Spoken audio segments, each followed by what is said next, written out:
All right. Good morning, everybody. Good morning. Oh, goodness gracious. It's almost 2 p.m. in the afternoon here. Good afternoon. Where am I at here with saying it's morning time? Ladies and gentlemen, this is Tim Jones, the voice of Jacksonville Pool, coming to you live from Bulldogs here. About to be getting things started off with our first matchup of the day for Chuck versus David here. Guys, keep in mind, this is the first Saturday of every month here at Bulldogs. We're here in Macon, Georgia. Having a great start to the day here. The Calcutta is done with, I think it's about 45 players. I'll have to double check the number here.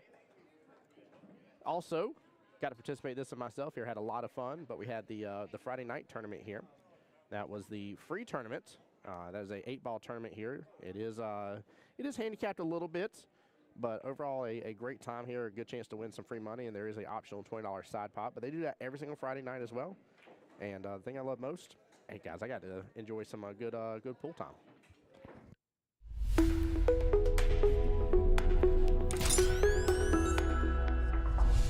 The voice of Jacksonville Pool.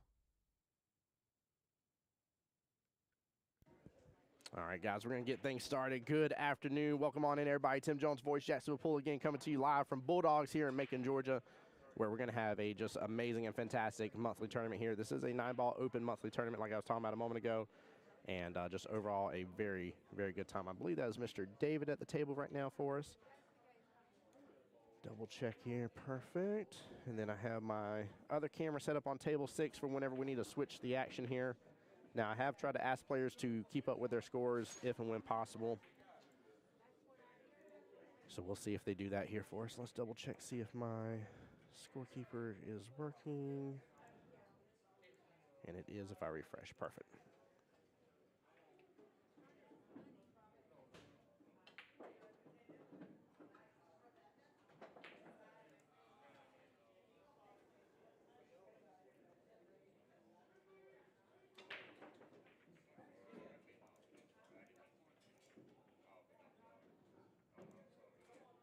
There it goes. Let's do this.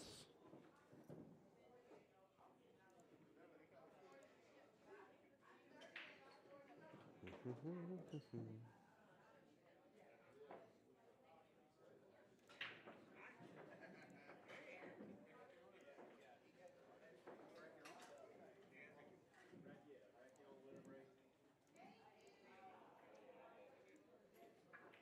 sure that's seen. All right, perfect. That should be able to keep it refreshed here, guys. I know I was having an issue with digital pool the other day around this. Guys, you guys get tuned in and stuff. Let me know that you can hear me just fine. Looks like everything is good on my end right now. Just taking a look at everything going on. Double check on my phone here. Oh, perfect. Yes.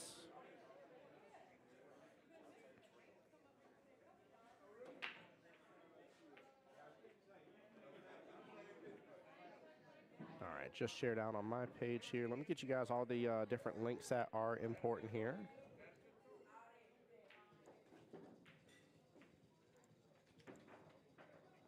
A lot of links coming your way here, but there is the YouTube and Facebook page for me, Voice of Jacksonville Pool. There's the YouTube and Facebook page for Bulldogs. Keep in mind, when the stream is done and settled here, guys, we will have the live streams. Luckily, they have a wonderful gentleman that breaks up each of the matches and actually puts them to YouTube as well for us. So that will be live for you guys to go back and rewatch the action if you want to see it in its entirety. As the live stream goes, it'll be on my YouTube page as well. But that way you guys can take advantage. Also on the bottom right-hand corner of your screen there, you'll see Cash App and Venmo. Donations are always accepted here, never expected though, and very much appreciated, guys. If you want any shout-outs here, and keep in mind you need to tell me if you do not want to be shouted out via the message you can send when you do the donation. But feel free to let me know. Castillo, what's going on, my friend? Welcome in. Hello. Let me get my wonderful mugshot off your screen here. All right, the gentleman breaking right over there, that is Chuck. Or, I'm sorry, David's the one breaking. Forgive me here. Yeah, where you at today, brother? What you got going on, Castillo? What you got going on? I need to change my on-stream chat here. There we go. And guys, keep in mind too, you should see it on your screen as well, but you'll see where we have both the YouTube chat going along with the Facebook chat as well at the same time. And that way you guys can see the intermingle of the chat here. But I appreciate you guys, seriously, for being here.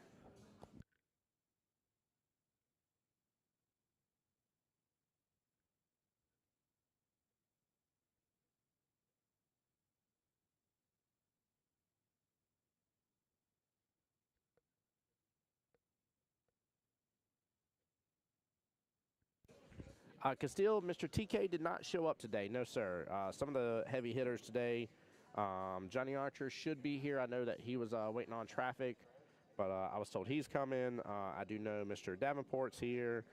Shannon Fitch is here. Jeff Levine is here as well. That's some of your higher-end Fargos in there. A couple other people that are higher-end. Chad Stokes, 670 Fargo. Robbie Shelley, 665 in there. There's some heavy hitters in here. There's some heavy hitters. Once we get all the Calcutta money and stuff in here as well, we'll see what happens. Give me one moment, guys.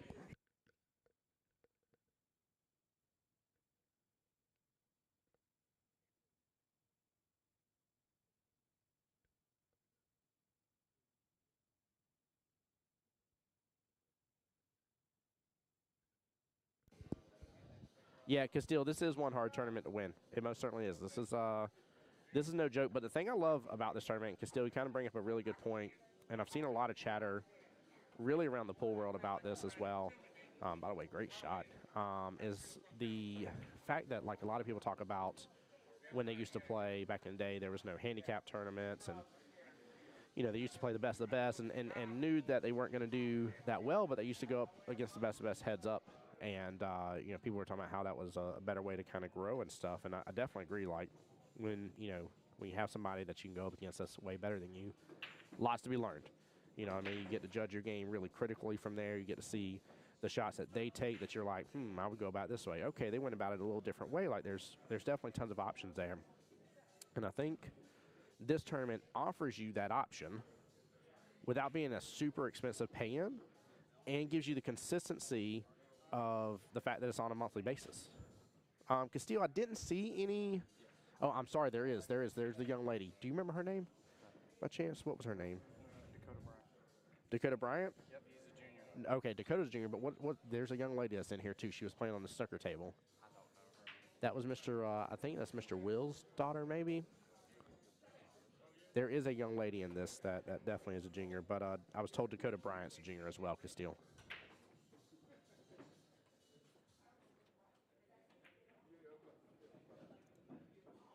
And a good first rack for Mr. Chuck there. Give me 1 second, guys.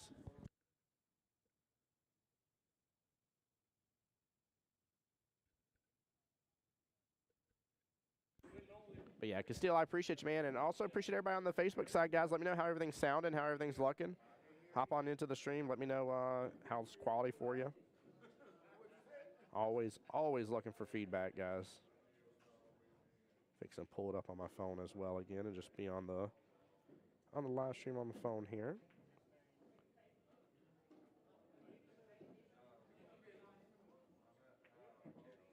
There we go. There we go. Got it pulled up here. Nice note. Georgia has junior players. They might not. They might be top pros. They might. And Castile, like, I just love the fact that, like, you bring up again a very valid point. Getting the juniors involved in these events and getting them just the experience, the chance to be able to go up against some great people and stuff is huge. I mean, it really means a lot. It really does mean a lot. So.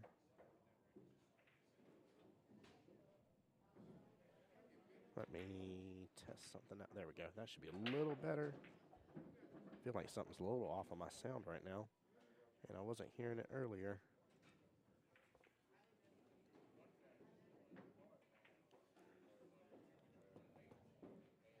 Let me see if that'll refresh. There it goes. Guys, you'll see the, and again, I don't know the why behind it, as something that's changed with digital pull or something on my end to where it's not auto-refreshing, but you'll keep seeing the little, the whole little banner bar down there where it has Chuck and David's name on there, and you'll see me close it out and reopen it real fast just to kind of update the score. Ooh, Castile with a great question here. Highest break and run package I've seen on the live stream. I don't think I've seen more than a 4-pack, to be honest with you. I'm trying to think of if I've seen anything else other than that, but I'm pretty sure. I want to say I've seen 1 or 2 3-packs happen. I want to say at one of the big $1,000 entry tournaments, but I don't think I've seen. I don't actually. I'm trying to think. I don't know if I've seen a 4-pack happen, to be honest with you. And guys, what he's asking here is, break and run it consistently, just to where the opponent hasn't touched the table in 3 or 4 racks.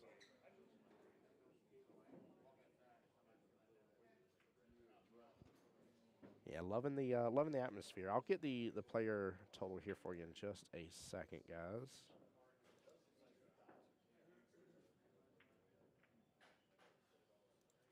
Let me double check here. 42. 42 is the official number of players today.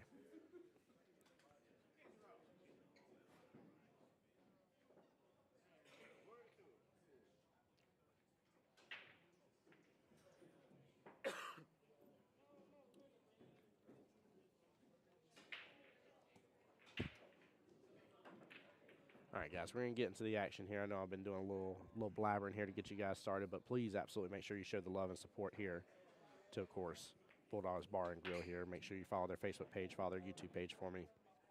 All the links are in there for you as well. Jack, welcome to the stream. Zach, welcome to the stream as well. Glad to have you here. Appreciate you guys.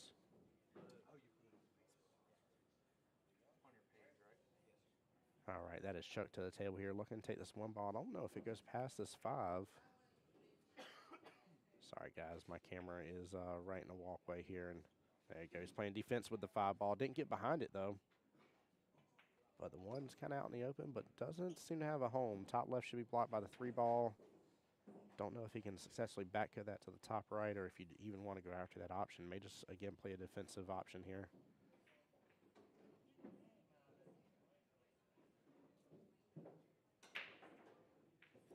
The player with the highest Fargo on my list, let's see.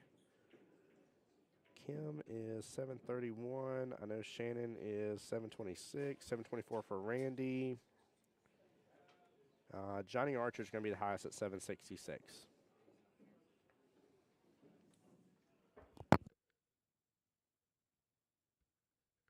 JK, I was just told, I thought he was on the way here, but I was just told that Johnny did cancel. Forgive me. Sorry about that. He called and canceled. Forgive me, guys. So that's going to be Mr. Davenport is going to be the top at 731. So do forgive me for that, guys. I know he was on the way earlier. Like I said, I thought he was held up because of some traffic, but I got to get that chain tightened back up again.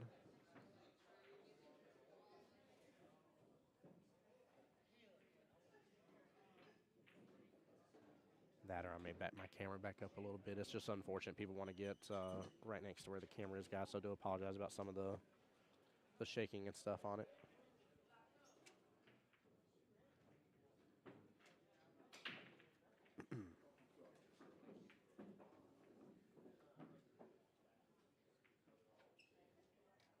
But yeah, no, there's several 700 heavy hitters. There's quite a few mid-level. I say mid-level, mid 600s is what I mean. Heavy hitters as well for that. Oh, perfect.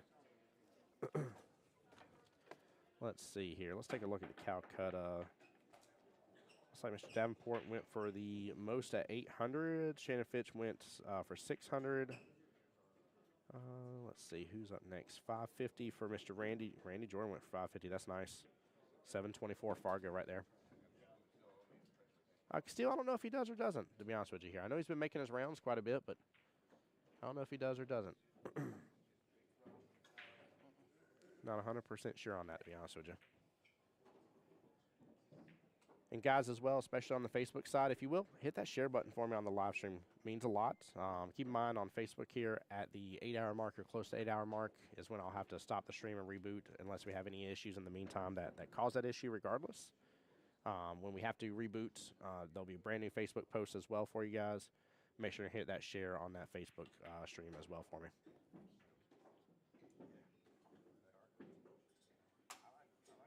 Yeah, almost $5,000 total in the Calcutta, by the way, guys. really surprised here too. Jeff, being a 700 player, went for 240.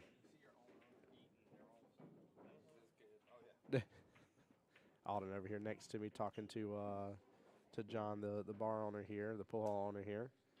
By the way, big shout out to John and Tasha here. Love them to death. They're great people. Great people. But it was funny. He's talking about eating some food. Looks like he's got some delicious wings on his plate here. Yeah, he gave a big fist bump. I love it. I'm trying to think. I don't think I've watched Mr. Dakota Bryant play before, which is going to be really fun. 409 Fargo here. As far as I know, he's an very established player, and should be pretty fun to see here. But I think my buddy Alden's trying to get in here with me here. Give it 1 second, guys.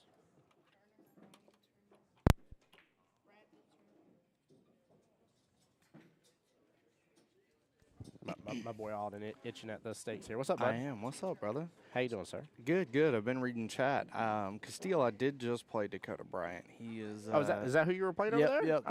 That's the junior that I was playing over there, and Cool. he beat me, man. We did a little race for a little money, and he won. He's a good player. I like that. Yeah. I think and I don't think I think he mentioned that his Fargo is not established. Oh, no? Nope. I must have misheard then. I thought somebody was saying that earlier. Yeah, I think well, I can look him up real quick. Both of these guys do play well. Yeah, they do. This is a good first round matchup.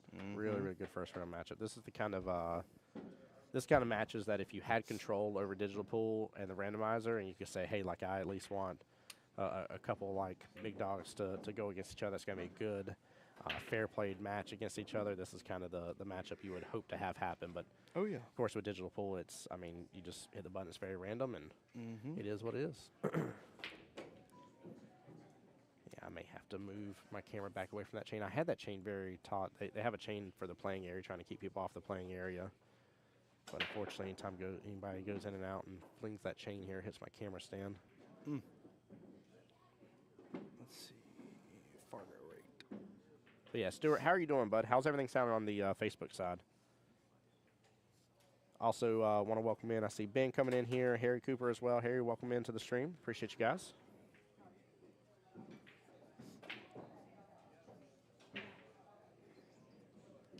Sounds good. Perfect, man. Thank you so much. So I am excited, by the way, here. John did let me in a little snippet. He hasn't released a flyer yet for it. But there is a women's only on March 23rd 9-ball state championship that he has coming up. And it's going to be very similar to the same as the regular 9-ball state championship they did. But he said if it gets a full field of 64 women, there will be $2,500 added into it. But bare minimum, at least $1,000 added to it. It's going to be really good. Y'all get ready for a long day? Yes, Stuart. Very blessed, man. Got to come up last night. Thanks to my buddy Alden and his wife as well is here with us. So we drove up from Jacksonville together, which, riding with friends definitely makes the trip quite a bit better. But we actually went in and had the hotel room last night. Got to play in the 8-ball free tournament last night, too. Had a good time with that, getting just have enough time to be able to set up the stream, get to play some pool, relax, get plenty of rest in there as well. Overall made a real big difference, so. Yeah, it did. 100% did. The stream sounds about as good as Chuck Dorsett plays. That's funny, Harry. I like that. Castile, I will not be here in April, unfortunately. April was one of the times I actually already had something booked up for the first Saturday of the month. So I had a prior engagement. I have an AP event during that time. Usually I don't, but unfortunately it is with this one. And John already knows ahead of time. Him and I have been keeping in great communication about me coming up here. And as long as I have that first Saturday open and I don't have either an AP event or something that's just massive, I told him I'm dedicated to him and this event. I think this event is... It's a fun event to stream, that's for sure. Well, it's fun, and I know I kind of harp on this, guys, and you guys are probably tired of hearing me talk about this on stream, but there is a real big difference between just being a pool hall and being one that's actually dedicated to the sport and stuff. Like, anybody can call themselves a pool hall. Like, open up a little bar, have some food, get a couple pool tables, boom, you're a pool hall. Like, yeah. It's the definition's very loose. But people like John, his wife, and everybody that plays out of here, like, there's a clear, like, difference in the care for the sport, right? Like, Alden, I mean, maybe you can speak to it on how you felt about it last night. Last night it was great. The atmosphere was perfect. I really liked the way that the tournament was played. Yeah, we're hoping Jeff Levine plays as good as he was last night too. Levine. No, don't make my mistake. Me. Don't do it. Excuse me, People could have made it a drinking game last time.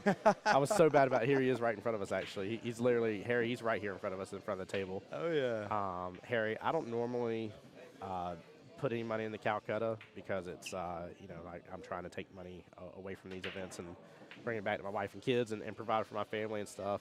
But I actually bought part of Jeff in the Calcutta with Big Rob over there, and I have a lot of faith in him. So, a lot of faith in him. I don't know, man. There's something about when you get to watch somebody and you just enjoy the way they shoot, and everybody has a little different like nuances about different angles they like to play or different ways they like to play shape and stuff like that. Talk about playing shape. Get on the other side of that, or get the good bump. Oh, he got above it.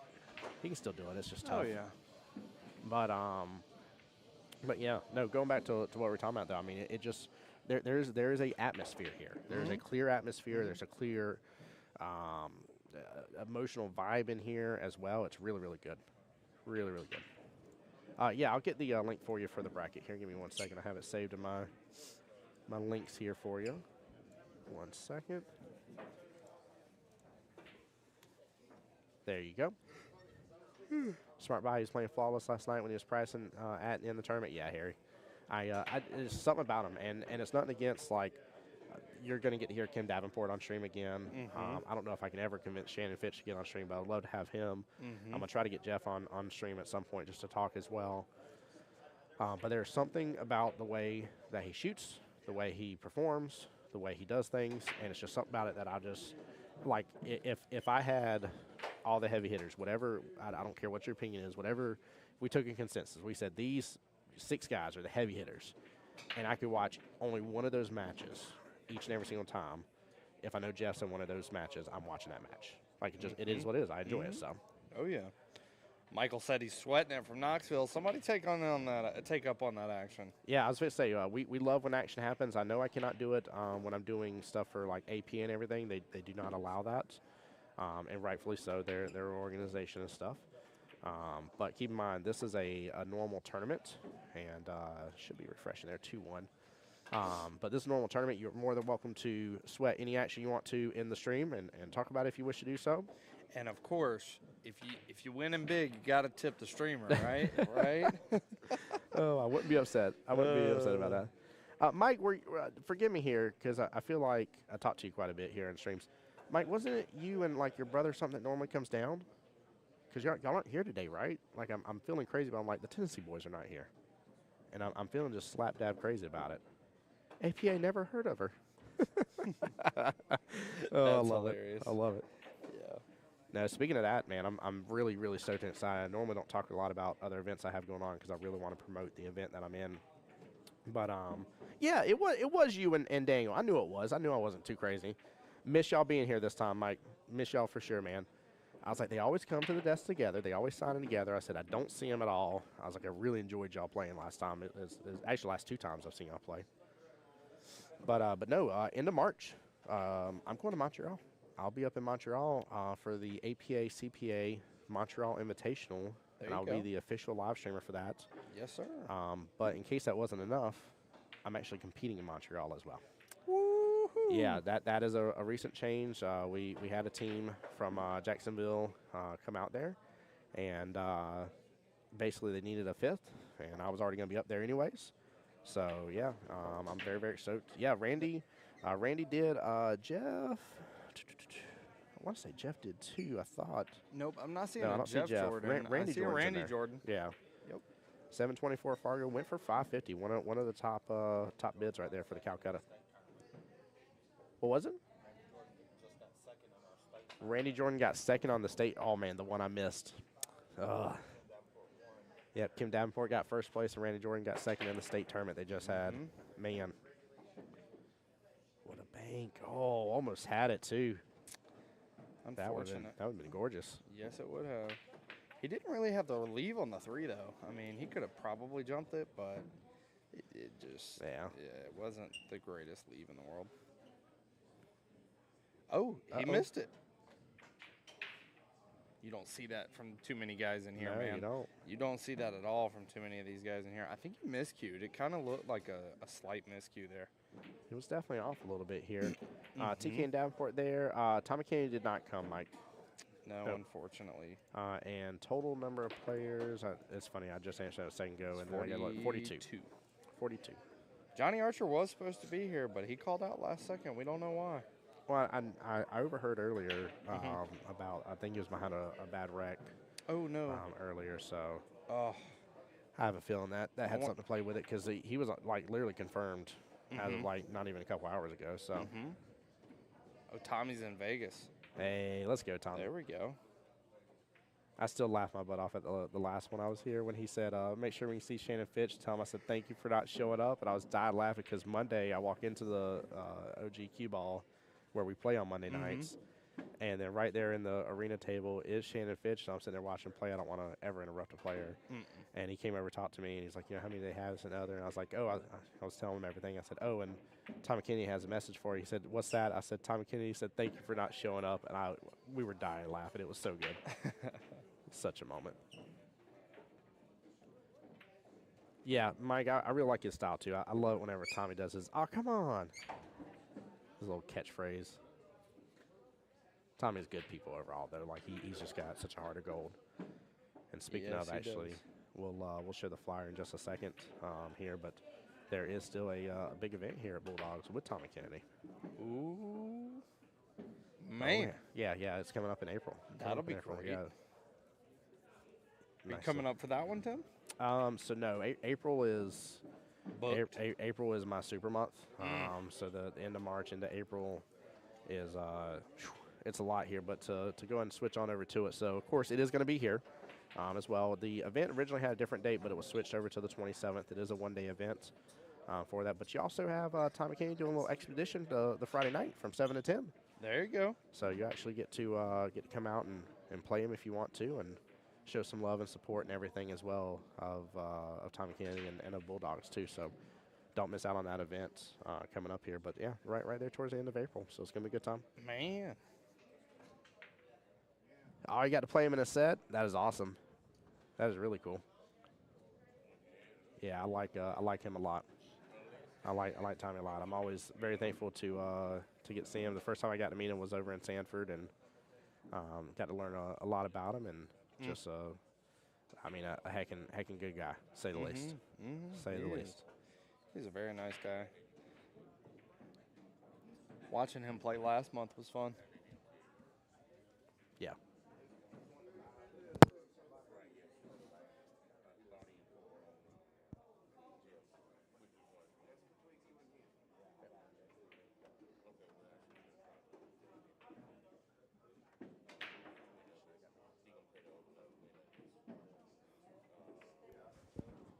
Perfect. Sorry, I was just making sure that was covered.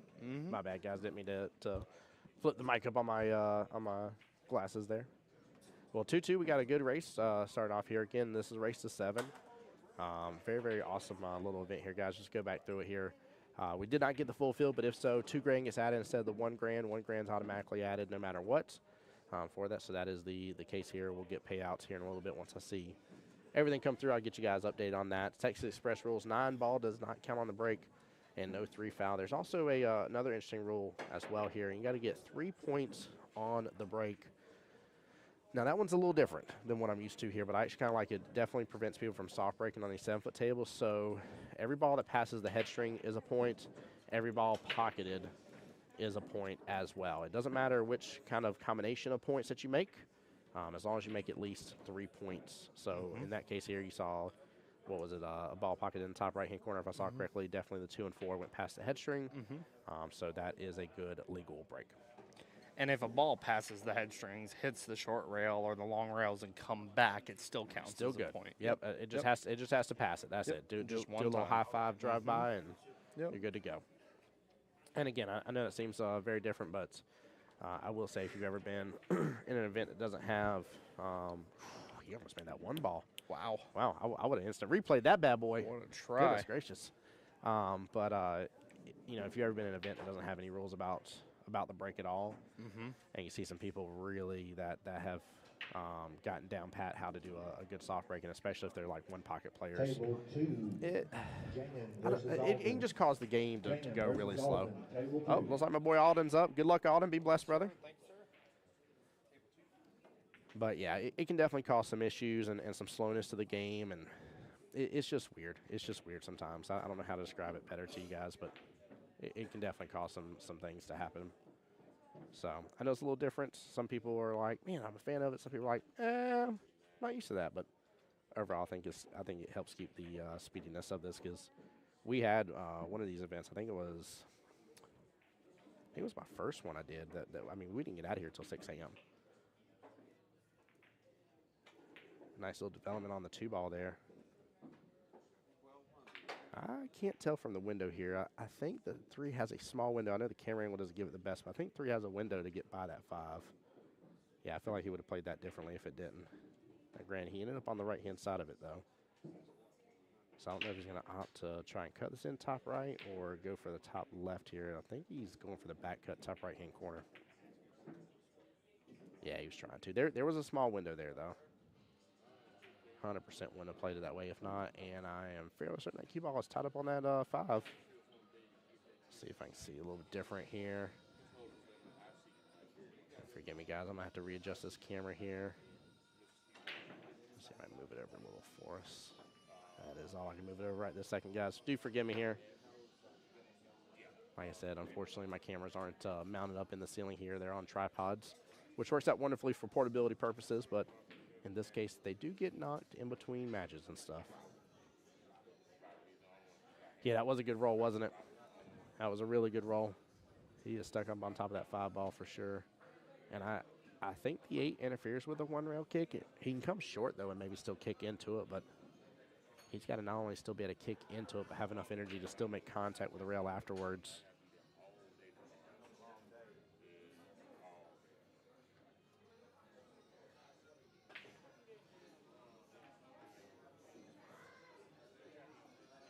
I like this option better here. Looks like he's going to go 2 rails here into the bottom right-hand corner.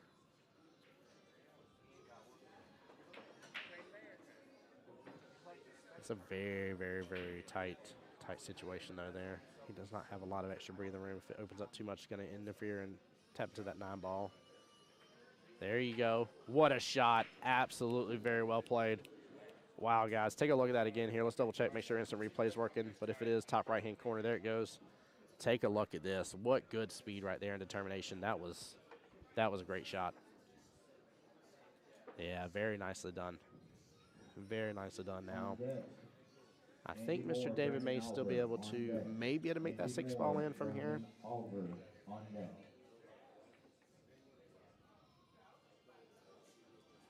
But I like that. I like that nice little 2-rail. He was definitely a little bit of a predicament. Looks like he's just going to go play safe. Cue ball needs to get back down below that 4.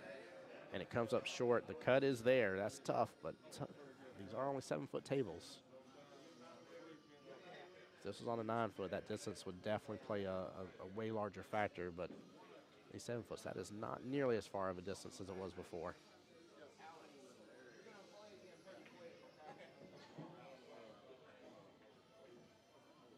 And Mike, I'll make sure and tell John here you said hi, by the way. Like I said, we're missing our Tennessee boys today for sure. Definitely missing you guys. Yeah, John was saying he was hoping to see a few of y'all too. I love it. Hey, Justin Pope, what's going on, sir? How are you doing? Good to see you in stream here, my friend. Welcome on in. Welcome on in. Appreciate you, sir.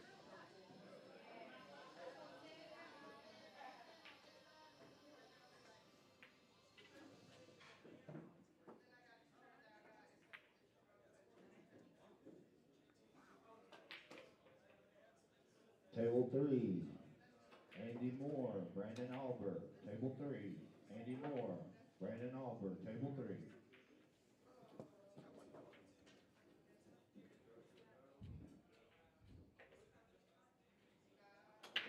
Oh, you heading to Florida? Which part of Florida you heading to there, Justin?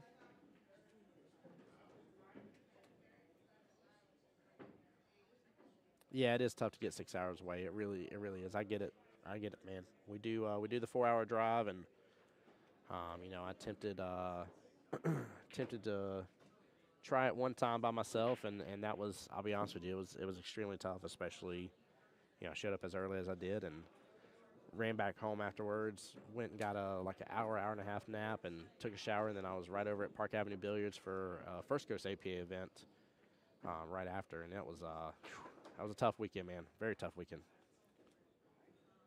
So gotta go pick up your brother. Hey, Justin, please drive safe right now, brother. Take care of yourself, drive safe, watch out for the people out there. Yeah, you definitely got to have a road dog. You definitely got to have a road dog. That's for sure. That's from my buddy Alden, and his wife joined us this time. She enjoys watching him play pool, so that's where my buddy Alden come in and split the cost of a hotel room. And luckily, there's literally like 10 plus options. That's not even a mile down the road from here, so makes it a lot better. But we did something a little different this time around. We actually have the hotel for the second night, so that way, even if we end at like 6 o'clock in the morning for some reason or another, we're just going to go grab us a good solid few-hour nap in the hotel room and then head on back home afterwards, which I'm looking forward to because like I told him last time, it drains me so badly that even if I just have the hotel for Friday night and a Saturday after I do all this all day Saturday, oh, man, my Sunday's completely shot. Like, even if I get home and rest for, 6 hours, for instance, like – like, still, any other time I'm up for the rest of that Sunday, like, I'm just not doing much. My kids could be like, hey, Dad, want to go outside, let's go play and stuff, and I'm just not down for it. I don't have the energy, so this helps me out quite a bit. And, guys, I do want to tell you, I don't ever want somebody to feel pressed to do so, but your donations help make that possible. Every single time I've gotten donations when I've come up here to stream, and because of that, I feel comfortable, forking out for the hotel room and stuff like that. And it definitely makes a big difference. Plus, John and the staff here do pay for my food and beverage while I'm here as well, and they definitely take good care of me. So, all right, let me get it refreshed here. Should be 3-2 here in just a moment. There it goes.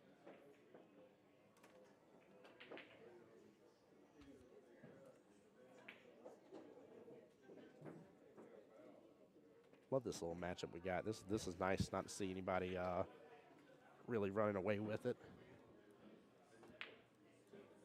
Yeah, it should be 3-2. I'm trying to double check the bubbles up top here to make sure. Yeah, 3-2. Yep, okay. Make sure I didn't miss anything here. Yeah, Mike, on our way up yesterday, we actually stopped in Valdosta for a moment, trying to let some of the rain pass through, and absolutely went and got some food over there at Cookout and relaxed for a moment and got right back on the road. It was a nice little way to break up the trip there. This is a sweaters. I'm surprised nobody's taking bets in chat, to be honest with you. I'm really shocked we don't hear somebody saying $20 for this guy or this guy, stuff like that. Really, really surprised.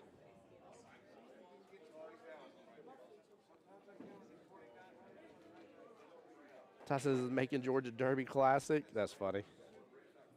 Todd, it might as well be, man. Might as well be. It's a good little event, man. I love it. There you go, Mike Rudd. There you go. Get some action. I mean, honestly, like they're really like this. This is it's only 3-2. It's only a race to 7, but 3-2 right now. We're not even per se at the halfway point for this matchup, and it seems to be a very, very consistent back and forth between these two gentlemen. I mean, it isn't like one did a break and run for 3 racks and the other one just got back. Like, I mean, it's very, very consistent. It's nice to see. This is a great matchup between these two gentlemen. Hey, there you go. Harry saying he'll take Chuck for 20. I like that. I like that a lot. Yeah, get in on the action though, guys. Go ahead and enjoy. Like I said, for any events I do for national level places and stuff like that don't allow it, guys, please do forgive me, but you'll see me in chat where I'll tell you like, hey, like betting within chat isn't allowed, isn't something we can do, I can't permit it, etc. It's just because I'm under their rules, right? But any event that has a player Calcutta, unless magically I get told otherwise, you can always do some side bets and stuff, have some fun in chat. So, oop. Well, I think that'll be the first time there will be a 2-rack lead here. Keystone Heights. Hey, Glenn, how's it going, man? Well, welcome to the stream. So Glenn, you're on Facebook, so you're already on Bulldogs Facebook page, right? And all you got to do is just come and show up. You got to be here to register, right? So like John will always allow people to like call in to an extent, but to be on the list, technically you have to be here. So it's the first Saturday of every month. Show you the little flyer here real quick while we're waiting for the break. First Saturday every month. There's 9 7-foot per am diamond tables here. They're beautiful. They're phenomenal, and a lot of fun. So definitely get involved. And then my only ask here is that Glenn, if and when you sign up, tell them that you signed up because you came to stream and heard about it. I love being able to show my value to the people that hire me. So.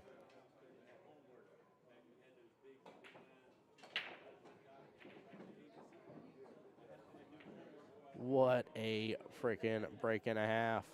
Wow. Man.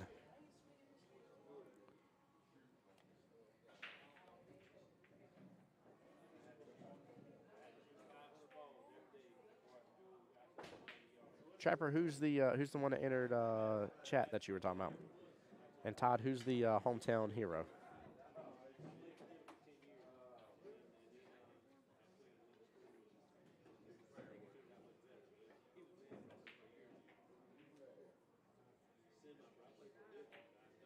Oh, I love it.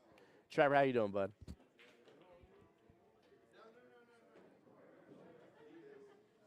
I love it. Love it. Welcome on in, guys.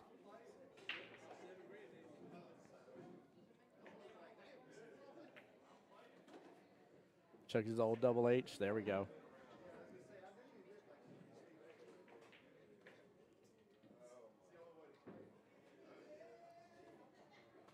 Right now, he's the first one in the matchup to have taken a lead. So they both have been very much back and forth. So just got off work, tired. Thanks for the stream. Hey, thank you for being here and supporting the stream. Again, I can't do this without you guys. It means nothing if I don't have anybody in stream and watching and enjoying. So it means absolutely nothing if I can't show value to the people that hire me. I won't get to continue doing this. So you guys absolutely make this possible and make this a dream come true. I really have a hope and ambition that eventually, I love having my own computer repair business I do in Jacksonville, Florida, but one day I would love to just have this work on the weekends. Be able to provide for my family that way, and then be able to have the weekdays off, help my daughter out with her school and stuff like that, and be a part of all the different events she'll have going on in her life. Same thing with my son as well, Luke. And again, you guys are making this literally a reality for me, so it's huge.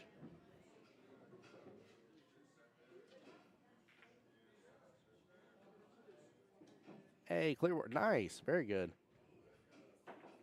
Let's go Florida. I didn't say that.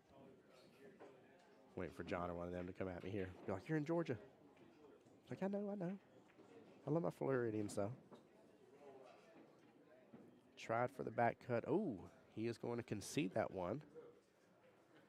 Chuck now has a immediate lead here now. So 5-2 in the race to 7. Get this refreshed here. Let me see if it's going to start updating on its own for me properly.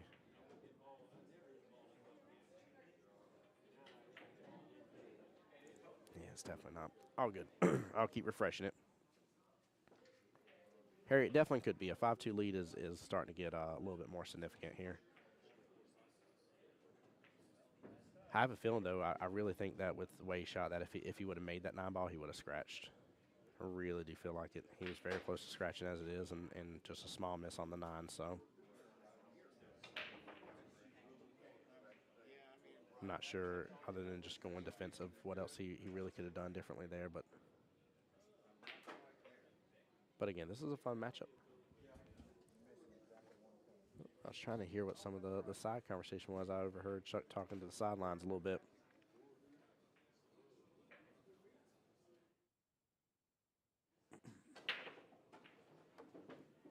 Yeah, and if y'all come down here as well, especially for the guys, making the further distance travel, we got some people from Tennessee, people from Florida. Guys, if y'all get a chance to really make a good run for it and enjoy yourself. Last night, I played in the 8-ball open tournament. It's free. You don't pay for table time. I'm not saying that ain't something that could or couldn't change in the future, but don't pay for table time, right? You get to come eat some delicious food and stuff, enjoy some drinks, and get to have a great time. So come on up early, get involved in that tournament. Maybe win yourself a little bit of cha-ching here. There's $200 added into that tournament. There's a optional $20 side pot. So it's nice. It's really, really nice.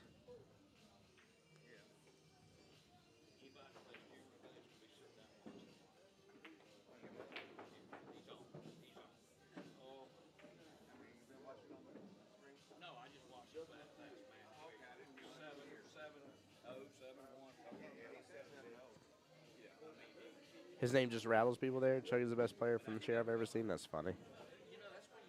That's too good. Hey, there are some people with that. I mean, from time to time. I mean, it's for sure. I've seen plenty of people like, oh no, I'm against so and so. And the gentleman I was against last night that I was told about had already won. Let's see, it was 4-12. Before he met up against me, he had won 12 out of 13 total racks. So he beat 2 players 4-0 and 1 player 4-1, and then went up against me and won 4-0. So it's definitely tough. I mean, we get told these things. You can definitely live in your head rent free. And Chuck should be up 6-2 here.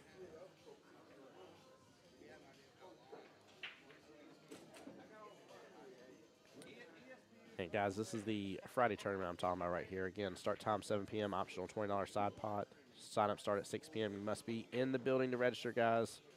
Absolutely must be in here. There are modified races maybe used when appropriate here as well. Yeah, come take advantage. Like I said, I got to come enjoy myself last night. And if I would have beat the last guy I went against, which I had the opportunity, I'm sad at myself. He rattled the 8. I had the 5 ball sitting in the top left corner pocket. And, I mean, it was maybe a full half diamond from each side away from that corner pocket. It was not a tough shot by no means, definitely within my skill level.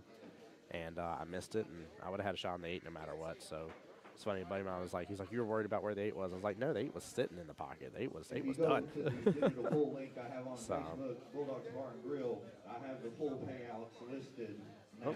Looks like he just said he just got the payouts listed on the Facebook page. I'm going to get that pulled up on my end, guys, and get it to you. 8-ball tournament ain't easy to win either. No, I definitely agree. I definitely agree. I love it, though. I really do. I think, again, I think it's great practice. It definitely will help improve your game. Definitely help improve your game. Also, guys, if anybody's interested, I made a post as well. Bulldogs copied it for me, but they do not have any issues. If you wish to purchase any of their Bulldog shirts for those that live in Jacksonville, that I can definitely, you can cash at me. I can get the shirt on your behalf and deliver it to you. So that way, if you're wanting to support them, we can definitely do so. Let me refresh, see if I can see where he posted. He says he posted the payouts here. I don't see it right off, so the post may still be going through. We'll give it a moment. Let me see if maybe it's on digital pools end instead for me.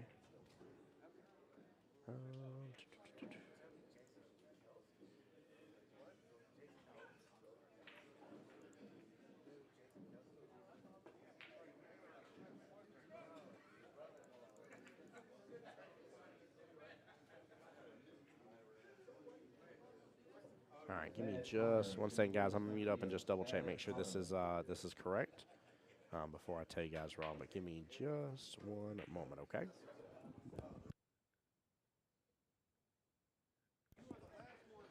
Just as I like that, he said 8 ball should be easier than 9 ball. It's 1 less ball. That's hilarious. Todd, what's going on, sir? Welcome to the stream. How you doing? How are you doing, my friend? Justin, that's hilarious, by the way. Or Tony, I'm sorry. Sorry. Todd's been in here. Forgive me. Tony, welcome to the stream.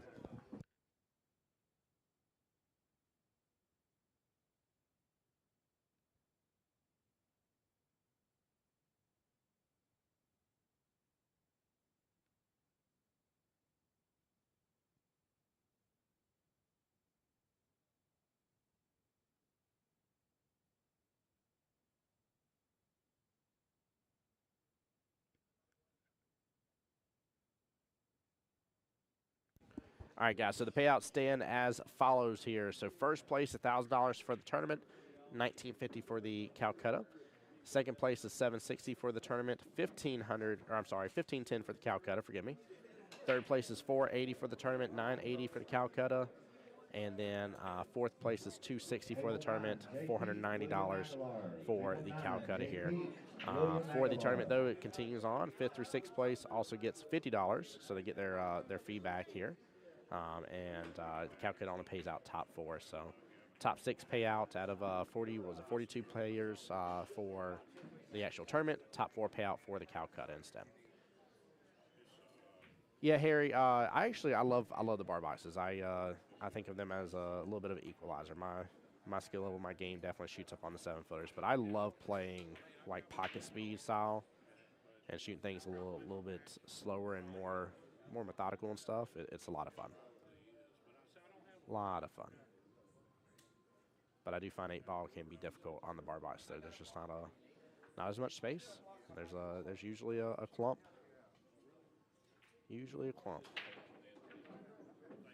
Nice little out here. Love seeing him battle back. Mr. David Moore taking that rack right there. Guys, there is also another weekly 9-ball tournament here. It is every Sunday, so that will be tomorrow starting at 2 p.m. You do race your handicap here, if I can say words. I'm having problems today, guys. Only $25 entry fee, $5 green fee, optional $20 side pot, and limited to the first 64 paid in-person players, guys. Like I said, John and team are doing it right here. They are really, really working hard to continue pushing things forward for all of y'all, giving you plenty of action, plenty of opportunity. I mean, just imagine if you come up playing the free event on Friday, come play in this event on Saturday, and then play in the Sunday event. I mean, you can make a 3-day weekend of events and have tons of cash options to cash in with and take advantage of. So, Mike saying bar box 8-ball's toughest game, in my humble opinion. Yeah. Bar table one pocket. Oh Lord, that'd be funny. Yeah, I enjoy watching one pocket on the 9-footers for sure. What a break. He's going to have eyes on this too if that 5 gets out of the way. I don't think he got enough out of the way, but I think he's got a one-round kick. Table 8, Alex Westerland, Jimmy Chanel, table 8. This always blows my mind as well here. If you look and just take a quick glance, 6 balls left on the table, 3 are down, and somehow or another, this is typical pool here. Somehow or another, he gets hooked up on the 5 ball and can't fully see the 2. Like that's always the wildest thing ever. You make 3 or more balls, and it's guaranteed you don't have a view on the next object ball. What was it last time? I think we saw a 5-ball break, and somehow or another the opponent still couldn't see the next object ball. There was only 4 balls left on the table. How do you not see the next object ball? I can tell you that's the karma system of pool coming into playing. It's so funny whenever you see it happen, though. You're like, how's this a thing? I'll be honest with you. I might use the bridge here and come off this bottom short rail. Looks like he may end up massing it here. If he can do a nice masse, he'll have it too. But for me, I would definitely come off that short rail he's leaning over. One rail, kick this in. It's tough out of the way, guys. How are you doing this? What are y'all doing here, guys? You masseing this? I mean, there's a little chunk there. Now, I don't know how 6-ball is played, if I'm being honest, Todd. Not sure about that.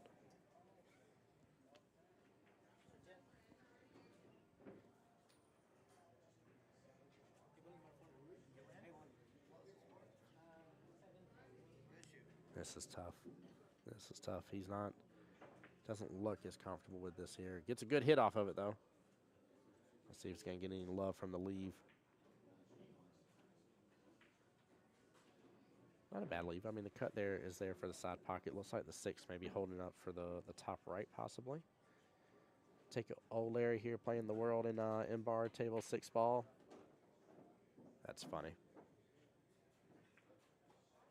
Okay, played just the same as 9-ball, but it's only up to the 6-ball. Okay, very good. So it's still a diamond then, I'm assuming.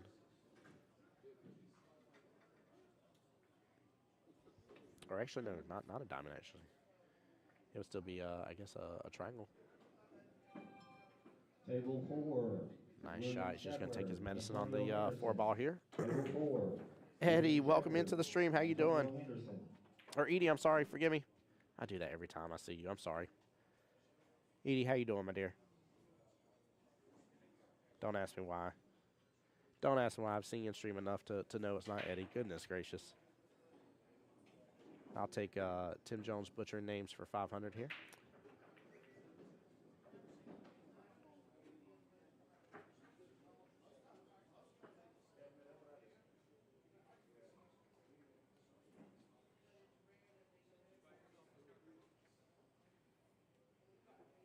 Yeah, doing very, very well. Doing very well. Justin, what's going on, bud?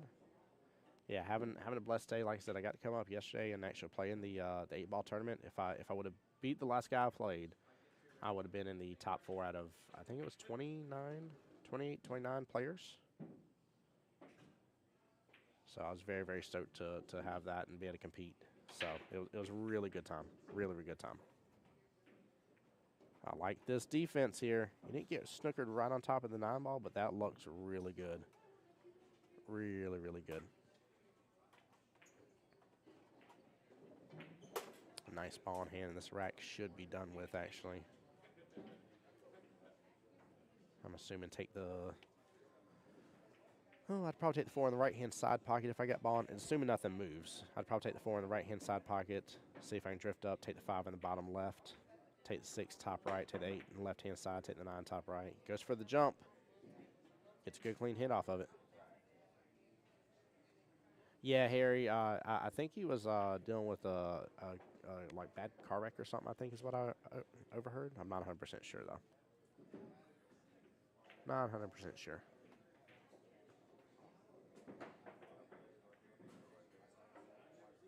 I always hate misspeaking on situations, so I always try to be cautious. And guys, if y'all ever need to, I try to make sure to give them enough shout-outs here on stream, but I definitely want to make sure and just give a lot of praise to my personal sponsor, which is Threefold. You see their logo there at the bottom right. If you guys are ever needing stuff done between trophy, engraving, sublimation, I mean, these guys help make the Moscone Cup trophy.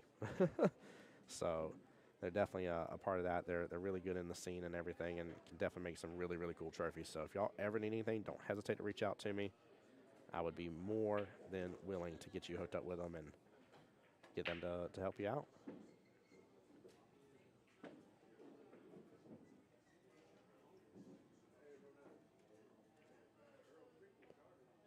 You need to get right up on top of that 5. That is tough. Bobby, you coming on down? Come on down. It should be a good day. Should be a really good day. Yeah, I think we already got a great matchup already happening right off the bat on table 1 here. And this is the beginning. This is the first matchups of the day. It is double elimination. Keep that in mind as well. And right there, Mr. Chuck Dorsett takes the win. What a good out. Nicely done. Very well played by Chuck. Guys, even though I do not have the current score, we're going to switch on over to table 6 for a moment here.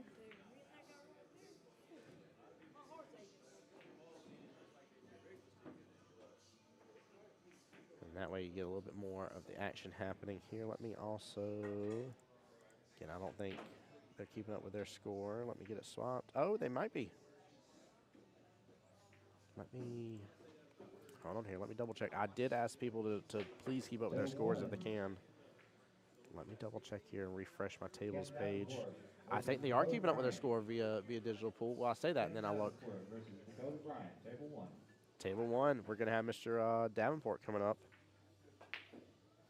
That score I don't think is correct against Chad versus Tyler. I'm looking at the little scorekeeper above the tables here, and it looks like one of them has 6 and the other one has 4.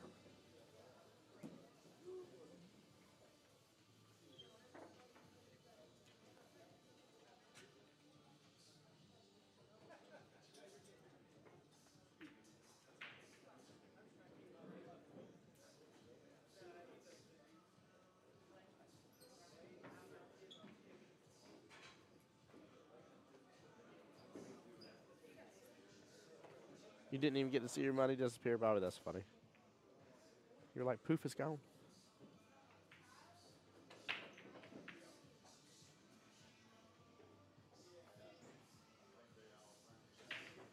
Guys, while we're waiting for the next main matchup to happen here, I definitely will go ahead and give you all the main links, guys. There's going to be 5 total links here about to appear on your screen for those that are interested and want to help out. 2 of those links are for my pages for both my Facebook, YouTube. The other 2 links are for Bulldogs Bar and Grill, Facebook and YouTube as well, along with the live bracket for you also. So that was a nice cut on that 9 ball. Very, very nice. All right, I think we are about to get started. Back on table 1 here. Give it 1 second, guys.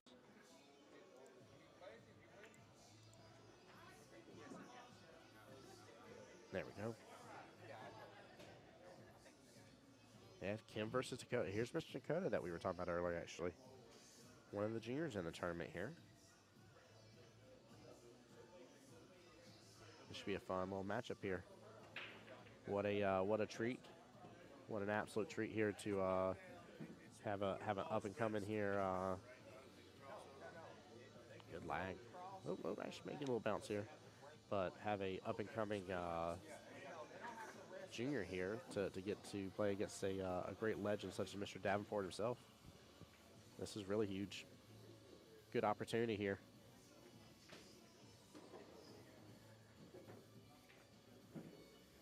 Yeah, and keep in mind as well, I know we're talking about some of the action, guys. Again, I definitely welcome it, encourage it. If anybody wishes to do any sort of side pots and stuff like that during these matches, don't hesitate to set it up. Y'all are more than welcome to have some fun with it in the stream. Have some fun with it, guys.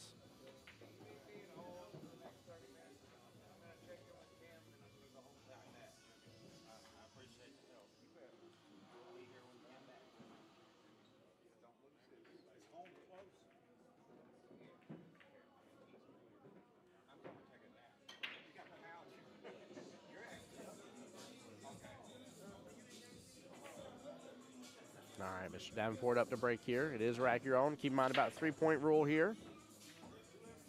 Carter, how's it going? 3-point rule means that at least, and it's any combination of 3 points, right? Every ball pocketed is 1 point. Every ball that goes past the head string and go through it, come back up, table doesn't matter, but every ball that goes past the head string counts as a point. You gotta have 3 points per break here, guys. And Kim's welcome. Kim's gonna be on a great run with this too. What good opportunity right off the bat. Well, hey, Tim. Hey, Jim, how's it going, brother? I'm good. How's everybody out there in Stream World? Stream World's having a good day already. I can go and tell you that right off the bat. They're stoked to already see this matchup happening right off the hitch here. Chuck earlier was really fun. That was a close matchup at first, and Chuck started pulling away midway through. I thought it was going to be a hill matchup, to be honest with you. Mm-hmm. Yeah, he told me he won 7-3. Is that right? Yeah. Yeah, nice. Just in case anybody doesn't know who I am, I'm just an investor here at Bulldogs and the general flunky, as I call myself. Jim's the right-hand marching man band here is what he is. Don't let this guy undersell what hard work and dedication he puts towards this pool hall. You're too kind. Nah, man, you do an amazing job. You do an amazing job. Carter, thank you so much for that blessing. I appreciate you saying that. Carter's one of our top 10 customers.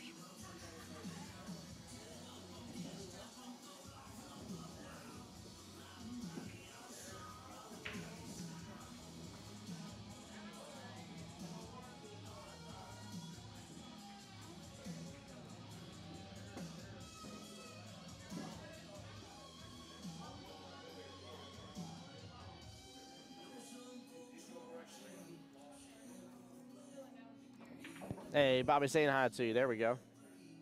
1 second, guys.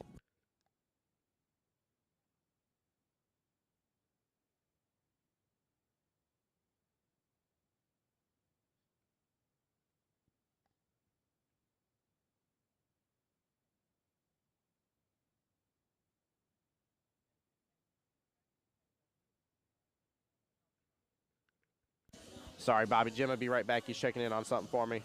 But yeah, Jim's great people, guys. If y'all don't know him here, he again, right-hand marching man, #1 man of John's here. He is amazing people here. Kim Davenport running that very first rack, just as I thought he would here. Guys, Anybody just tuning in, my name's Tim Jones, voice Jacksonville Pool here. I am live at Macon, Georgia here at Bulldogs Bar and Grill, where we are having the first Saturday of every month, guys.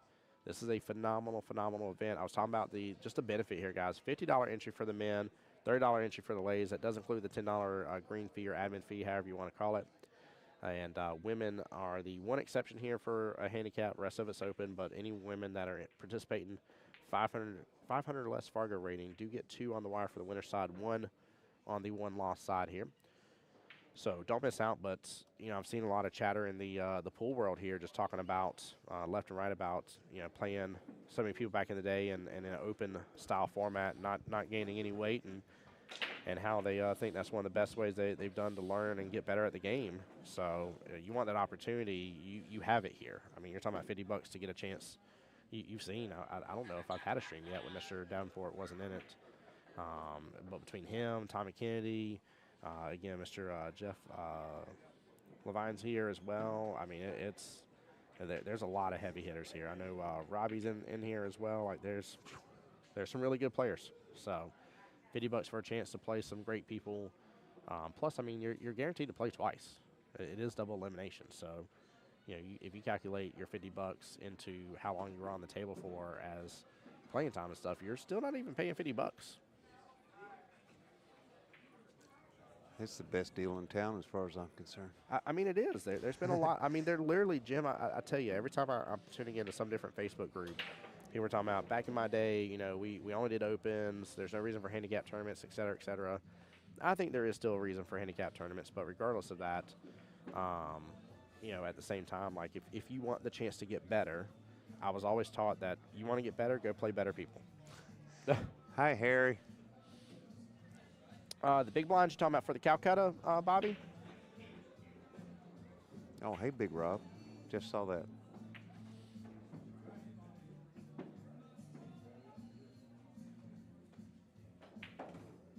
I love it. Chat's blowing up here with Jim coming on to the mic. Yeah, so the bigger ones here, Mr. Davenport went for $800. He was the top dog. He was the first blind bid. Next up, Shannon Fitch went for $600. Randy Jordan went for $550. You have Chuck, who you saw on stream moment, for $400. Antonio Henderson for $480. Who else we got in here? Robbie went for $420. If I didn't say that a second ago. That seems to be most. Oh, Jeff went for $240. That's majority of the bigger ones in there. You got anywhere from 20 to 80 to a few different others. Yeah, and there's a dark horse in this race. His name is Ryan Moore. Oh. And I just saw him for the first time. I think he showed up for my Friday tournament. Yeah. And he was just playing lights out. There we go. And toward the end, it looked a little sloppy, but it was midnight. And the guy is something to watch. So if he shows up on table 1 or 6, we should watch him. I like that. Well, I think we'll definitely try to tune in on a matchup against him.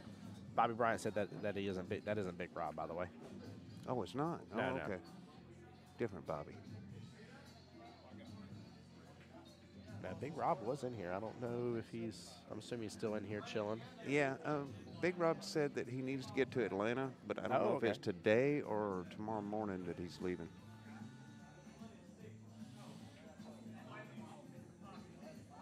Hi, Edie. It's funny. Edie came and chat. I was like, "Hey, Eddie." I'm like, "Oh, why did I do that again?" I was like, "Names Tim Jones Butchers for 500, Alex." Like every time. Every time. What a Table break. 7, Chuck Dorsett, Bradley Turner. Table 7, Chuck Dorsett, Bradley Turner. I tell you, Table I 8. love how just consistent Kim plays. He is just somebody that's so enjoyable to watch. It's extraordinary. Mm-hmm. My game gets better by watching him play. Yep. Courtney giving a shout out to Jim again. Jim is the man. He is the man, the myth, and the legend all in one. I don't know if I'm the man. I mean, if I had to arm wrestle Courtney, I'd be in trouble. That's a different subject matter altogether. But we'll definitely take some side bets on that one. We'll see some over-unders. Kim is smooth. Bobby, yeah, Kim is very smooth. Very, very smooth stroke. And I'll be honest with you, I would love to see him play on a 9-foot table, too, for a big tournament as well. But I just love the way he plays on these 7-footers. It's just very enjoyable. Very, very smooth speed, very consistent. Table 6, Tracy Majors versus Robbie Shelley. Table 6, Tracy Majors. Edie, I appreciate you being kind to me about it. I definitely, the bad part is that it'd be different if I haven't met you in stream and talked to you before, but I've talked to you multiple times, so that's the part I feel bad about. I'm like, oh, I know better. At least this time I caught it real fast, though. Y'all aren't making no drinking game out of me messing up her name on this one. Y'all could have done it for Jeff, though. I was like Jeff Levine every time. And I even had family members in here. They're like, it's not Levine. Oh, I felt so bad. I know I'm laughing about it, but I did actually feel bad about it, guys. I mean, we talked about it as he checked in, and Yep. he's like, everybody gets it wrong. Mm-hmm. Good people, though. Okay, Bobby. You still lost me there, Bobby. Boosh? Are you talking about Bash?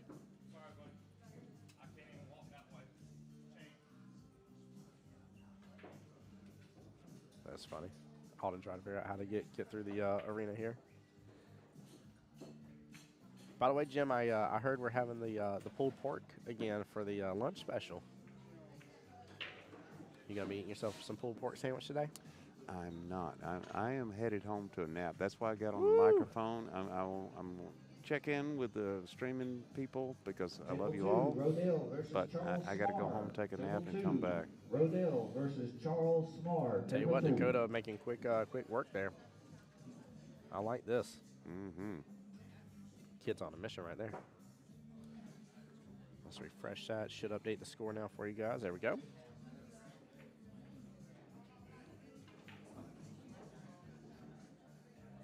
I want to play on the big table. I was on it all night last night. Oh, hold on. Were you the gentleman with the headphones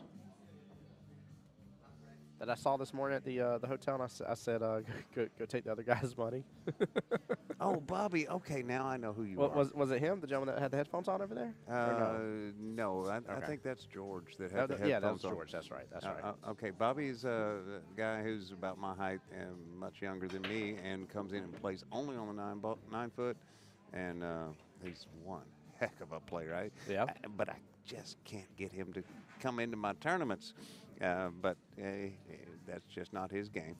Bobby, I'm just put on the webcam. You and I fix have a real intimate conversation for a second. Bobby, don't be doing my man Jim this way. You go get your butt in them tournaments, okay? You see me? I know you see me. He won't do it, Tim. Get your butt in them tournaments. I don't want no excuses, okay? All right? That's so funny. Well, we got a little bit of an interesting little cluster here with the 2753 kind of making a line there in the center of the table. It may add a good level of difficulty. I already see Dakota's going to have to kick towards this one ball. Mm-hmm. This is going to sound weird, but I actually like coming down this bottom short rail and using a good amount of in his case, left-hand English and letting that cue ball. You got to hit it nice and slow and let all that left tape. But he's got more than enough room to be able to get through. Looks like he's going to opt to go jump for it, though. That's a long jump. Oh, yep, he made contact with the cue ball. Ball in hand. Wow. No. I hate seeing that happen. Okay, do we have a Fargo on Dakota? Let's see. Oh, Mr. yeah. Dakota, yeah, 4-0. He's a 409. Yeah. So he's hoping to win a couple, 3 games off of Kim. Yeah. We'll see. I'll be honest with you. If I was him at a 4-9 here and I leave this losing 7-3, I'm going to be on cloud 9.5. and I've would. thought about getting in the tournament just so that I could maybe beat Kim Davenport or Tommy Kennedy or Shannon Fitch. One game. Just one game, please. That's what I'm saying. You're paying for all of us that are lower Fargo, lower skill level players. Nothing wrong with that, by the way. I'm with you guys. But for all of us that are there, the chance to play these guys in a heads-up match. Absolutely. And then also still get table time. Like, come on, you can't beat it with a stick. That's why, like, I've been trying to get a bunch of my Jacksonville guys. I'm like, guys, y'all need to quit sleeping on this tournament. I was like, first and foremost, and understand my heart. I love John and Tasha to death here. I love you as well, Jim. Y'all are good people. Thank you. but I want to see that man have to fork out that extra $1,000. Oh yeah. I want to see it. If y'all know what I'm talking about, by the way, guys, he already puts 1,000 guaranteed in this tournament, right? $1,000 happens, period. No ifs, ands, or buts. It's there. If we fill it up to the 64 max that it can be, which it has good potential to be, he'll put another $1,000, $2,000 added automatically for a 64-man tournament, plus everybody's fees that are coming in on top of it. You're talking about a really great day, really good chance. Yep. Bobby, Kim does act like a professional, dress like a professional. He oozes professionalism, and the thing I love about it is he's such an amazing example for anybody that is current in the game today, but also for the newer up-and-coming generation. Like, he is every bit of a gentleman and scholar that you've heard. Absolutely. And you know, I've talked before on this stream about promoting the game itself. Nobody does that better than Kim Davenport. He is a class act. Yes, he is. Yeah, very enjoyable. I tell you, too, I've seen in these instances as well where, and some people may hate my opinion about this, but I've seen in these instances where somebody will go up against a junior and they won't play their best game. They'll lax on the junior. And I get it. You know, you want the junior to have fun and stuff. But I love the fact that I feel like he always gives it 100% no matter who he's playing. He's not worried about his opponent. He's worried about how he's doing on the table, and he has that mental part of the game down. Yeah. And I'll tell you, that's a benefit. That's a real benefit. Yeah. Even if it means it goes 7-0. You know, it is what it is with that, and you need to look at how you played, what options you had to make shots, and especially what was within your will well and what you're working towards. Yeah. And if you can get past that, yeah, you'll be up there with them. You'll be able to take them on, and then you'll be coming to this tournament, and everybody will be like, hey, is that so-and-so that beat Kim Davenport last time? Yeah, that's so-and-so that beat Kim Davenport last time. And you're like, wow, like, he's really good. Like, let's go. Let's see how he does in the tournament this time. All right, so Tim, I'm going to check out here in just a minute. But one thing I want to do, if you'll let me, is I want to get a fellow named William Goodwin up on the microphone. Yeah. He owns a pool hall in Albany, and as they call it in Albany. Albany, Georgia. and he brought his daughter here. Her name is... what was... I knew she was on here, but who... Aaliyah. Aaliyah, there we go. Okay. Yeah. I knew she was on here, but I... And I had a good long conversation with the guy. He sounds really swell. I mean, he's technically a competitor of ours, but he's in Albany, and I'm in Macon, so I'm going to go visit him, but you should talk to him. Yeah, but we've already been chit-chatting quite a bit. Oh, have you now? Yeah, we've already been chit-chatting for sure. Okay. All right. Mr. Alden is back there, and I think he's next on the microphone. Oh, you're all good, Jim. He's no rush. He's just here to fill in anytime I need help. All right. Well, But good you talking with you, definitely gotta get your Tim, nap in, and though. I will absolutely be back after my nap. I'll see you, brother. Take care, Jim. Be blessed, sir. Appreciate you, bet. brother. Bye-bye. Bye-bye. Nice little 9 on the snap. Now, keep in mind, guys, 9 on the snap does not count. That will get spotted. But Mr. Davenport will continue to shoot here, and the one ball sitting in a great spot, 2 sitting there in the top right-hand corner of your screen. A little back and forth he's going to have to do. I definitely want a little angle on this, too, for sure. But he'll have a good opportunity, without a doubt, to run through this rack. And he's got to. Dakota, I mean, I know we had the little slip up with the jump shot, but Dakota's definitely going to be able to carry his own weight if he gets a couple chances at the table. He doesn't need much. He doesn't need much at all. Be real interested to see how well Dakota does all together in this tournament.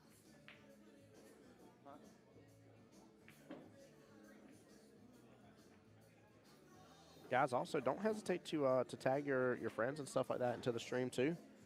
You can definitely add some people in stream if you want them to come and stream, and definitely encourage people to be a part of this tournament as well. Nice, I like that. Very smooth angle here. Get past that 6 a little bit. I know that gives them a steeper angle, but gives them a better shot on the cue ball. Tougher cut here on the 3. Looks like he's going to let through a stroke a little bit.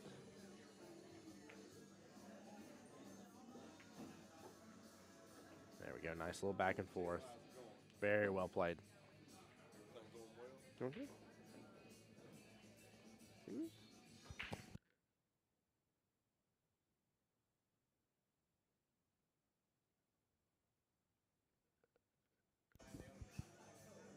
Harry said, "Who's next on the mic here?" So I think we're gonna have Mr. Will, who he was just talking about a moment ago on stream here. My buddy Alden may come on stream. I know Kim has definitely said, "Hey," he's like, "Would you love for me to come and commentate another match?" I said, "Absolutely. You are always welcome on the live stream. Any second of the day of the week that I can have you on here, I definitely will." And then we'll see. We've had some locals and stuff get on the stream with me from time to time as well. Like I always tell people, we just try to keep it PG-13. That's all. Yeah, come on up, Harry. You're good. Trying to see whose phone that is.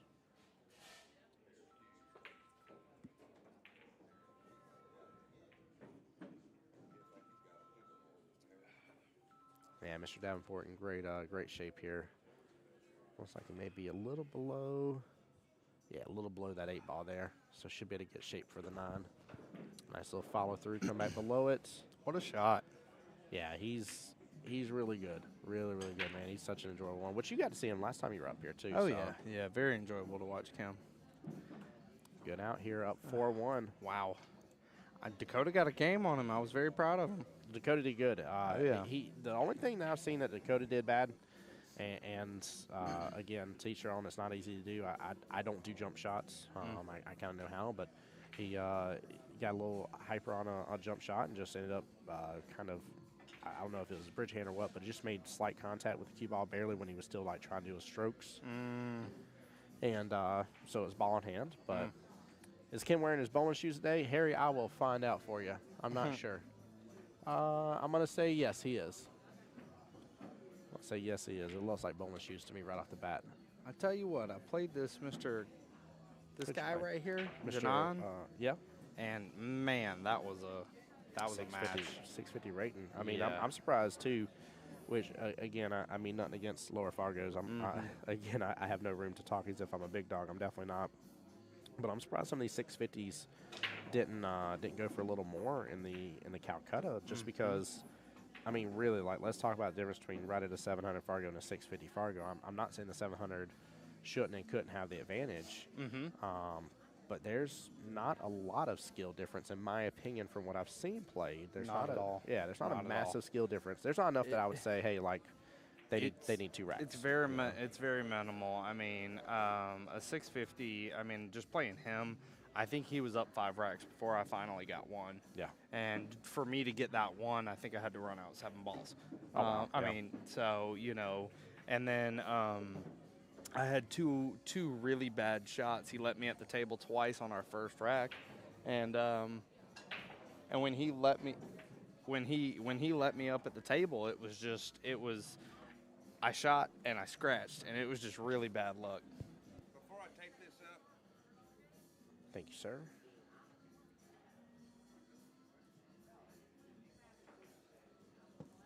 Thank you, Jim. Jim, get me the.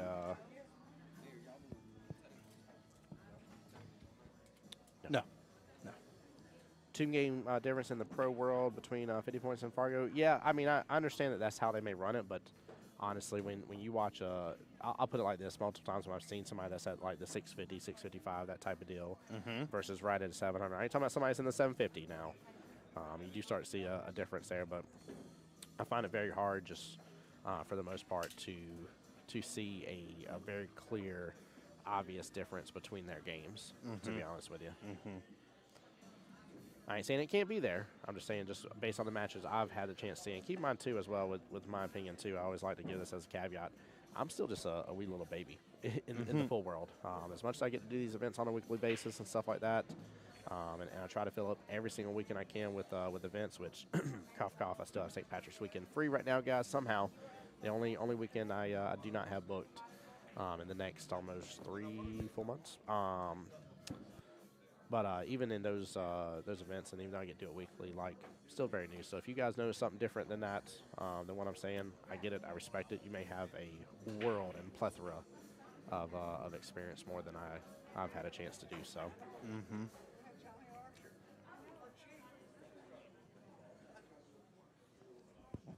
So did they end up refunding Johnny?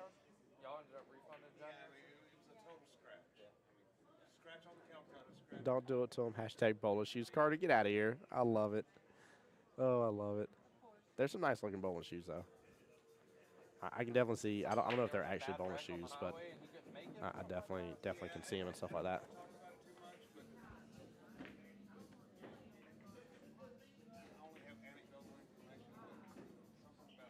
Harry says about Fargo's all 200, so I say it's the best rating there is. Harry, that's hilarious. I like that. I like that. William, how you doing? That's too funny. Oh, when he wears his shoes with the slacks, he doesn't miss a ball. I mean, he's definitely in good stroke, and he's 100% got the slacks on. Absolutely does. It was fun. I was talking to him earlier too. He said when the weather gets a little better, he's gonna make sure and enjoy some good golf this year. I told him I hope the weather's nice and shiny for him. Get out there and enjoy.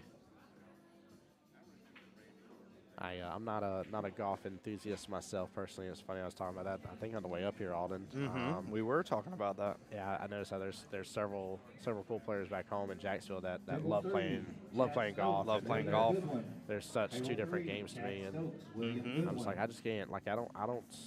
I get hyped about this game. Like I get so stoked about this game, but it's a fun one. Yeah, I don't have a dog in the fight at all.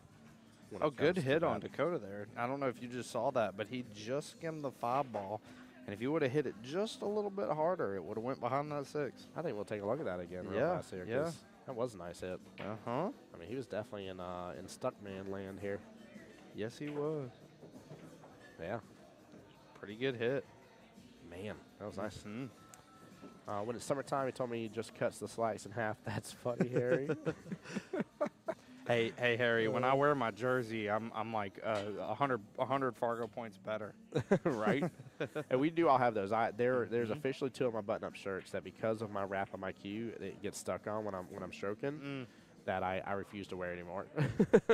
I'm like this brings down my skill level, and I don't need any help doing that. I can do it on my own. Right? I mean, like, come on. Oh Lord, I missed ball in hand the other night during regular league night. I was so upset myself. Is he gonna try and jump with his playing cue? He may just be measuring out, looking at it first, see if he feels more comfortable with it. Looks like he's gonna go for No, a kick here. I'd be excited if he jumps this one. Yeah, no, he's bringing out. Oh, nope, he's going for the kick. And playing Dakota earlier, he was breaking with his playing cue. He was playing with his playing cue, and so I'm wondering, he's trying to measure that out. I'm wondering if some of these juniors just play with their cue because they don't. Oh, what a shot! Wow. Oh my goodness. Dakota just earned something that I may not need to be saying this early here, but this man just earned best shot on a stream so far. That was amazing. Golf is very challenging. It's the pink box. Stop it, Harry. That's too funny. What's up, Mikey? How you doing, brother? Welcome to the stream. Man, I hope Dakota runs this out after that amazing shot. After that shot, yeah. He should. I would love Look to at see this that. shape for this 9. Very well played. Mikey, how you doing today, brother? Welcome on in. Man, I'd even put 20 on Dakota, just saying he'd get to at least 4 racks. You know what I mean? I mean, he's got the possibility now. He's got it now. Yeah, Wow. that was huge. Yeah, it was. Chance to break. He just needs a decent break, which we've seen in this tournament, guys. And I love how you put that earlier when we were talking on our way up here about how important the break is. But you have got to know how to control your break. Yes, you do. I'm not saying that you're going to have complete, like, hey, like, I'm for sure the 1 ball's going to be here, the cue ball's going to be here, like, et cetera. But if you can really decide and say, hey, like, this is where I want my cue ball to end up every single time, you're gonna do really well.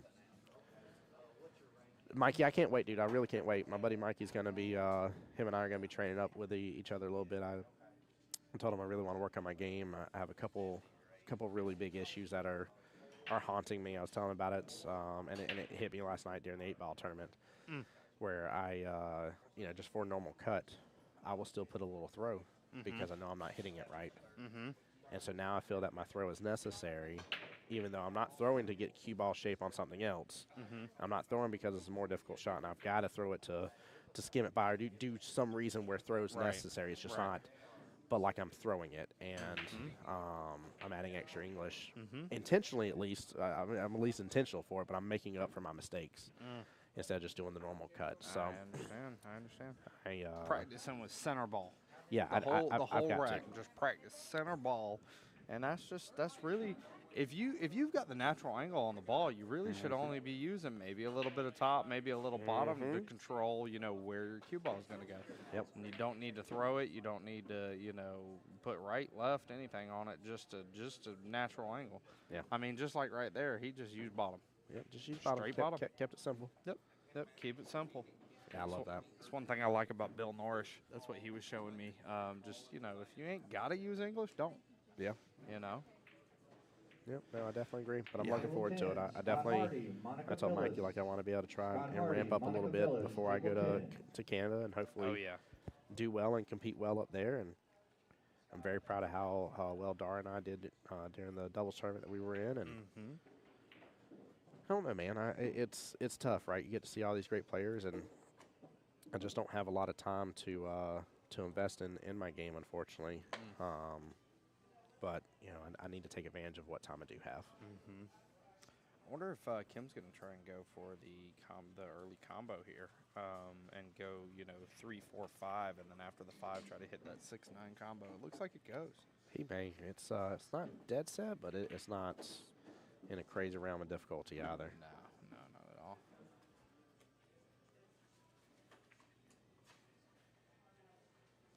Yeah, I agree with you, Mikey. I agree with you, man. I'm using it to make up for my lack of being able to hit the proper angles. Yeah. And I know that's a fact of mine, so it's definitely something we'll work on for sure.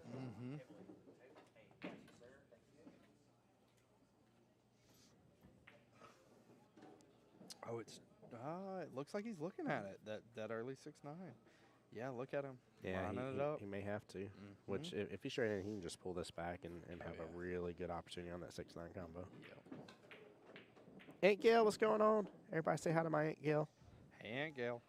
Table 8, Clay Harrison, Randy Jordan. And for anybody wondering too, by the way, that is actually my Aunt Gail. I know some people have aunties and stuff like that that aren't by blood. That's my mama's sister right there. That's my Aunt Gail.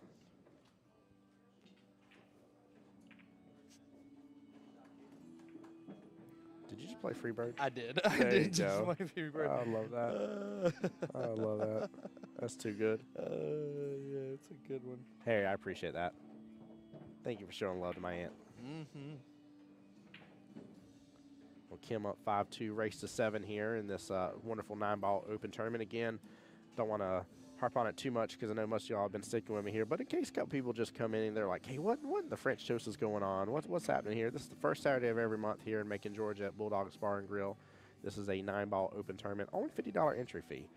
And we talked about the value there, guys. There's so much chatter in the pool world about, handicap tournaments aren't necessary and this and the other. And when I used to play, I used to always play the top dogs with no handicap and this, that, and the other. Just the opportunity is here.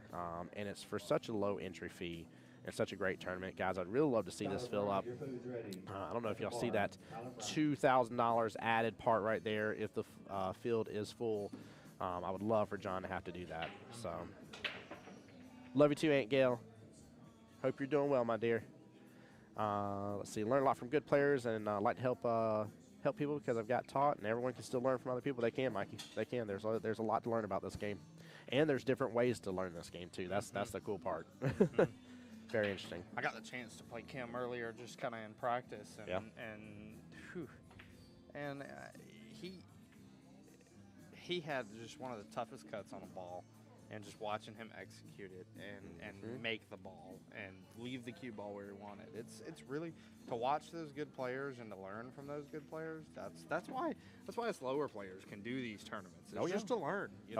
Learn and get it out there. Yeah. I mean, what else are you gonna do for $50? That's what I was fixing to say. That's what I was fixing to say. Like, even though it's a $50 tournament on a Saturday, what else are you gonna do? Yep. I mean, if you're on a pool table for a couple hours, you're going to pay, what, $20, $25 for pool time anyways? For a couple hours, I mean, depending on the pool hall, some of them charge, especially for 2 people, $6 an hour. Yeah, no, I mean, it definitely can be. It really depends on the place, but, I mean, you're going to have a fee for playing on the tables anyways. Yep. You may just be playing with your buddy, which you may be taking, no offense here, a very lackadaisical. I know I do whenever it's just like me and you just chilling. Yep. And it isn't that I don't take it serious. It's that there's a different level of pressure Yes, there is. when you're playing in a tournament Yep. versus just playing with your buddy. Yep, So, 100%.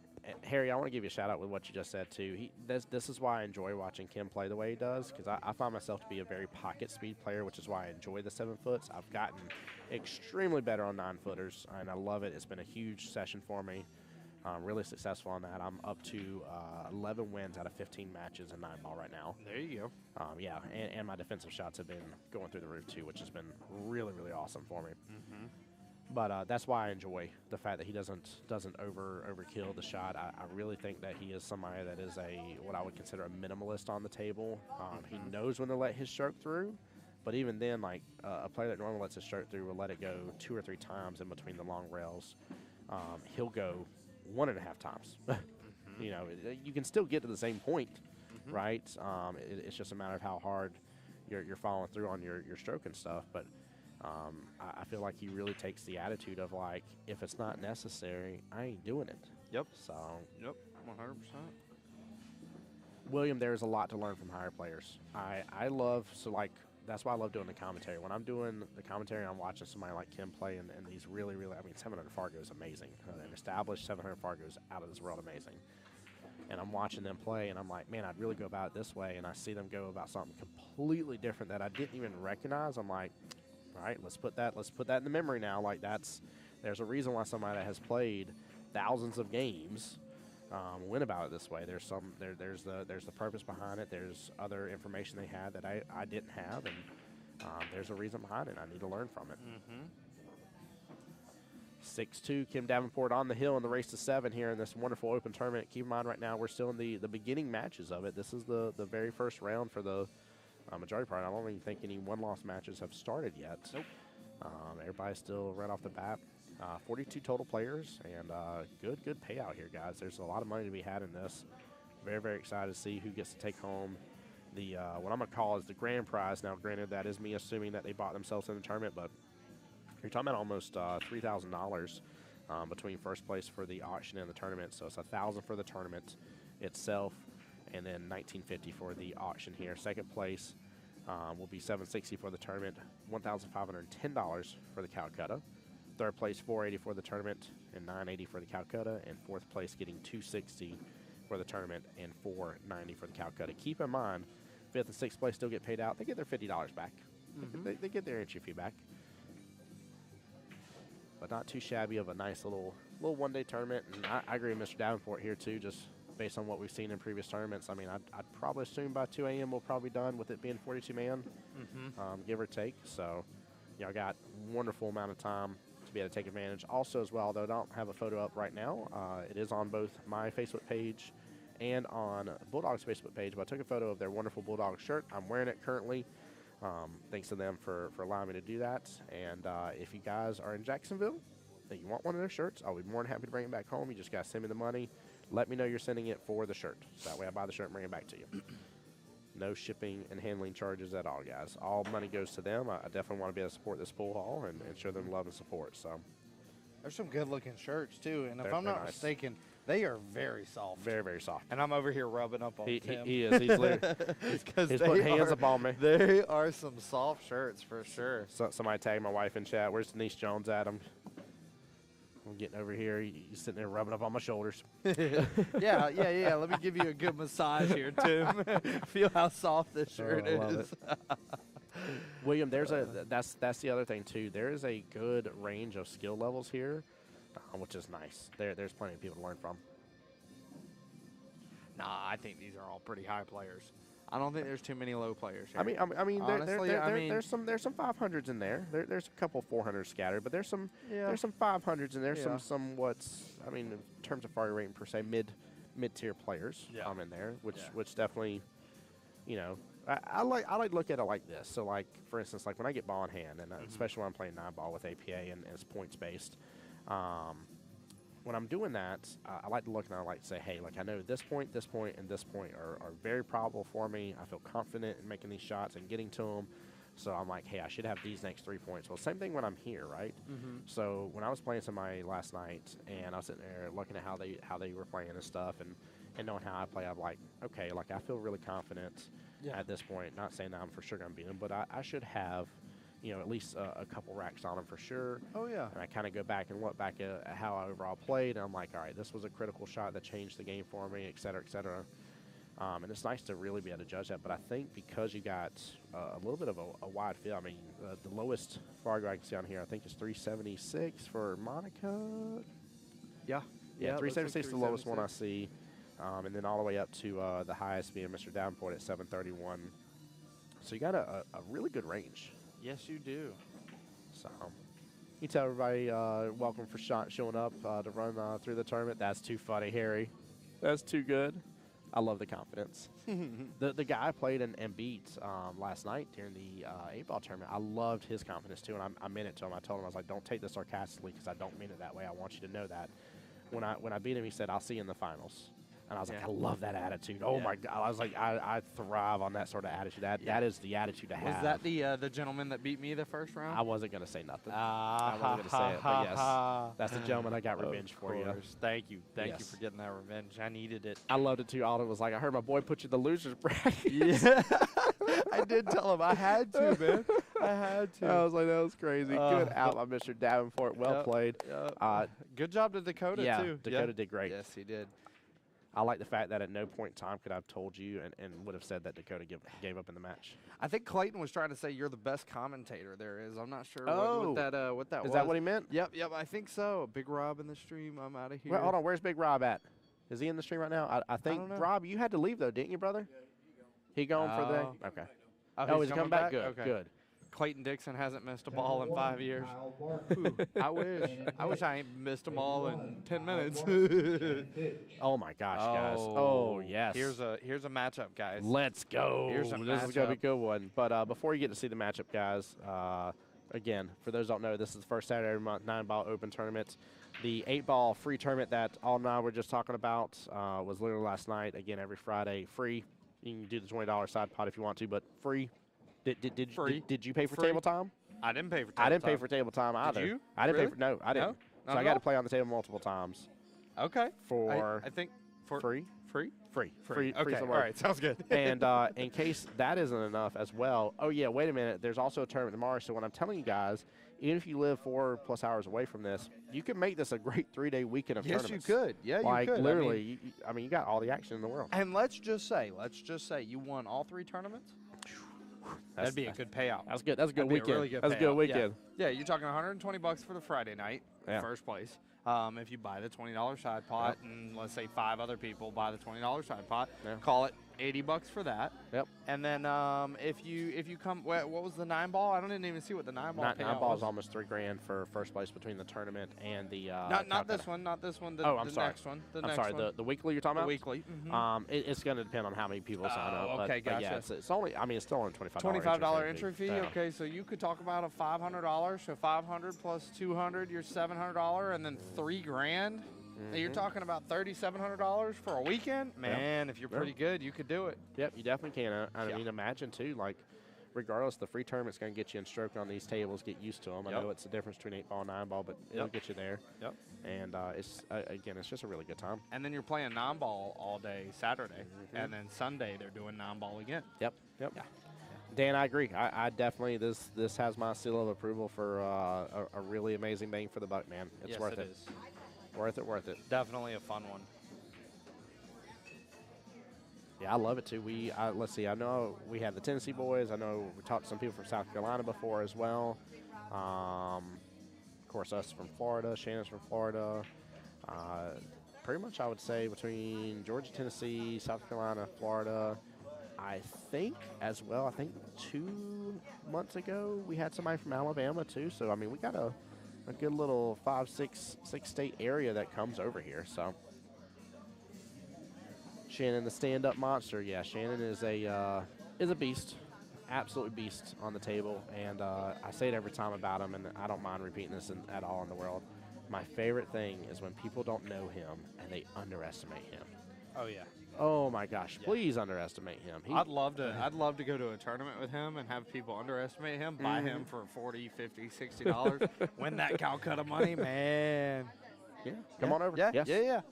I'll let Mr. Oh, Kim man. Davenport take it over Yeah, for my spot yeah, here. he's Oh yeah, here we go.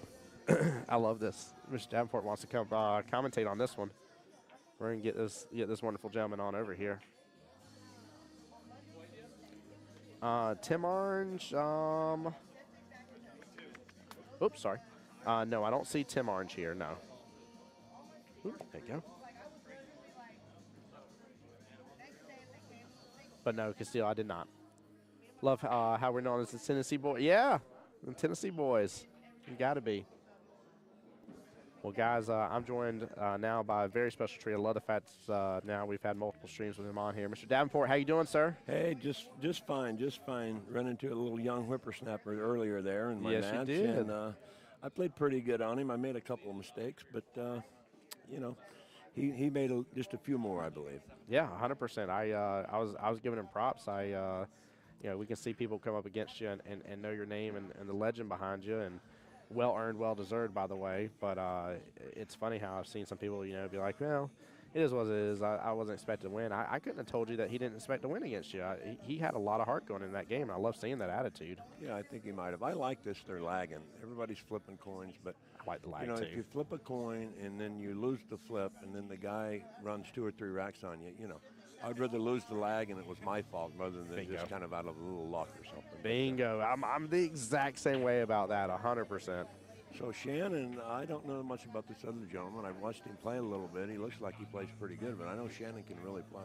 Oh yeah, Kyle actually is one of the cooks here. So Oh, all right. yeah, he's one of the chefs in the back, and it's funny. I always tell him, man, I was like, you spoil me every time because he'll bring out the food and stuff, and he'll ask me my honest opinion too. He's like be legit. I mean, like, does it taste good? I'm like, yeah. Like, I just had the egg sandwich this morning, and it was amazing. So delicious. Yeah, I see a lot of people eating here, so I've ate here several times, so food's all good. Oh yeah, definitely is. And Mr. Davenport, always love having you here. By the way, very much an honor and pleasure. By the way, so thank you so much. Okay, yeah, let's see what we got. Hopefully we'll watch some run out 9 ball here. Yeah, And, let's see a nice little break and run.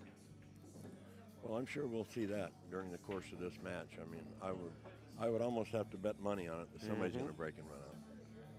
Castile, I've not heard of the player named Jackson Schultz. I think that's how it's pronounced. SHUTLZ. I'm assuming it's Schultz. But I have not, Castile. Hey, Carter's for Team Kyle. Let's go. Show the love. Okay, he's breaking from the middle of the table.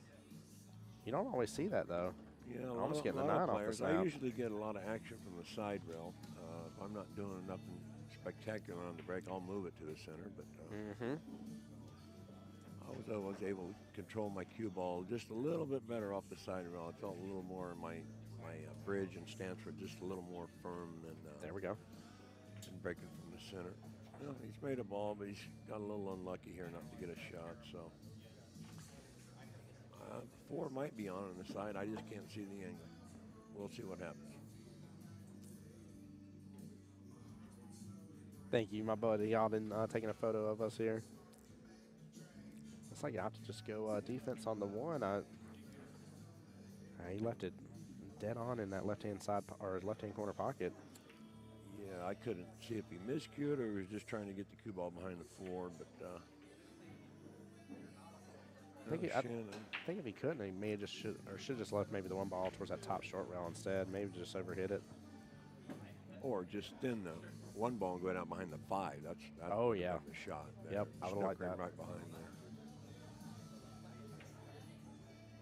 I tell you, we were, of course, talking about you on stream, and one of my favorite things I feel like with your gameplay is that you don't overexert extra energy on the cue ball if it's not necessary. And I like to think of myself as a kind of a pocket speed player. Right. So I really enjoy watching you play because I feel like I learn a lot from the way you play, whereas some players really let their stroke through and, you know, they'll go 2 or 3 times between the long rails for certain shots when, you know, I'm like, it's just, I don't feel like it's necessary. Like, why are you hitting it so hard? Well, sometimes players get carried away. They feel like they're invincible. You know, they feel like I can't miss. It's a small table, but that's not really so. You get on a funny angle, and it's tough. I like that. I haven't even thought about that, but you're right. There are plenty of people that talk about the 7-foot bar boxes in that regards. He's probably going to shoot this in the 6 on the side. I mean, he could come up for the corner, but yeah, just There we go. Little combination coming up. Go 2 rails out for shape or 3.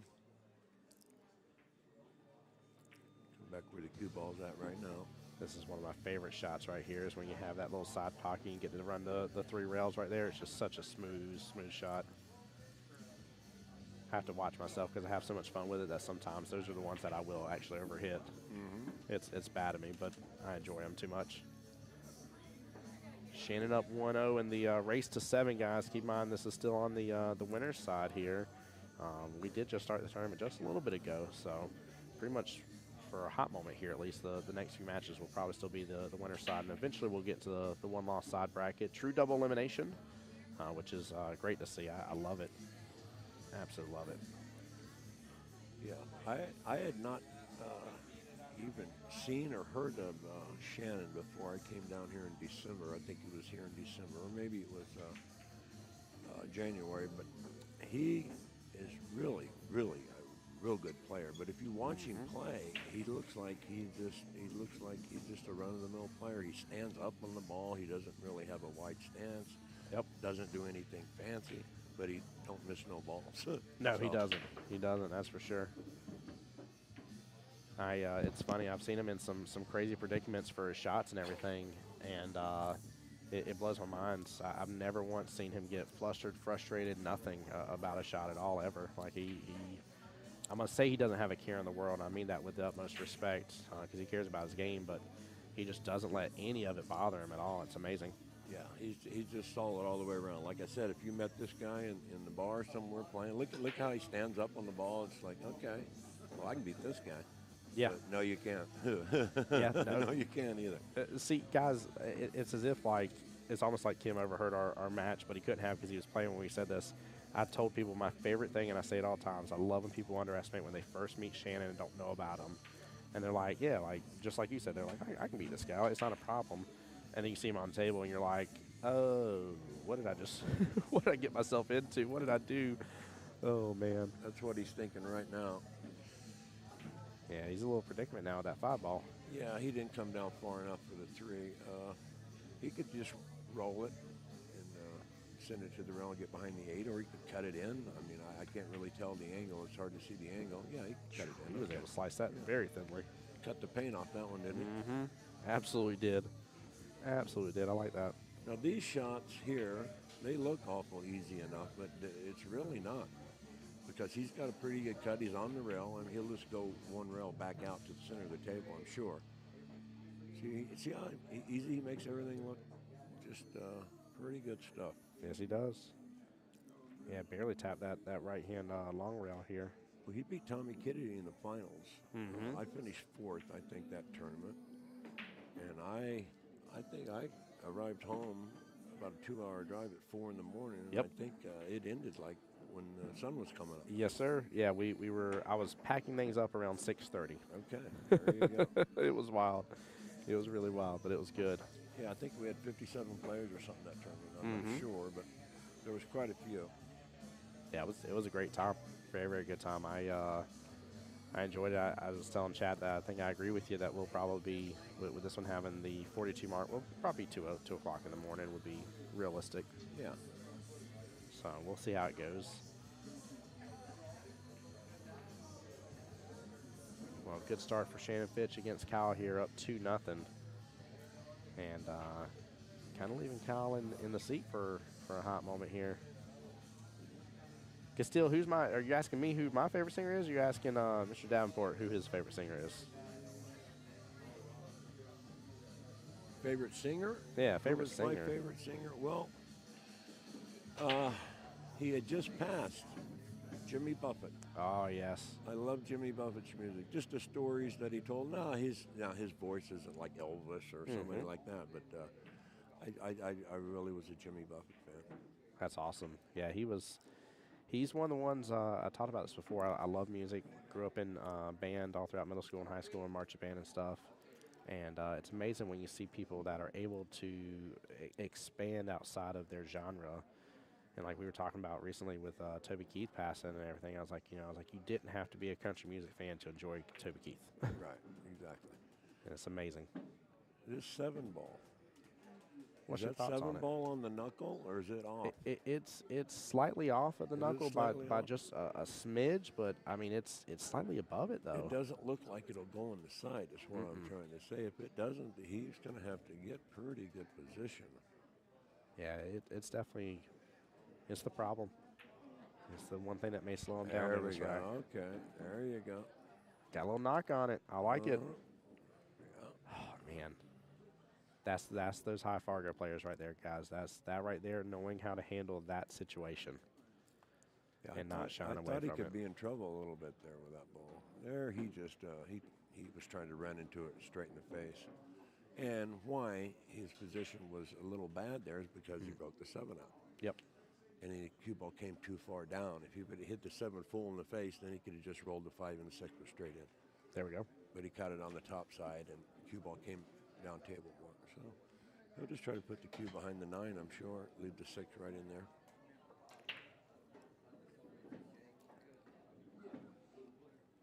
All right, guys, these are those critical moments here. You heard what Mr. Davenport said he would do right here in this instance. Pay attention to what Shannon does as well, and take in this information, guys. These are the sort of critical shots and understanding of how to really just hit the brakes for just a second. No, you need to play defensive and just play it smart. Played it smart, he did. There we go. I don't know if he's fully snookered him, but he's at least half the ball. See, I love this too. When you know you've done it successfully here, and you see somebody that normally gets down on the cue ball very fast, when it takes him a moment before he gets down on that cue ball, he's really looking at the shot. You know you've made a good defensive shot. Oh, I love this. This is a great question. Castile on YouTube said, "Who is your favorite junior player, Mr. Davenport?" My favorite junior, probably Jazz. And I'm trying to think of his last name right now. But if you follow the juniors, you'll know who he is. J-A-S, Jazz. Met him a couple years ago in Norfolk. Good young man.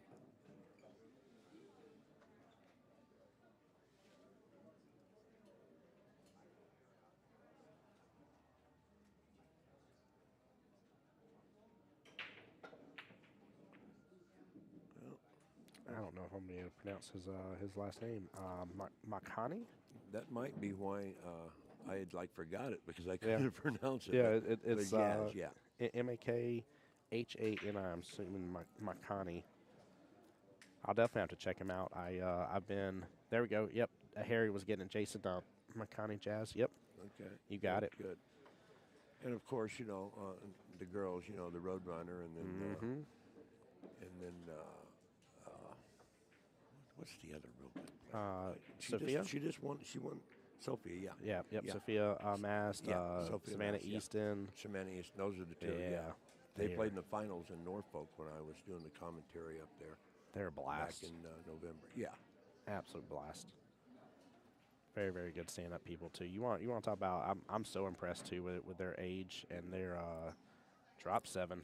No, he might have had this rack from Shannon. That 7 would have dropped. He hit it so good too. Wow.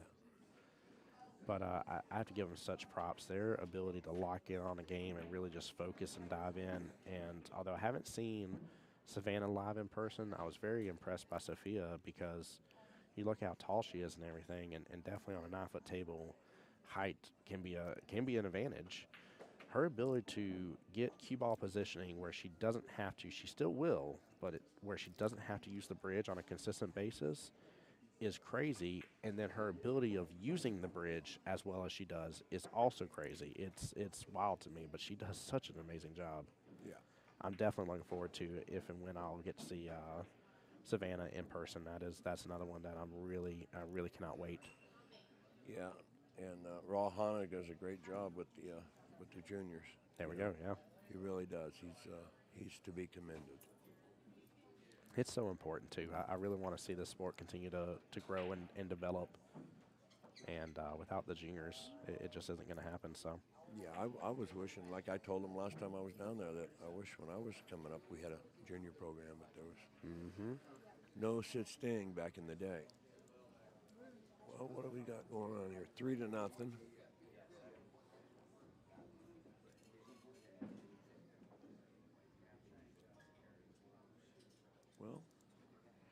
Jeff has not played yet. He did have a first round bye. He's waiting to play Mr. Junior Rossman in the winner's side. So Junior beat Stefan 7-5, and that match has not been called yet. But we may end up having. Oh, I was about to say it just got called. I didn't know if it'd get called in time before this matchup ended. Jeff's about to play J.R. Rossman right now.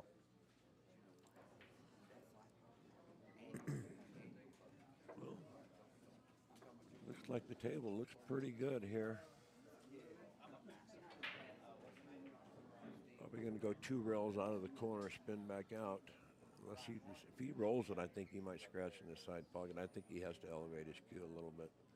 He's definitely elevated from here. Absolutely is. Spin underneath the floor. Oh, he banked the ball. Well, I guess. Wow. And I it don't know hangs up. about that. Maybe he figures he's going to get another shot, but I don't want that. I don't like banking if I can cut him. Yes. I just do not like it. Especially on a table that'll come up short. They bank short. As these diamonds do, they bank short. So you really have to be precise on your banks. It's funny you talk about that too, because we were the event I was doing last weekend. We were on 7-foot predators, and 100% I was testing out some of the banks earlier, and I was like, "Yep." I was like, "You have to let it open up. It always underbanks. It's like you're guaranteed by about for just a normal everyday bank. It's almost about a half diamond difference." Right. So how are those new predator tables? They're interesting. I enjoyed playing on them quite a bit. Right. I'll tell you the thing I love most about them, and I know it's going to sound silly, but I actually love the rack, because the rack has 3 points that touch the table, but the rest of the rack is floating above the table. In my opinion, is the best rack out there without you using a template rack. Right. I still think template racks take precedence, but they're wonderful. That's interesting. But yeah, no, the ones floats, huh? It floats, yeah. So there's only like 3 little points of the entire rack that touch the physical table, but the rest of the physical rack itself is above the table, and it's extremely difficult not to get a tight rack. Like I don't want to say it's impossible, but you have to almost be trying to not get a tight rack out of them. It's very interesting. He wants to miss the 9. Yeah, he He's needs to rolling leave the that 9 straight alone. back? Yeah, okay. Yep, very well done. Yeah, because still there is a junior predator event across the U.S. It's awesome. I love the fact that that's going on. Absolutely love it. I still need to take a little bit of time out of my weeks to watch through some of the matches that just got done playing out. A lot of people have been talking about them, some of the pros, and Right. I have not had a chance this week at all to look at any of those going on. Lots to learn from them, to say the least. Well, looks like he's going to go up 4-0, which is a pretty big lead when you're racing to 7 Yes, it is. and playing this gentleman.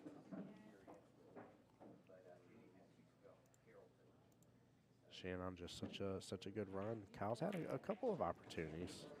Not many, but he's had a couple against Shannon, which is nice to say the least.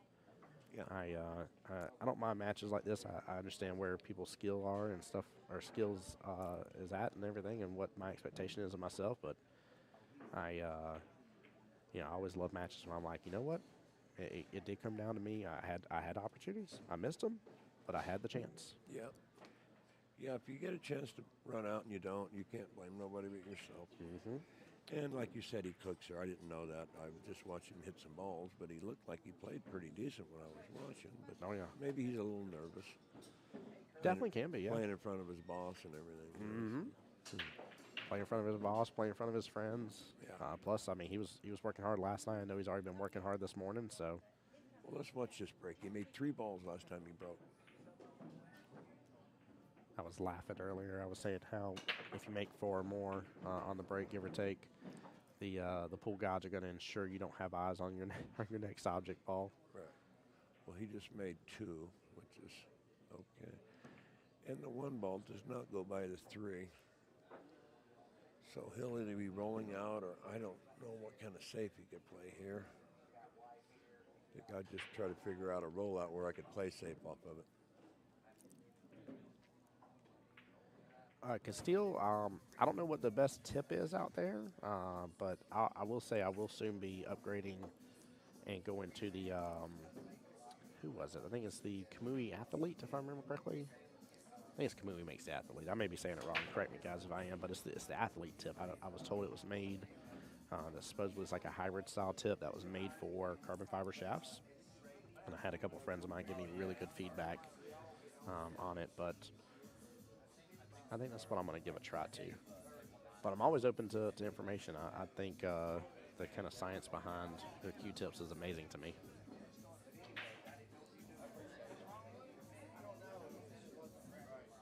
Well, I don't know much about the science behind it, but I know one thing. When they start talking $80, $90, $100 for a tip, I'm out. That's all I can I'm with tell you. I'm with you on that. I used, when I was growing up, we used to use those old champions. They came from France. They were blonde in color. They were great tips, and they quit making them, and then I just used LaPro my whole career, basically. A nice hard LaPro. But, yeah, it's a little wild. You know, it costs you $80. Give me $25 to put it on. You know what I mean? Yeah, that pricing gets up there for sure. I know Nick Varner and myself, we both, when we were playing, we would wear the tip down to the nub. I mean, that tip, you couldn't see hardly any of the tip. I mean, I would literally play maybe 15 to 20 tournaments with one tip. I mean, and practice, too. I mean, it's just, we had it, because you could spin the ball so much. The smaller the tip, the more the ball's going to spin. And in reality, you know, there's two ways to control your cue ball. One is with speed, but the most important one is English. English is how you control your cue ball as you hit it off the object ball. Yep. That controls everything. Well, I guess it's safe to say that Shannon is probably going to win this match. He's definitely running away with it. It is it's a tough boat to come back from 5-0. Yeah. For anybody. Yep. Castile, I'm not familiar with the Ultra Skin tip. Are you familiar with that tip at all? Have you heard of the Ultra Skin? You talking to me? Yeah.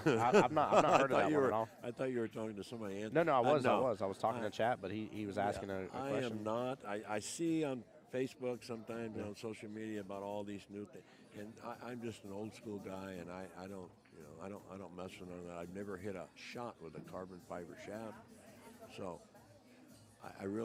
I'm not up to date on the high technology stuff. I like the way wood feels in my fingers and my hand. There we go. Jim, we got Mr. Davenport on the mic with us here. Jim just was on mic a little while ago, heading on home to get in his nap. That man was up here late working hard, back early in the morning. Guys, I always tell you my favorite thing about coming in here first thing before this tournament is to see all the tables beautiful clean, all the balls beautiful clean, already placed, chalk on the table. Like, it is such a presentation, and Jim ensures it happens every single time. Yes, this is a very nice place. Very nice place that John has here, and they keep it clean, and it's a pleasure to play in here. Yes, it is. Well, here we go. The 4. Well, I guess you better go ahead and get on the 3 before I mention the 4. But the 4 is a little bit of a predicament here. Do you prefer to be below it, shooting towards the top right-hand corner pocket, or above it, shooting towards the bottom right-hand? You're talking about the 4? Four I ball, always yes, sir. want to shoot it short rail if I can. Yeah. But this doesn't look like he's going to be able to shoot it short rail. I mean, I guess he could if he gets dead straight in. The points are always a problem when you're running past the side going down. I mean, you always are aware that, hey, they could just jump out and, bite you.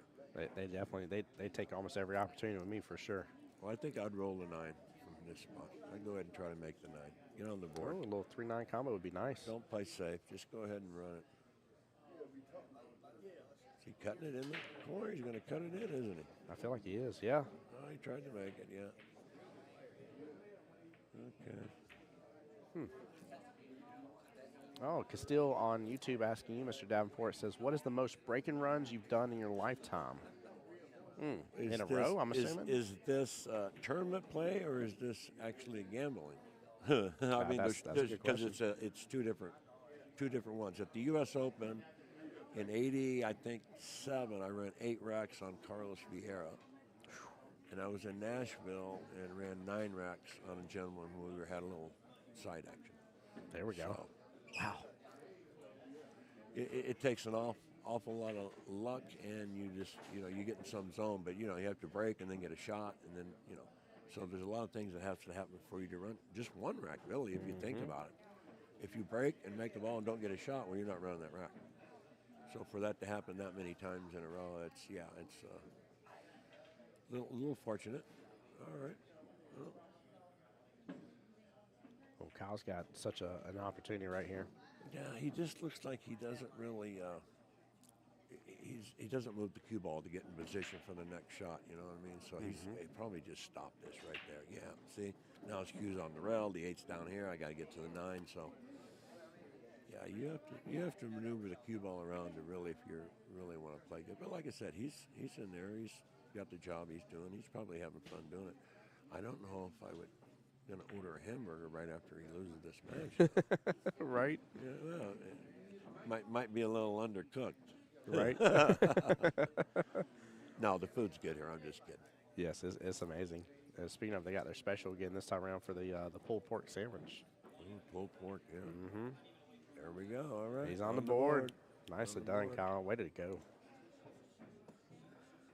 Yeah, I like that shot he had right there to get onto the 9. That's a nice little, good firm follow through. Get back around, do a little 3-railer on it. It's a fun shot. Yeah, for anybody to make that shot, especially when the cue ball's froze, it's very difficult. I don't know if my wife's listening, but I like to say hi to her. Hello, Aida. How are you doing, baby? There we go. There we go. Definitely give the love to the wife and any family as well. Appreciate that. Yeah. Lauren on Facebook side said, Kim, always a pleasure watching you play. Well, that's nice. If I can put one smile on somebody's face, or they might learn one little thing by watching me. That's I've done my job then. Yes, you have. Most certainly have. Is there anybody in the tournament you're excited to play against today that you're hoping you get a chance to go up against? If the cards fall that way, obviously. No. No? I was dying laughing the last one, by the way, whenever Shannon wasn't here and TK was playing. And TK at the end told me, he said, if you see Shannon, he's like, tell him, I said, thank you for not showing up. And I was dying laughing because come Monday, I literally walking to the cue ball billiards back home in Jacksonville, and Shannon's right there in the arena playing a guy. And I was just watching. I didn't want to interrupt their match at all. And Shannon came up to me and was asking how the tournament went and everything. And I said, oh, yeah, like Tommy has a message for you. He said, yeah? He's like, what's that? And I was like, Tommy said, thanks so much for not showing up. Oh, man, I love it. Right. No, when I first started playing tournaments, I used to think, oh, well, if this guy beats that, you just can't do it. Whoever you play, whoever wins, you're up. You can't wish for this guy to beat that guy. You're just, you're running up the wrong tree if you're trying to do that. I definitely agree. Definitely agree. When you're super focused on how your opponent's doing, you're not focused on your game, and you're gonna make those critical errors. For great players too, they're playing with the greatness that's inside them. They have to compete with that also, not just their opponent. Yep, they definitely do. Yeah, that's a really good point.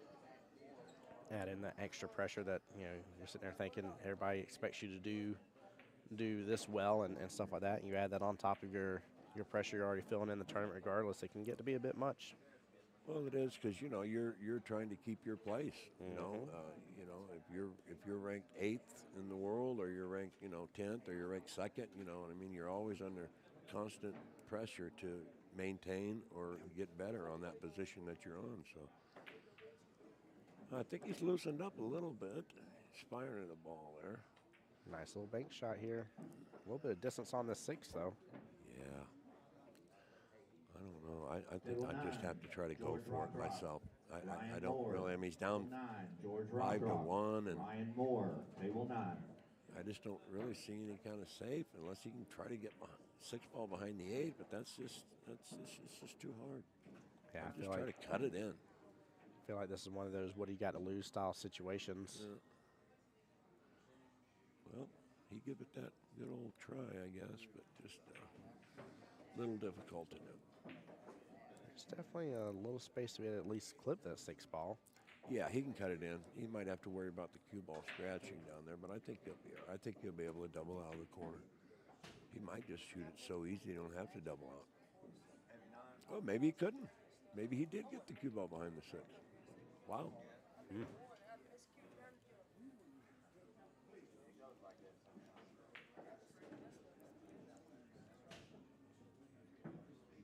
Well, the only shot I see is just shoot it in the corner. Yeah, you definitely got to take it in the corner. I That side think pocket's a he's gonna trick. I think he might be trying to just hook him behind the 8, have the 6 hit the 7. I just don't. I don't know. No, he was trying the shot to make it. Yeah. All right.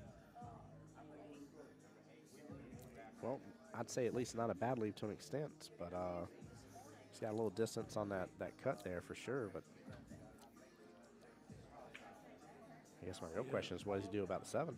Yeah, I don't know. Shannon, he don't like giving up nothing. I mean, usually, if you don't have anything, he'll play safe. But, yeah. Yeah, if he makes the 6, if he elevates his cue, he'll have a shot on the 7. It'll spin back off the rail for him. But he might just knock the 6 back up where the cue ball's at right now and leave the cue ball by the 7. If he don't like anything he sees.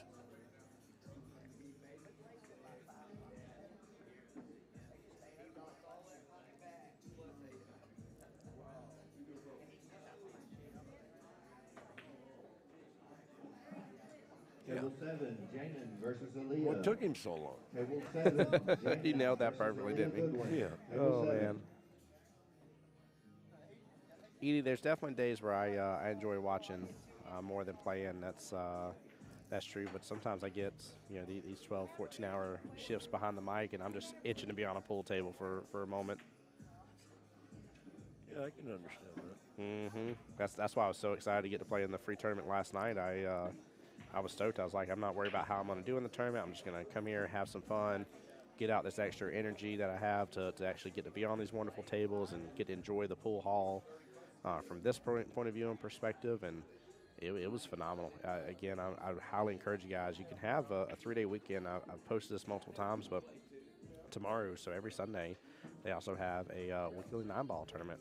So you can literally come up here for the first Friday, Saturday, and Sunday and have a little 3-day weekend of tournaments, essentially, that are, I mean, you're going to pay $75 total between all three. Right. Because the first one's free, this one's $50, and then tomorrow's $25. Get tons of table time, tons of matches, and have a really good time with it. So How many players they have last night? we had 29 Oh, wow, players. that's Yeah. a good turnout. Yep. Yes, it is. Yeah, it was a lot of fun. I was very proud. I love almost bragging about this to an extent because I had no expectations for myself going in. I just, again, was looking to have a good time. And if I would have beat the last guy I lost to, if I would have beat him and I had the opportunity to do so, I messed up on a very key shot that was well within my capability. But if I would have beat him, I would have been guaranteeing myself at least 4th place. Well, so you finished 5-6? 5-6, yes, sir. Yeah. Yep. I was very pleased with that. 29, yeah. Yeah, Jim, thank you so much. Yep, got to love the game. That's 100% right, Jim. Got to love the game. Yeah, I appreciate everybody that comes and stream, even if you just stop by to say hi for a moment. Anybody that shares the stream out means a lot to me. All right, just thin the 1 ball, send the cue ball down table by the 5 ball. Yeah, let that 2-3 play defensive for you. Yeah, I don't know. He's elevating. I don't like this, but yeah, because the 1 will run into the 3, which will stop the 1. Yeah, he's got a great defensive opportunity here. I know he's kind of had the ability to really swing for the hills, but he needs to hit the brakes on this one. Okay, good shot. Nicely done. Very well played. Very well played. I like that. Now, does Shannon go on the right-hand side and go onto that long rail past the 2? He looks like he's going to try to lock him up. He's going to try to block him from having a shot. Oh, nicely done. Very well played here.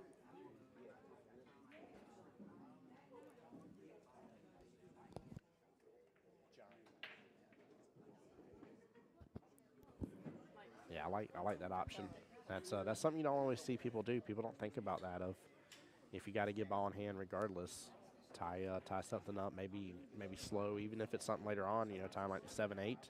I've seen plenty of people miss that opportunity and know they're going to get ball in hand instead of thinking of like, hey, I get it, they can run out the rest, but if I tie up the 7-8 and kind of stop them for a moment, what does it matter if they can run the rest? Yeah, I guess he's really putting the screws, so to say, to him there. He didn't want him to give him anything. Mm-hmm. Well, here we go. Well, this should break out here some. The one, it's froze. It won't break much. Oh, wow. Hey, you're right. I expect a little more from that.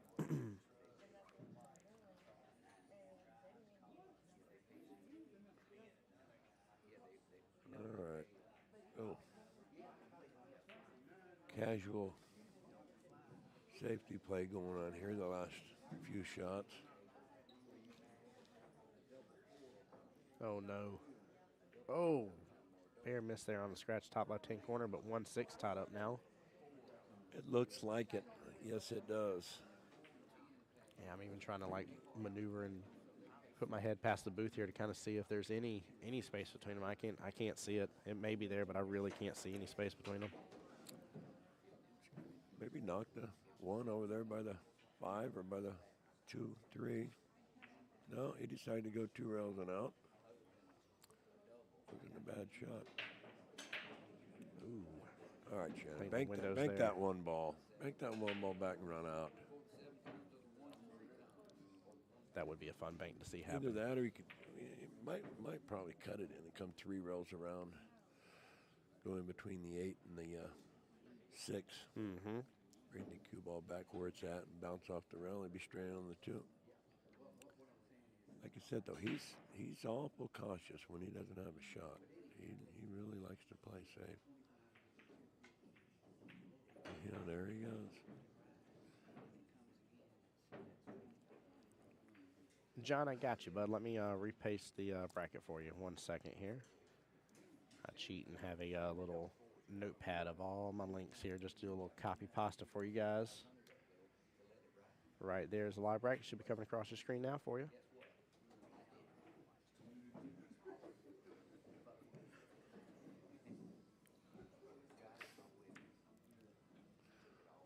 Well, this has been a very interesting little battle here for this rack. Well, almost put me to sleep. Oh, I love it. So we got another one coming up here. Yeah, as soon as any of this breaks up, this is, I'm gonna dare say run out central, though.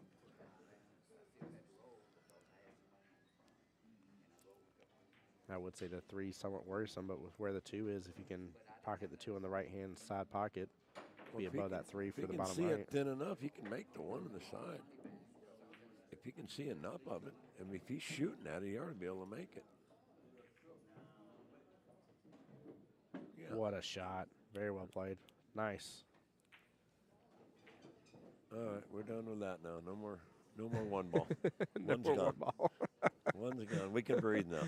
Oh, there we go. It's out of here. Oh, I love it. That's too good. It's so funny sometimes when the jukebox is not playing, it gets so quiet in here, and other times you can't hear yourself think. Yeah. Oh, yeah. You can tell the people are enjoying the gameplay right now. So many people are up on the rails here along the sidelines.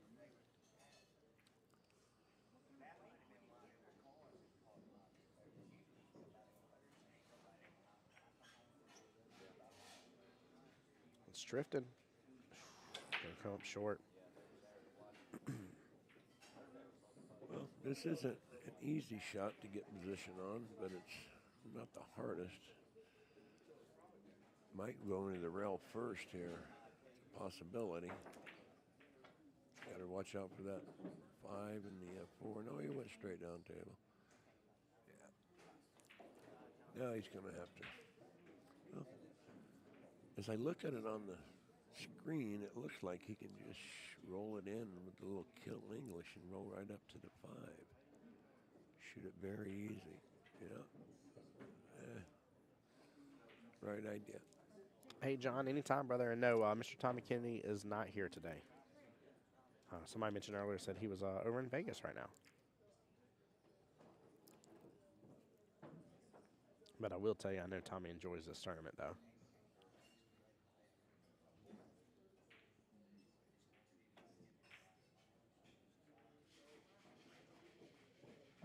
Well, on a lot of bottom right, if I'm seeing this correctly, a lot of outside. Yeah, Oh, he's yeah, just going bumping it up defensive. to the rail.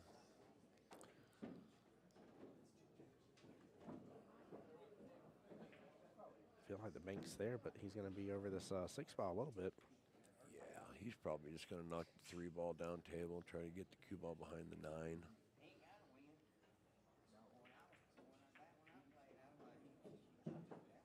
I brought it back to get How behind about the 8. the 8? Yeah, I didn't. Wow, he really had enough there. Man, that was nice. Even the crowd's looking back like, yeah, that was a good shot. Pretty smooth, pretty was. smooth. That was enjoyable. Wow.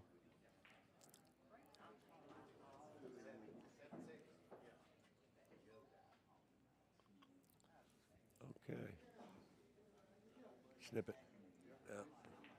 Oh, come on. Thought he had it. It got so close. It was a good attempt. Guess maybe if he attacked that a little more, he would have had it. Yeah, hit it a little harder and hold its angle. Table 4, Charles Jones. This should work out really well. I'm assuming it's going to be Table close to that 4, bottom left-hand quadrant of Charles the Jones table versus here. Jennifer Bryant. Come against Yeah. that right-hand long rail and scoot back over to the left. He didn't. He wanted to get There we straight go. in, so he didn't have to do that. But like I said, Shannon's just Man. he's a strong player. Bounce out, shoot it in the side pocket, and then game, set, match. Yep, call it a day. Shake hands and go about your way. And that's it. Very well played by Mr. Shannon Fitch, winning 7-1 against Mr. Kyle.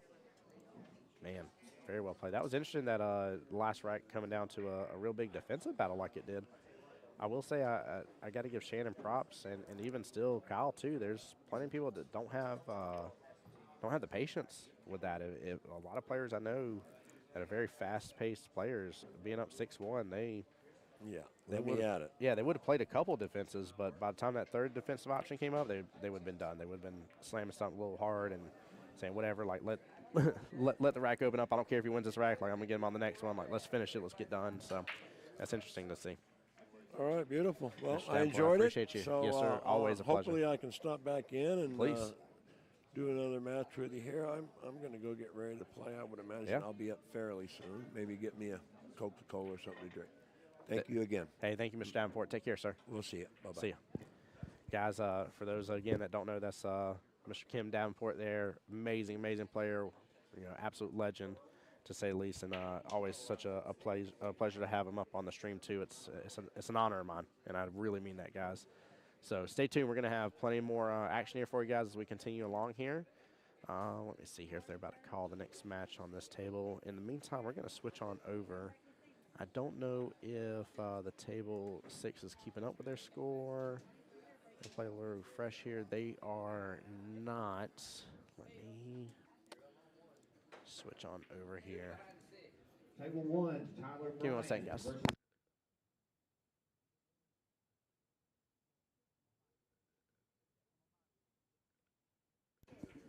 Yeah, you're good. Yep, that's not a problem, Mr. Davenport. I do know, just looking at the top here, somebody is up 1-0, but I can't really see anything past that. So I know they started not that long ago on the stream here. What's up, brother? Good to see you, Billy. I know they started not that long ago between JR and Jeff over here, but I don't know if the score above the table is correct or not here, just to be honest with you. That is Mr. JR Rossman right over there. That is shooting right now. Jeff was just at the table here. And score shows one of them up 1-0. I'm going to try and see who wins this rack, and if they move the little bobble ahead over there, I can actually get you guys an update for the score. Guys, I always try to encourage people, too. They use digital pool here, but players do not keep up with their own score via their phone. Please, if you're ever in this tournament playing, keep up with the score on your phone. And the only reason I say that is because people will ask me time and time again, they'll be like, hey, I know so-and-so's playing right now. What's the current score? Guys, I have no clue, unfortunately. If it's not updated here, I'm playing the guessing game and trying my best to give you guys as much information as I possibly can. But unfortunately here, I just don't always get a chance to give it to you. So I would love to. I'd love to have all of them. I'd love to get all tables streamed here soon for the stream, by the way. Here, we're working on it. There you go. But we're working on it here. And soon I will have this second camera to where it will be its own separate stream for you guys. There obviously won't be commentary behind it. But I've talked about it multiple times. I think I got it down pat on how to get this to work. And that will definitely be coming up here. Guys, we're going to get back to table 1. Billy, I appreciate you, my friend. Thank you, brother. Billy on YouTube side says you're doing a great job, buddy. It means a lot to me, seriously. It means a lot here. We're going to switch back over to table 1 here if I can get it refreshed in time. There we go. Mr. Tyler versus William Shepard here. Give me 1 second, guys.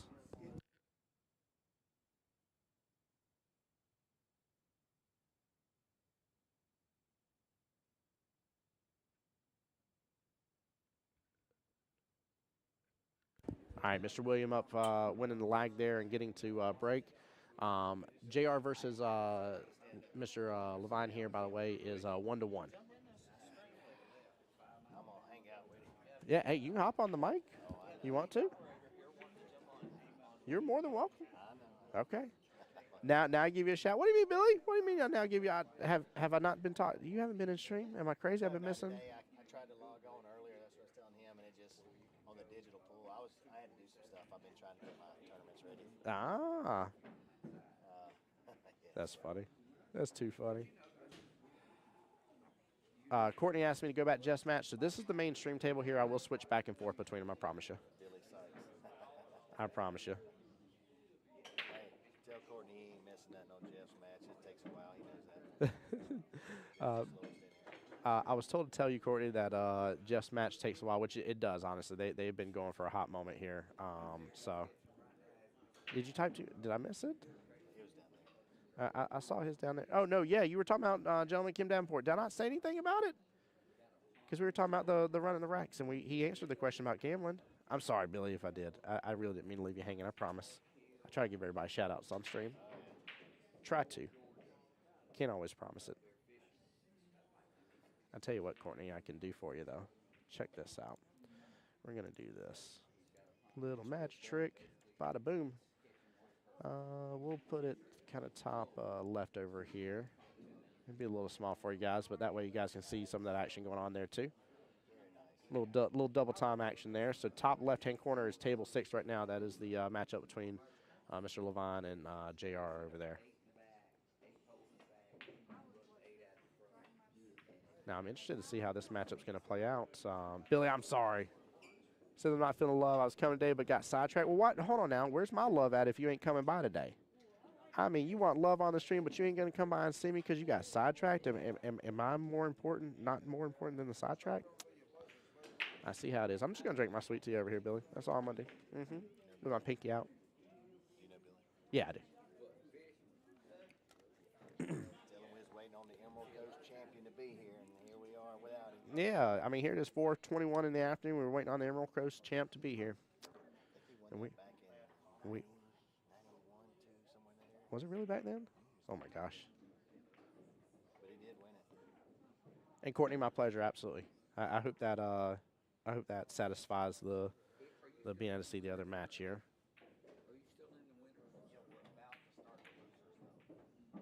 Oh, yep, I just overheard John talking. Looks like we are going to start having some of the one-loss odd matches coming up here soon. Chat said something about turning at 8 p.m. last night. My buddy, everybody knows I'm a bar table champion. The champion. No, seriously, Billy, keep in mind they do the Friday night free 8-ball tournaments. First Saturday every month is the Saturday 9-ball open tournament, which you're seeing right now. And then on Sunday they even have another tournament as well. You can make a nice little 3-day weekend out of it for all the tournaments. I actually participated and was very, very excited, very happy about the 8-ball tournament last night. Finished up in the 5th, 6th bracket. Had I beat the last guy, I would have been in the 4th place bracket. And I was just very happy. I had the opportunity. I missed a critical shot. That was on me, but it's definitely a lot of fun. Really, really good time. Really good time. William Shepard in the winning bracket. Did he beat Frog? Let me see here.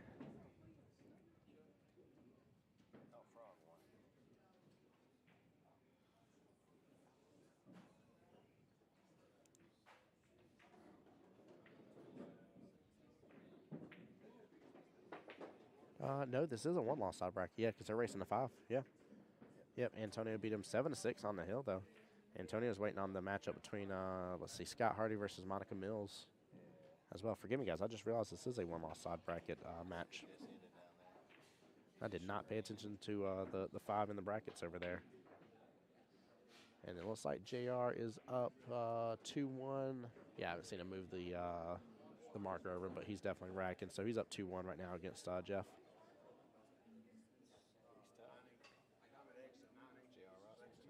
Yeah, oh yeah. That's a good matchup over there between those two. And a nice little out there by Mr. Tyler, up 1-0 in this matchup. Keep in mind with it being true double elimination here, with these guys being in the one-loss side bracket, though, after this.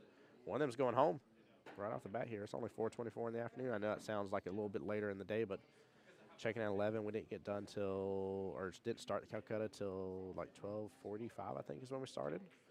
So really, we haven't been going on. Let's see, my timer says 2.5 hours since I've been streaming, and that's when the first match was started. So they have not been very, very long at all. So while we're waiting on this break here, guys, for those that don't know what we're doing here, this is, again, the first Saturday of every month, 9-ball open tournament, $50 buy-in Texas Express rules. 9 does not count on the rack, and you rack your own here.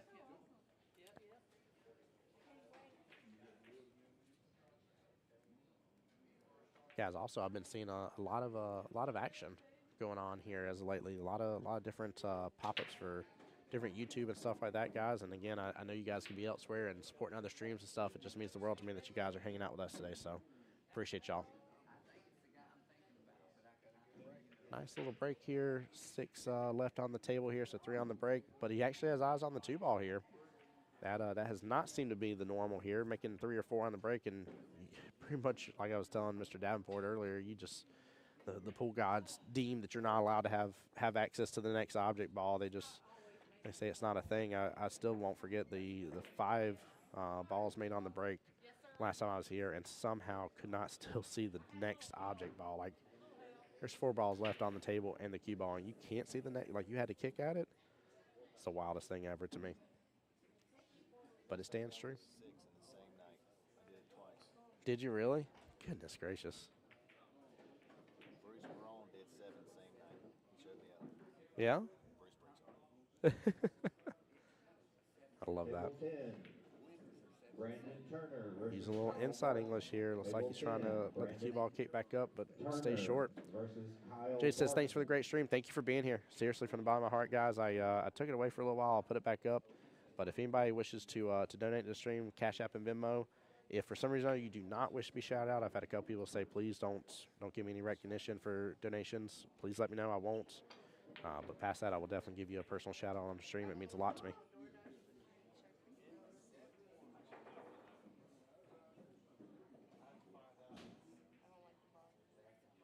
Nice little run here.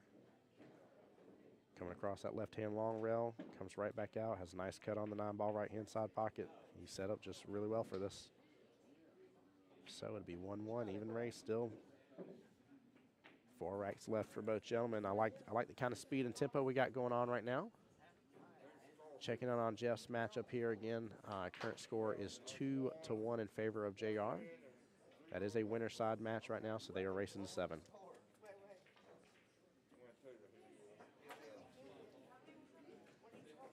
Get on the 9-ball right now. Oh, yeah, he definitely did a great job. How many players, and do you have to pay out? Are you asking what the payout is? Is that what you're asking, John? So the payout goes to the top 6 in the tournament here, and then for the Calcutta, it goes to the top 4. Payout for first place for the tournament is $1,000, and then it is almost $2,000 for the Calcutta. It came out to $1,950. Let me pull up my photo here. Give me 1 second so I'll tell you guys correctly here. Yeah, so $1,000 for payout for the tournaments, $1,950 for the Calcutta. Second place is $760 and $1,510 for the Calcutta. Third place is $480 and $980 for the Calcutta. And then fourth place is $260 and $490 for the Calcutta. Fifth and sixth for the tournament still get their $50 back from there. So like I said, top 6 payout for the tournament out of 42 players. And then top 4 paid out for the Calcutta. A total of $4,930 in the Calcutta. and a total of $2,600 for the tournament, considering $1,000 that is from John himself for the tournament. Keep in mind, if we do get this tournament starting to fill up here and we get the 64-man field, he'll throw in an additional $1,000. He does give that full extra $2,000 for the payout. There we go. Harry says like William to win this match. It's still 1-1.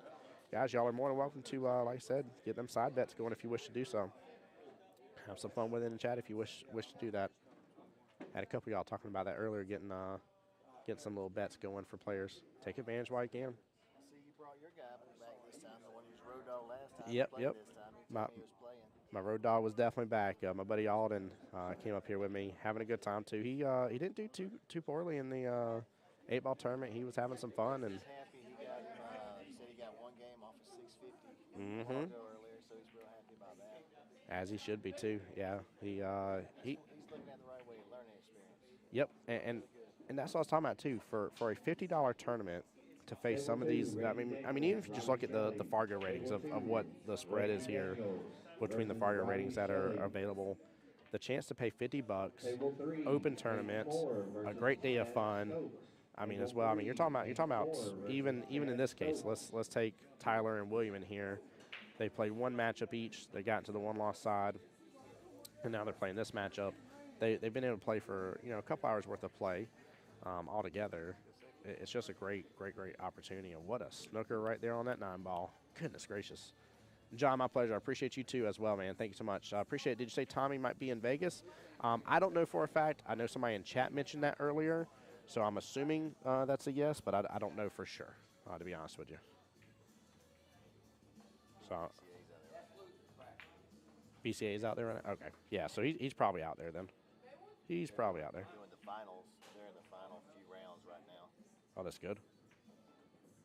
They'll be wrapping up, then I'll get everybody to come over to this stream instead. I'm just joking. I love it. Enjoy watching and listening to you. Have a good day. John, you be blessed as well, man. Thank you so much again. I appreciate it. Seriously. Where else can you play? Kim Davenport, TK, Randy Jordan, Chad Stokes, Shannon Fitch for $50. Billy, tell people again. Scream it from the rooftops. Like, I don't understand. I get that these guys in multiple ways are legends and great players and amazing, this and the other.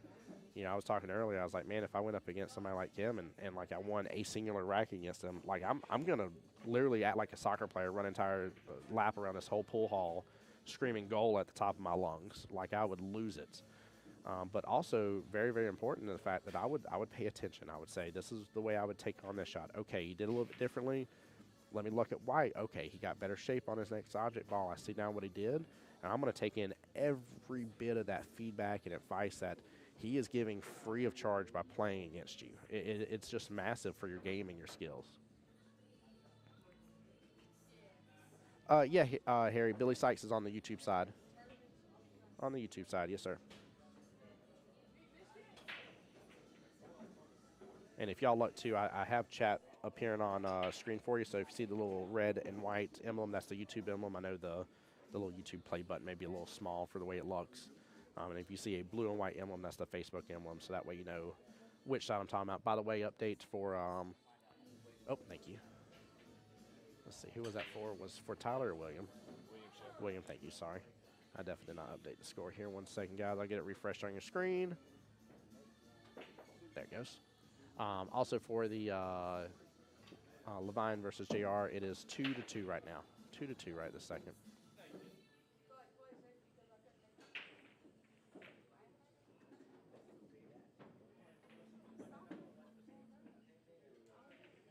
Man, both these gentlemen have been getting really decent breaks on this. I mean, 2-ball break, 3-ball break, very consistent. Famous William Sykes from the cobblestone streets of Savannah, Georgia. Let's go. I love that. Those streets can be a little treacherous to walk on, though. I will say that. Been there, done that. Well, how are you doing, sir? What's up? What's up, buddy? Hey, we're going to get you on stream. You going to tell everybody who you are? This is Billy Brantley. I'm just a local guy for here in Macon, the local league operator for APA. Just joining over here. Got John is one of my bar owners that really supports the APA. I love it. Absolutely love it. Glad to have you on stream with us here. I was wondering if you were just going to be chilling next to me, if you're gonna hop on the mic for a moment. I love it. Oh, I was going to hop on, just taking a break, getting my wits about me. There you go. That's good. That is good. No, I love it. I love seeing you up over here. What's up, Billy Sykes? I was the one up here telling about you being the Emerald Coast champion. I know Justin Coleman's very proud of you back then. Hey, Edie, how are you? What's up, Carter, Aaron? How are you guys doing? There we go.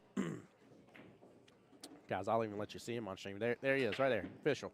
This ain't no fake, falling in or something like that here. He is here live in the booth with me. There we go. Chat's going wild for you, brother. Let's go. I love it. They love midgets. I did not see that coming. I did not see that coming at all. That was hilarious. Oh, my goodness gracious. You guys don't want to miss this. All this good pool playing. You don't get to see it. No, not for this price point. Not for this price point at all. I'm with people. There's been so much conversation I've been reading lately about people saying, hey, like, joining in on open tournaments and this, that, and the other, working on your game, getting better, et cetera, et cetera. And some people are like, no, handicap tournaments are the way to go. And there's a lot of back and forth about it. But I'll say this much. If I can get into an open tournament, regardless of whether I feel I'm going to win or lose, for $50, and I get to have all this experience around me and all this just huge opportunity of learning and everything, I'm not going to miss out on this opportunity. It's few and far between. I'm seeing more and more tournaments that are $200, $300 entry fees and stuff, and nothing wrong with that. People like taking home a big, as I call it, like a big purse, taking it home and stuff. But I mean, I can do 6 months of this tournament, and for, don't hold me to this, but for I think the 3 out of the 4 I know I've seen Shannon, 3 out of the 4 I've seen Mr. Davenport. I'm fairly certain this is the first one I haven't seen Tommy. So 3 out of 4 I've seen Tommy. And, I've seen a lot of great people. I think this is the second one I've got to see Mr. Jeff on as well. Like, there's so many heavy hitters in here, and to get to do that 5 or 6 times for the pay-in and have a chance to play all these great people, I'm not missing that opportunity. I ain't letting it fall short. Well, I personally support all pool. As long as you're having fun, even handicap, doesn't matter. Just have fun. There we go. Enjoy the game. There we go.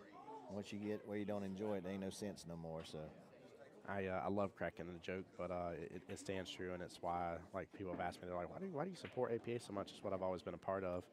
But my favorite part is whenever you see the signs and it's have fun, play pool, meet people. True.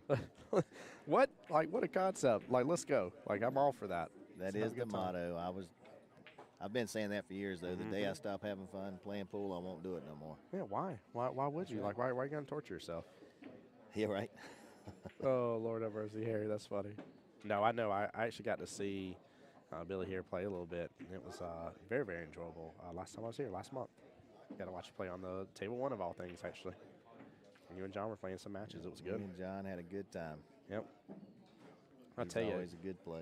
It's funny, too, because I'm learning more and more as I'm getting to meet more of you league operators and stuff. And I'm like, man, I was like, some of y'all are extremely talented. And I don't know why that shocked me at first, but it has. Like, every single time I'm like, what were you before you became a league operator? Oh, I was skill level 8. And I'm like, what? Are you serious? Like, what? We do have Jeanette Lee and Eva Lawrence and Florian. Florian. Oh, we got some really good pool players out there. I love Jeanette Lee, though. Alden has my bag now, my actual signed poison bag from Jeanette Lee. And I'll never forget when I got that and watched one of her expedition matches in Vegas. And she was having a good time with her opponent and, like, even doing some coaching and training in the moment as well.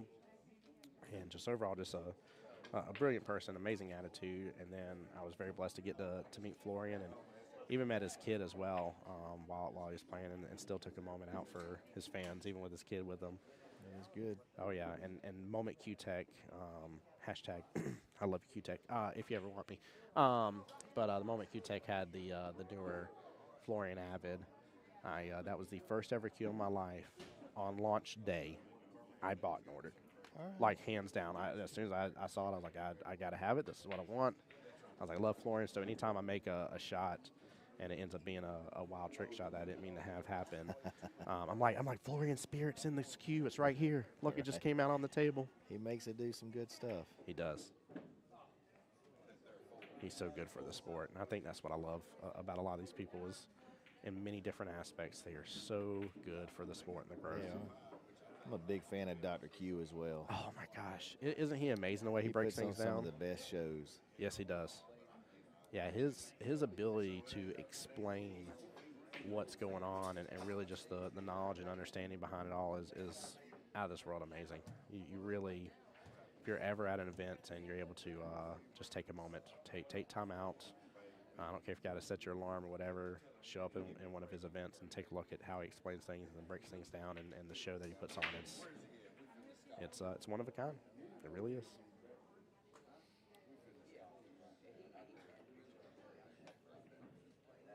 So how was your experience last weekend at the singles event?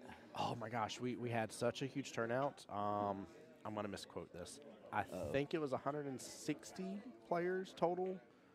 Don't hold me to it. It's right around. I know it was over the 150 mark, but it's right around that mark. Around I think 160 total participants.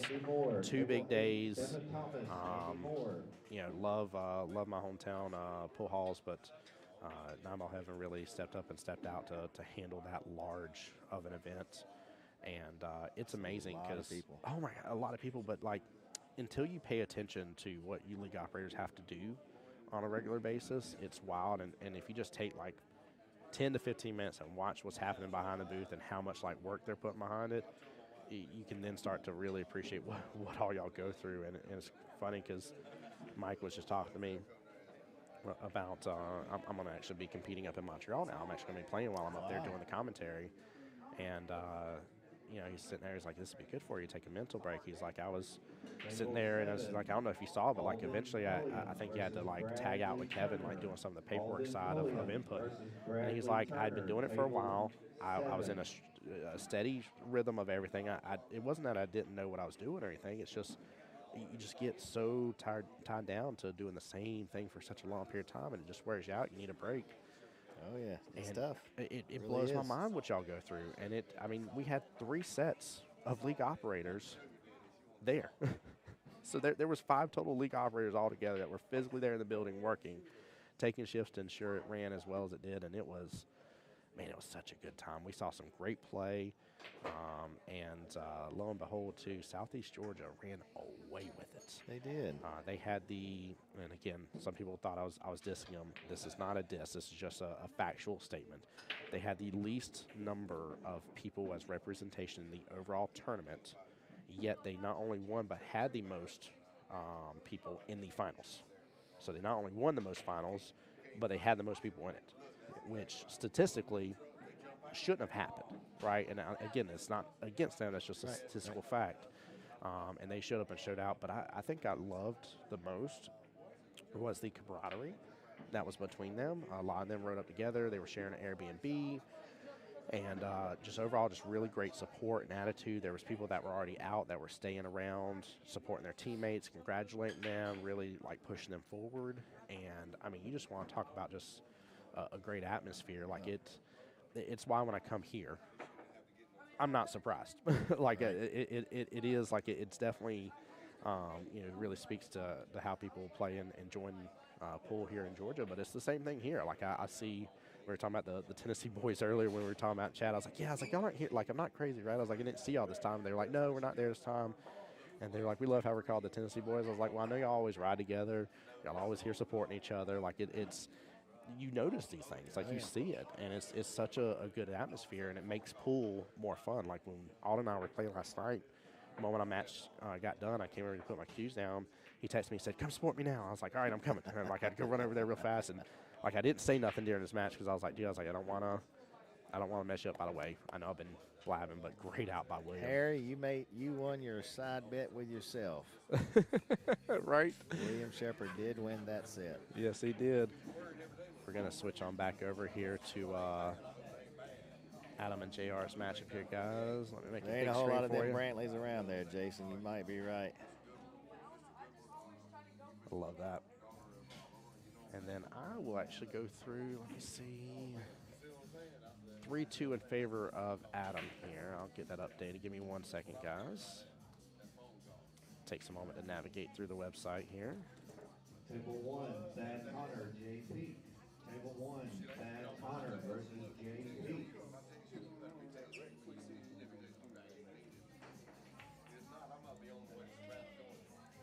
1 second, it should refresh here. We'll disappear a trick. There we go. Oh, nope. JK, JR's got 2. Sorry, guys, I lied to you. I lied. Disappear, do your trick. I love how Digital Pool loves to do this to me sometimes on stream here. They'll be like, nah, he doesn't have 2 points. JR definitely has 2 points. Let me refresh Digital Pool's side here for the score update.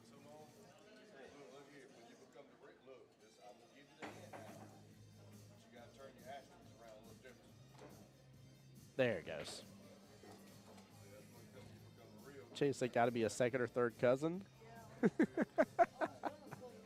So for all y'all that can't see what's going on up here, this man is hitting 1,000 buttons a second up here, saying it's easy stuff up here.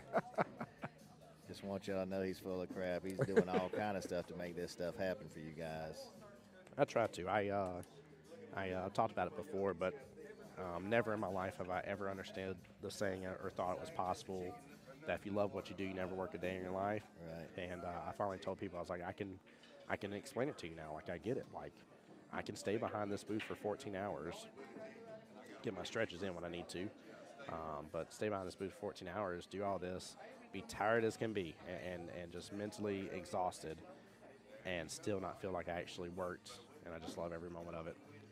Well, you're doing a great job. We do watch you a lot. I watch you, as you know, I watch you back in Jacksonville. Mm-hmm. Big supporter. So you guys know when he's putting his little Venmo up here, y'all don't have a clue the stuff he's doing up here behind this microphone. He's got a laptop. He's got screens out. He's got a mini computer over here. He's got called a phone that we can never have in our hands that he's got. He's got all kind of shit going. So I'm sorry. He's got all kind of stuff going on. Stuff of things. But, I mean, he's got a lot going on to get all this out to you. It makes it look easy when we watch online, guys, because I do the same thing. Watching like, wow, it's going smooth. He's doing a lot to get it to make it look that good for everybody. So just want to give a shout out to him. Appreciate you. I know he does a great job down in Jacksonville. I've been going down there for a few years now, and I saw him when he was down there, and I was like, wow, I would love to do that. And, guys, when I say that, I just say that I do not want to do it. It is way too much work what he does up here. He's definitely like, don't sign me up for that. All right, it's incredible to look at and how he represents everybody that he goes and videos and puts online. I love it. Again, one of my favorite things of doing this is I always end up having somebody come back and they'll say, hey, like, you know, I got to go back and watch my match. Thank you so much. My mom was able to watch me play, or my friend from back west was able to watch me play and stuff. And I'm like, that's the reason I do what I do. Like, the fact that you guys were able to get some sort of family or friends involved in this situation is huge and very enjoyable. Means a lot to me, guys. I love when my family participates, and you know, you'll see my wife come and stream from time to time as well. And next thing you know, she'll type out what Luna's saying, my daughter, or what Luke loves the different color of the ball. So he'll be like, blue, blue, blue, and sit there pointing at the 2 ball and stuff all the time. And she'll come in, and it just means the world to me. So I really hope to be able to give you guys that capability. And again, for everybody that comes in and tags and shares the stream and all that kind of stuff, it's free of charge. But it really helps the stream out a lot. Every time I'm able to look over at John and tell him how many viewers and stuff we have and stuff, it means a lot. He lights up like a Christmas tree every single time just to see that you guys are over here supporting this and being a part of this. So guys, I'm going to throw it out there. I don't really know much. I'm going to let him answer this question, but I know some of you might be wondering, do you have a library with this stuff on it somewhere? Do I have a library? Like maybe a Facebook page they can go look at, or? Oh yeah, for all the previous videos, yeah, absolutely. Via my Facebook page, every single video that I stream, even if I'm not streaming on my Facebook particularly. So, like when I do, for instance, Jacksonville APA as an example, I stream to their Facebook instead. I still tag my Facebook in it every single time, so you can actually go back through and see every single event. But that's also why I got my YouTube involved. So I'm actually able to put every single one of these events on the YouTube. And regardless of whether you were part of it or get to see it, you'll be able to go back there and see the entire live streams in their entirety, not broken up. But also, as well, Bulldogs does something different, too. And goodness gracious, I'm forgetting the gentleman's name, but he actually goes through, takes back my videos, and breaks them down on the YouTube side for Bulldogs and shows each match individually as well. That'd be for you. Jim. It wasn't Jim that does it, it's the other gentleman. I'm feel so bad, but I'm trying to blank on his darn name. And I just talked to him last night right over there by table 6, too. That's the worst part.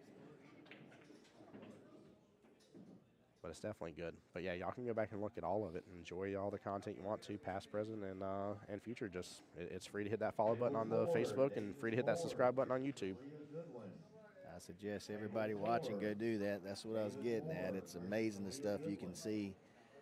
You got really good matches up here, and guys, do remember when you watch these guys play, no matter whether you feel that you make all these shots from the sidelines or not, just watching what they do, and it'll help you learn a little bit. You can learn some patterns, how to do certain things, and it's patterns is what's going to get a lot of you guys to making more balls out there and getting out more. So Yeah, I pay definitely agree. attention to how they do this, the patterns they do, why they do the things they do. Yeah, it's huge. There's a wide area of opportunity to learn, a wide variety of different players, different styles. You know, I talked about it a moment ago when Mr. Davenport was on stream. I was talking about how, you know, I feel like he is if I don't have to exert that extra energy, I'm not going to, whereas other players, they'll let their stroke full on through and do a shot that they know is going to go 3 times between the long rails, but it's how they shoot and how they feel more comfortable taking on the shots that they have available to them. One option may work better for you, so. Keep it as simple as possible. What's happening on 6? This is table 6 right now, Edie. But yeah, I agree. Keep it. I like to keep it simple method. I like smooth. I like pocket speed. It's normally what works best for me. So, Edie, Jeff's tied 3-3 with J.O. Rossman. Yeah, this is a good matchup between them right off the bat. So I'm not sure if you've met Edie yet, but Edie is a big follower and supporter of everybody that plays pool around Macon. Oh, yeah. She will give them the love and support, and she's relentless on it. She's very, very, very good. She used to run the end rail, on the end rail. There we go. And she real big. That was real big on snooker over there. She's got a snooker following of people that follow her anywhere she goes. I like that a lot, actually. Edie's a very amazing lady. No, it's funny. I was making a joke with Edie earlier, and as soon as I saw her name right off, I was like, "Hey, Edie." I'm like, "Oh, Edie, I'm so sorry." I was like, "I'll take names that Tim Jones is going to get wrong for 500, Alex." Got him. I was like, guaranteed. But no, talking about snooker, that's one of the things I like about this pool hall is that John and them have a snooker table with the actual felt, the proper snooker felt on it. Which for those who don't know, going up one way may be smoother and down the other way is rougher, and you can actually run your hand and feel the difference in the felt, which is extremely interesting because that changes every shot that you go after, and you can actually see it reflected on the cue ball over there too when it's being shot. It's really cool. But no, I find snooker amazing. John was telling me too. I overheard him earlier, and I was just amazed. He said snooker was the first pool game that he actually learned and invested time in. Like he may have known how to play 8-ball per se, but he didn't go after it. Snooker was the first game that he actually went after. So John plays snooker very well as well. Yeah, John's a great shot. I mean, is good. But again, it's people like you, it's people like John as well that I enjoy the most because of the fact that what it takes to be a pool hall. Get a building, put some pool tables in, boom, you're a pool hall. Congrats. But people like you, people like him and stuff, and a lot of people here too, that you just find the passion for the sport and for what it is, and then you just start to fall in love with the game. And I think that's why I enjoy doing commentary as much as I have a huge love for the game because of people like that. Like, you can't help but to be around them, and it just be contagious. So, well, really thank you for sure. It's always good. Oh, yeah. Yeah, it's huge. You see, me and John playing tonight. We just love to play. When Alden came up, there's Alden, correct? Yeah, Alden. Yep, you When got Alden it. Yes, came sir. over there, he played with us for a good while. And, you know, we made sure to give him all his compliments anytime he did anything. Yeah, he had so much fun that he was like, hey, he was like, can I please for sure come up on the next one, please? We're glad he came back with you. He said he was going to, too. He Mhm. did. He definitely said he was going to make it back. I was hoping he would. I'm glad he did. Yeah, I mean, he's on his what I call the come up phase. I saw another buddy of mine that used to be on a team with me, and he, I mean, his passion just started overpouring. He went from being on one team to playing 3 nights a week, and then you'd almost always see him up there playing other people and having fun. And I told Alden too, I was like, you know, especially because he enjoys this style. He enjoys tournaments a lot. And I told him, I said, dude, John, I was like, you need to get out there and continue playing in these tournaments then, if this is the path and way you really want to go. I said, because you're on your come up stage now, like you're ramping up your skills and your ability and your knowledge. I said, and you know, you're going to get to a point where some of these tournaments, they have a robustness minimum. And I was like, you're going to get to that point where you're like, I know I'm up there, but I can't play in this tournament because I haven't practiced in enough of them, I haven't participated. I said, and with all things, there's normally 2 taxes out there with all things you want to become good at. There's time and there's money. And you're going to pay both in some form or fashion.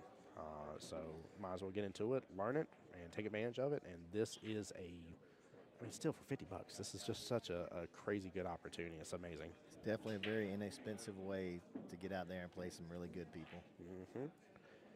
He says, Bill's giving me way too much credit, but I do love them all. I watched Jeff play since he was very young. He's the best stance I've ever seen.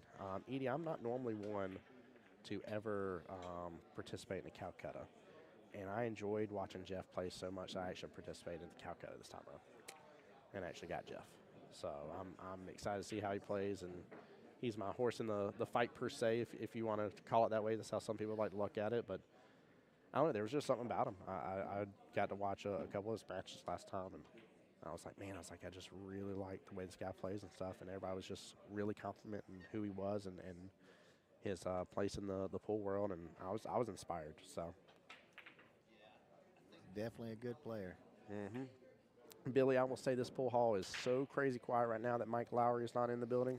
I'm confused. Like this place is literally a night and day difference. I thought they had soundproofing on the walls or something this time around.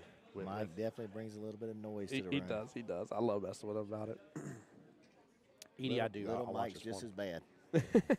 They are fun to be around. Oh, I love it. I love it. Yeah, no, he was a blast last time. I enjoyed it, and I like his overall really fun attitude. He is not going to back away from somebody. That's not somebody to bark loud at, because he'll bark right back and then give you his bite immediately.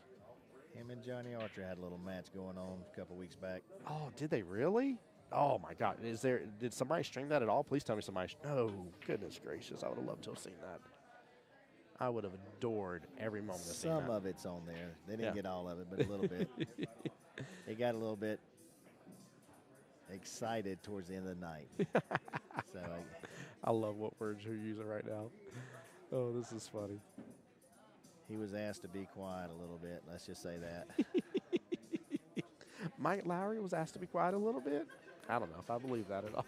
I can't even say that without laughing. It was pretty funny. Oh, man. Oh. Bill says they both gave me good action every time we come through Macon. There you go. They do. Yeah, Johnny was about to be here today. Again, I don't want to misspeak, but I thought I overheard that there was somebody said in chat about car trouble, but I thought I heard a wreck on 75 at some point, and he just wasn't going to be able to make it in time. But originally, like about 2 hours before the tournament was supposed to start, he was confirmed, like on the phone with John about being up here. So love to see him get involved with us. He actually reached out to me not that long ago via Facebook, was asking about some of the tournaments around Florida and stuff like that, any recommendations I would have. And I know it wasn't in Florida, but I told him, I said, I don't know why you would miss out on this tournament. Well, JR is getting a little bit of a breakthrough here. We've had pretty much a very close tied back and forth match right now. And JR just took his 5th rack right there. It'll refresh just a second on the screen for you guys, but up 5-3. He had a beautiful, beautiful break that time for a break and run. It was laid out there nice and easy. And JR's usually going to get those when they're laid out there like that. Oh, yeah. He doesn't miss much on those. It's one of those, too, as well. Like, I see Levine just enjoying the atmosphere and the environment and everything that's going on. But I have to take a note from their book and just not worry about how my opponent's shooting. I had a really tough week this past week. I had a good 15-5 win against a fellow skill level 4. And then on Tuesday night, I was against a 7, and I lost 19-1. He was shooting flawlessly. I had one critical mistake, racks 1, 2, and 3. One shot, and he would run out the rest. And the problem is after that, he was so far ahead that I just was like, I was stuck on how well he was shooting. And I always tell my team, I'm like, how well he's shooting or not shooting has very little to nothing to do with you. Like, you have no control over that aspect of it. So quit focusing as if you have some sort of control that you can make a difference with it. And, like, look at what you can really do. And I was very disappointed in myself. So I always try to, like, pay attention to how well these Chucky. higher-ups do. The legend Chucky Dorsett. Yep. He's trying to credit. He said Chuck Dorsett. Chuck was on stream first thing this morning, actually, starting us off.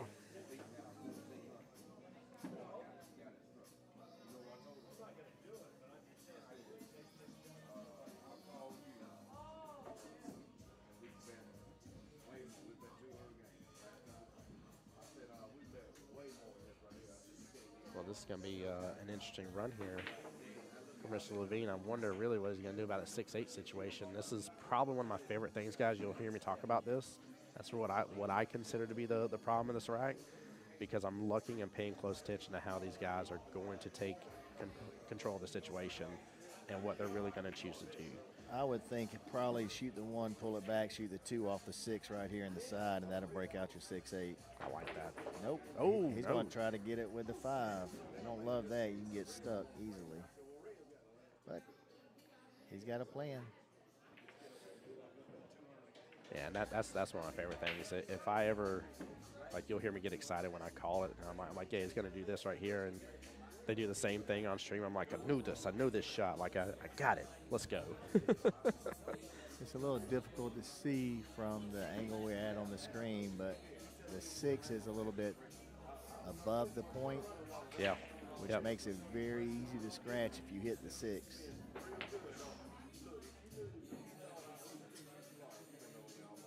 Makes me think he's going to have to shoot the 4, then pull the 5 back and try to hit the 8, I guess. A little bit bigger chance. Whatever it is that $5 is going to be crucial to whether he's going to run the rest of this rack or have to play defensive here in a moment. And JR shooting really well. I would much rather leave the ball on my side of the court than have to depend on me landing in defense and assuming that JR can't break through it somehow. I ain't saying not to play defensively if you have to, but I don't know. I like betting on myself more. I say that, you'll hear me brag about one of the things I've been working on is how good my defensive shots have been getting. I was so proud, too. Even though skill level 7 I played, I snookered against another object ball. He tried to get that breakout, too. I snookered against the object ball, and like, he still got out of it real good for a nice 2-rail kick. But he was like, that was the defense right there. I was like, I still can't believe you got out of it, man. I was like, I was trying so badly. He was like, you made me have to think about it. I had to slow down for a moment.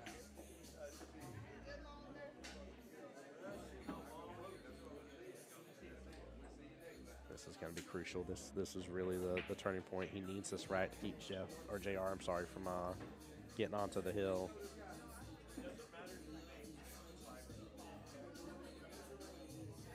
I am not mad about that. He doesn't seem happy, but I feel like, is that side pike going to come into play if JR tries to take the 6 in the bottom right? Looks like, no, he ain't going to be able to play the ball. He could play a small safety, I would think. Just tap the 6. Yeah, leave the cue ball with the 8, right? Yeah. You can just stop it right there and freeze it. There we go. There we go. That's the snooker right there. Jeff knew that was coming. That's why he wasn't happy.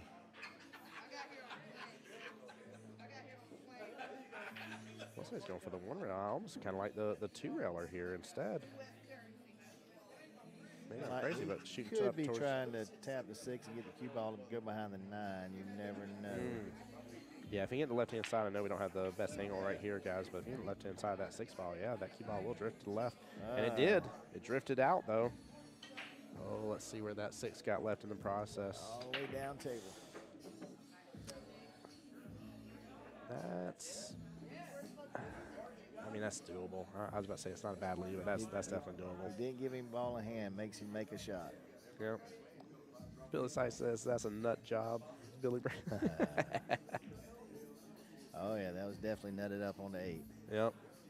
I like that. Jeff was shaking his head. He knew it was going to happen. Yep. I know Billy Sykes played enough pool. He's been there and seen it.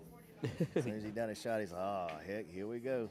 Billy's done it so many times. Got the coffee mug, got the T-shirt from it, the collector keychain. We've all not nutted a ball up before, knowing we're fixing to get nutted up. Yep. ourselves. Like, yeah, they're going to torch me if they can, aren't they? Yep, there they go. They tortured me. That's funny.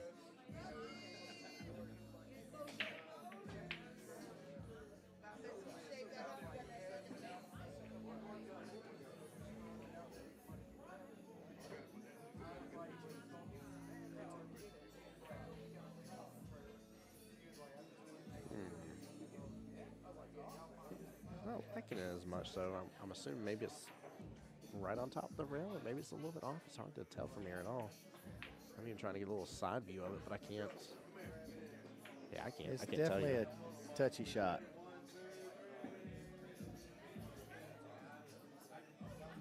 That's a lot of legends in one pool shot. Yeah, they're not allowed to post that photo on Facebook because of too many legends. Facebook will flag it for inappropriate content. All right, so JR didn't get it, but he did get a little leave out of it himself. Nice little lucky leave there. I like that. It hurts whenever you've already played an opponent that's shooting good and is ahead right this second. But the jump shot is there, and Mr. Jeff's getting lined up for it. I mean, honestly, if he can hit this, he's still going to have plenty of eyes on that 7 ball. It's nice out and open.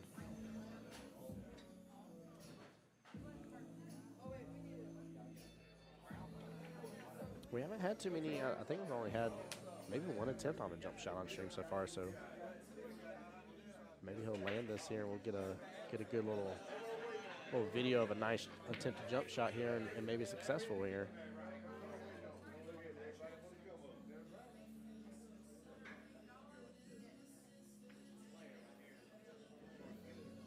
Just looking at his angle here. There we go. There goes the jack up on it, trying to hold that same angle. Very interesting bridge hand here he's got.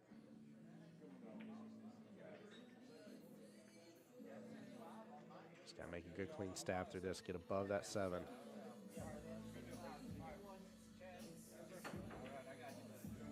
No, the scratch in the top left-hand corner. Man, good attempt. Very good attempt. He got clear of that 7, didn't move it 1 ounce. But very unfortunate hit where it came off of that top left-hand corner pocket for the cue ball. With that, that's going to give JR the best chance to go and beyond the hill here. Oh, it's yeah. wide open for him. I feel comfortable with this run out. I know if I feel comfortable, these guys that are in the 700 range are not even blinking. No. They're like, you just set up a little practice, a little practice session on the table for me. Is that what you just did?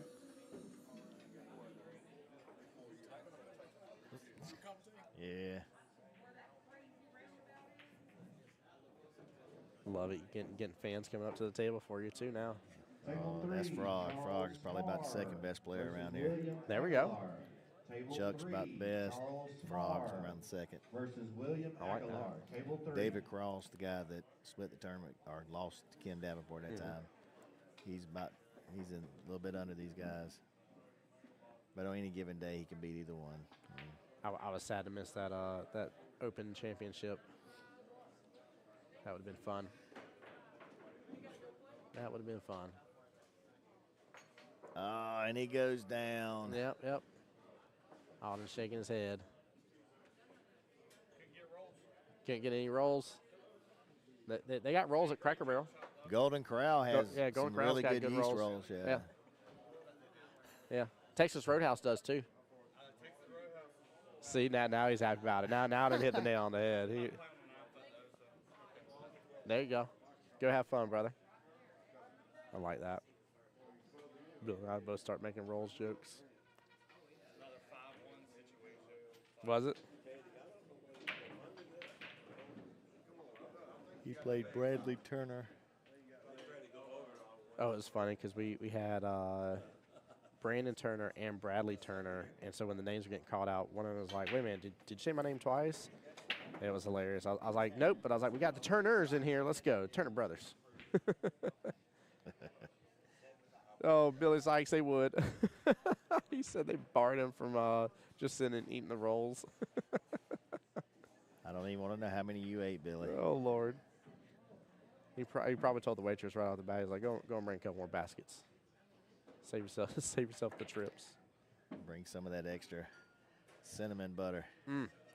Goodness, I'm not even hungry. I had a delicious bacon, egg, and cheese sandwich from here. Tell you what, they have a burger here with an egg on it that is wonderful. Yes, they do. Oh my It is gosh, wonderful. it is definitely to die for. It's so good. And actually, I don't know if you noticed though, but today is the pulled pork special day. I did see that up there. Yeah, if I told him to try to save me some, it'll be a while till I'm ready to eat again, but tell him to save a little bit for me. Just break me off a little sandwich on the side. Yeah, it ain't gotta be much. Make sure everybody else gets their fixins first. Oh, he's shooting the big pool balls on the snooker table. That's a little bit harder. Oh yeah, that is was that Dakota? Is that his name? I believe that's Dakota Bryant. That's over there. He was asking to be on stream a little while ago. I told him, "Come on by later. Come see me."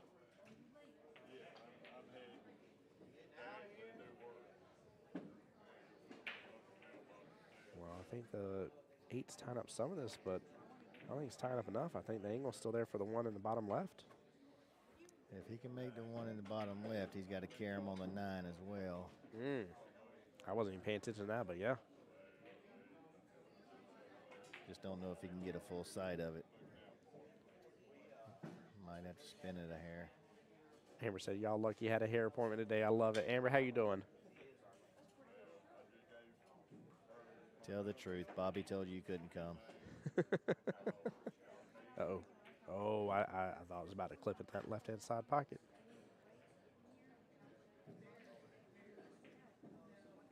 On the way now, nice. Come on by. Come say hi. Billy Sykes, you'll be there. Be there for the next one. I hope you do. Well, come on, Billy. Kim Davenport, Brandon Albert. I know we can get a little Calcutta going on you. There we go. God forbid you have a flashback and start showing them who you used to be.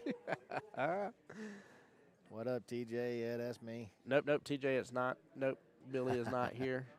You can't even see him right there. You ain't even right there. Nope, not me. By the way, I still want to give a shout out. Bulldogs gave me one of their wonderful Bulldog shirt. I posted on my Facebook page too. That if any of my peeps back home want one, I'll be more than happy to bring it to you to Jacksonville.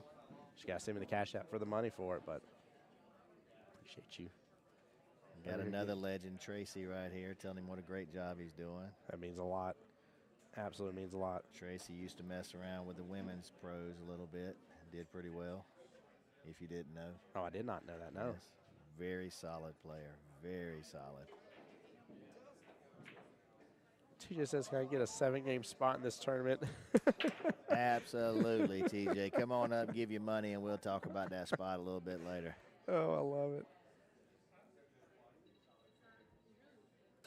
Billy Sykes said, "Tell him, Billy, if I have a flashback, Davenport don't have to win." You don't have to, Billy. Used to hit him good, I promise you. That's too good. I love it. I'm telling you, when he won that Emerald Open, he played very good. You don't just win that by accident. Yeah. Yeah, that isn't about getting them rolls, is it? You might. There's probably some rolls involved in there, but them balls got to go in the hole when you hit them that way. TJ, my mama told me something a long time ago, and it's don't ask for something you can't win with, so you might want to change that. You might need a little more, sir. I love it. Oh, my gosh. The smack talk is happening. It is too good. TJ's one of my players. He's a better player. He's a 6 on my league. I'm There we pretty go. good buddies with TJ. He worked with me at another job at Trojan. There we go. It was called the Emerald something. I can't remember. It's a long time ago. Emerald Coast or something like that, Billy. Justin Coleman was telling me all about it when you won that one. I think it was back in the 90s when you won that tournament. What a rattle, but what a leave. He's in between the pocket points on the side pocket. That 4-ball sitting there may not do Jeff any good at all. That is the best way you could have missed that ball. That is wild. You couldn't set that shot up again for him to have to repeat it. He would end up scratching in some way, shape, or form, or making the 4 in the process. He got a beneficial role there. Hey, Billy Sykes, do you remember that? Might have been the Emerald Coast or something like that. It was the Emerald something, I'm pretty sure, but I know Justin Coleman said he rode down there with you, and you snapped it off. Y'all didn't do nothing. He just was along for the ride. My little Uncle Fester looking buddy. Uncle Fester. Oh, man. Oh, Justin was a good guy. Uncle Fester with Cousin It. Yeah, Jeff's getting a little hot right now. The rolls are getting a little one-sided. They definitely are. And you got to be feeling it a little bit, too. Your opponent's on the hill. Jeff's a very emotional player. He definitely wears his emotions on his sleeve right there. You can see them. He don't hide them. Yeah, this is not fun to have to take this on. If that 4 was buried a little bit, I'd prefer the 1-rail kick instead, but it looks like it's a little above the pocket there, so the 1-rail kick might be a little bit more difficult because where the 9 is. I feel like where it's at, I'd 1-rail kick it, end up kicking behind it, just scratching anyways. Well, being as far as it is makes this a little bit tougher jump shot, unless you're left-handed, and he's a right-handed player, so this makes this jump shot very difficult just to reach. He can tag me in. I'll go jump over there real fast for him. I actually like the 2-rail kick shot at it. Kick down there by the butt of his stick. 2 rails, maybe. Okay. I just don't know from where I'm sitting over here if it can make it by the 6 on the 2-rail kick.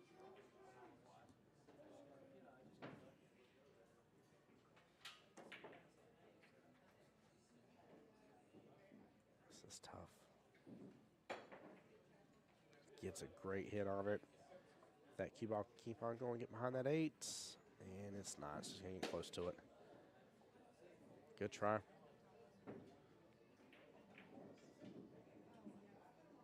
Bill says he thinks you're talking about turning over in Beaufort, South Carolina. It very well could be. It was a long time ago. Some would even say in a galaxy far, far away there, Billy Sykes. It was definitely in the 90s, so it was a minute. I'm just proud of Jeff getting a good hit on that. That was definitely, Edie, that was a good try. I mean, that was. It was tough. Yeah. He done something I dang sure couldn't do. I couldn't even reach the ball in the side pocket to be able to jump, and I'm way too short for that.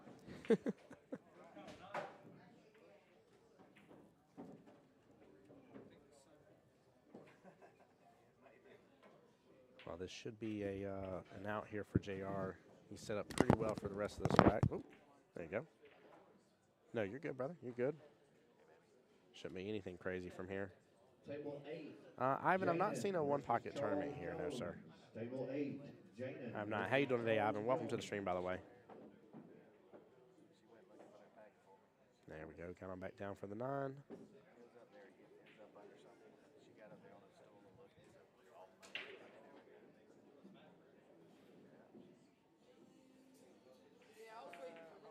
And there we go. Good out. J.R. Rossman taking the win 7-3 here against Jeff, putting Jeff in the 1-loss side. Keep in mind that was still through the winner's side bracket. So Jeff is still in it here. JR is, of course, and going to continue moving on. And I think we're going to start having more and more 1-loss side bracket matches coming up here soon. We're going to switch on back over here, and I will try to get you a score update here in just a moment of Thad versus Jay here. Once they go up to change the score here, I'll update everything on my end for digital pool side of it. But good matchup. JR definitely first. Him and Jeff are close neck and neck. It was 2-2, 3-3, staying right there close. And JR started breaking away, getting that 5-3, and Then there on that last one, unfortunate rattle on the 4 and got a magical leave that happened. Jeff definitely tried to make the best of that situation, but just was not able to come out ahead on it. So.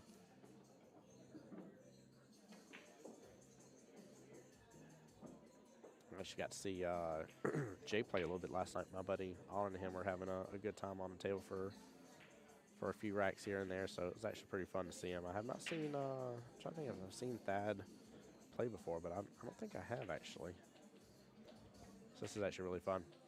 Bill Sykes says, thanks for the stream again. Billy, Bill will tell you I'm old school, not caught up with technology. That's all good, brother. Hey, you still here hanging with us?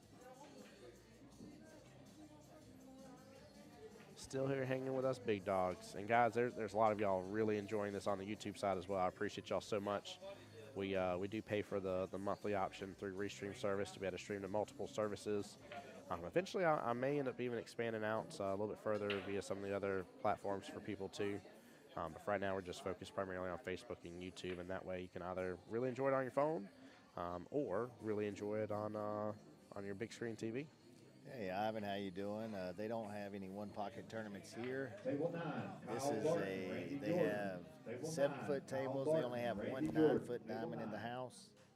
So typically, it would be really difficult to play that one pocket on the 7-footers. But they do have people that will match up and play one pocket. They have a good time. Oh, yeah, there's... looks like Amber's telling the truth. Bobby did let her come out. Oh, look at that. She did get her hair done up.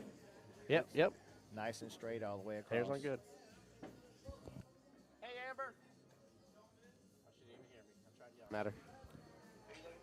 Amber. Yeah, right. Bobby's girlfriend. Hey, do an announcement. Say Amber to the Amber to the streaming booth, please. Amber to the streaming booth, please. Thank you.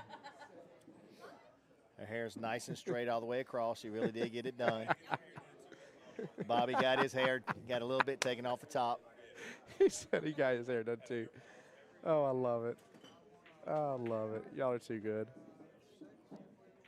Ivan, huge recommendation. They do this tournament monthly. They do free Friday night 8-ball tournaments. There is a Sunday tournament as well. So you can actually make it a really fun 3-day weekend. Please, if you get a chance to, not just from the fact that they deserve the support, but also, I really think you'll enjoy it. There's plenty of people that really just hype this place up, but the hype is real. It's really a great place, really good atmosphere to be in. Table 6.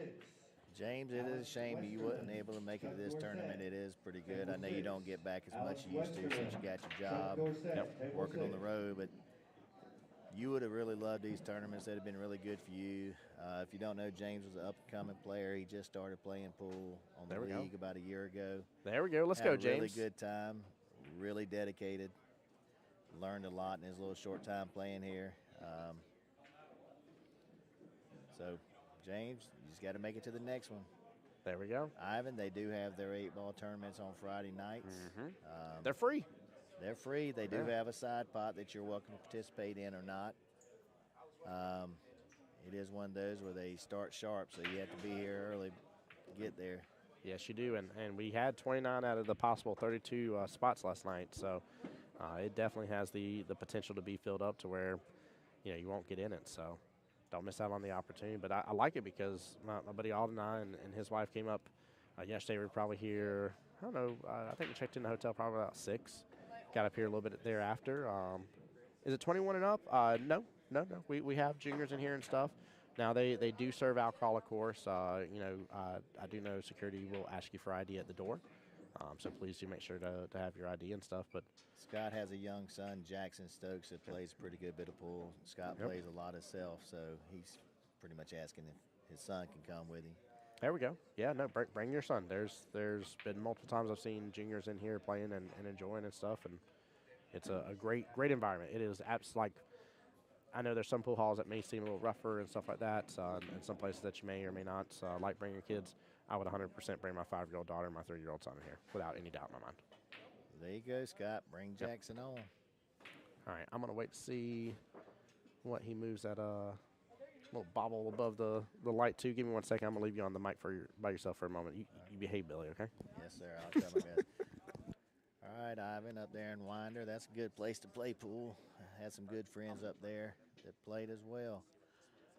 I know they got some good leagues around Winder. Well, we welcome you back, James. It's been fun, man. It's been growing around here. John's picked up a lot of business. It's a really good place. I mean, it's still just as good as when you was here, but it's really clean, really nice looking still. People have been treating everything with respect, so the tables are still in great shape. Doing the diamonds. He's got all these diamonds in here, and people are loving them.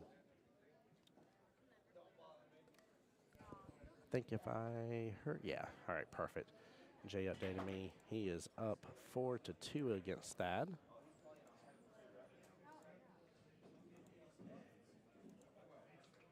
Once it does this little update here. Hey, Ivan, if you There we go. obviously if you don't know where to play around Winder, there's several little websites you can go to, Georgia Pool Tournaments, stuff like that on Facebook. You can reach out to stuff like that. I know a young man up there in Atlanta named Gordon. He keeps everybody up to date of pool tournaments around that area. And of course, being in Winder, Table you're real 4, close to Robbie Athens. Shelley, Chad Stokes. Table 4, Robbie Shelley, Chad Stokes. And guys, we're going to give this at least one more rack here, but we will be switching back over to table 6 because we actually got a really fun matchup happening over there, still on the winner side against Alex Westerlund, if I'm saying his last name correctly. Westerlund. And then, of course, the legend himself, Mr. Chuck Dorsett over there, who was on stream a moment ago to start off the day here. We'd like to see how he's doing in the tournament here. So Alex is going to have to pick his game up a lot to be able to compete with Chuck right here. Alex is a good, fun-loving guy. He loves to play pool. It's hard to shake somebody with that sort of good attitude. It is. He's a really good kid. I say kid, I'm sorry. He's not a kid no more. He's just a kid to me. I'm sorry. You're good. Yeah, no, they Billy, they don't allow any sort of riffraff or nothing. They do a great job of This the pool world, sir. We don't do riffraff. Yeah, right. Nah, John's pretty strict. He keeps security here. So yeah, good security, great food, good atmosphere, vape friendly but not smoke friendly. Like I love the way this pool hall set up. It's just really, really good place. But again, like I said, I swear I would bring my kids in here, hands down, without a doubt. yes, sir. Gordon Williams is the guy I was thinking of, Ivan, that keeps up the pool tournaments around. He posts all the pool tournaments about Bulldogs and everything. He posts them around that area as well. So just look up Gordon Williams on Facebook or Georgia Pool Tournaments or something like that. Yeah, and even on my pages too, Ivan. Although I only post the primarily the events that I'm going to and supporting and stuff like that by being there commentating. But you can always check out those. Or you know, I was sitting there talking about I was proud as could be that the fact that the Johnny Archer reached out to me earlier this week was asking me about some tournaments as well. So don't ever hesitate. I'd be more than happy to give you the lead on anything going on. I don't keep up with all of it, but I try to. He's very connected. Don't let him fool you. I know a few people. Just a few, though. Handful. He knows as much about the APA tournaments as I do, and I'm an operator. I love those. I told you how I did in the Scotch doubles, right? The open Scotch doubles. Made it to the finals, man. We lost in the finals, but made it to the finals. I was proud as could be about that. That's tough. Very tough. We're actually we've already had one. I got a extra spot, so we're actually going to do one coming up in March 16th. There we go. Hey, on St. Patrick's weekend. The one weekend I don't have anything booked for. What? Look at that. That's wild. Ooh, dog day. It's so wild. Ivan, I just sent out all the links. You'll have both YouTube and Facebook pages for both myself, Voice of Jacksonville Pool, Tim Jones, and for Bulldogs Bar and Grill here as well. And that way that should give you all the info you need at least to get started and start diving into that world again.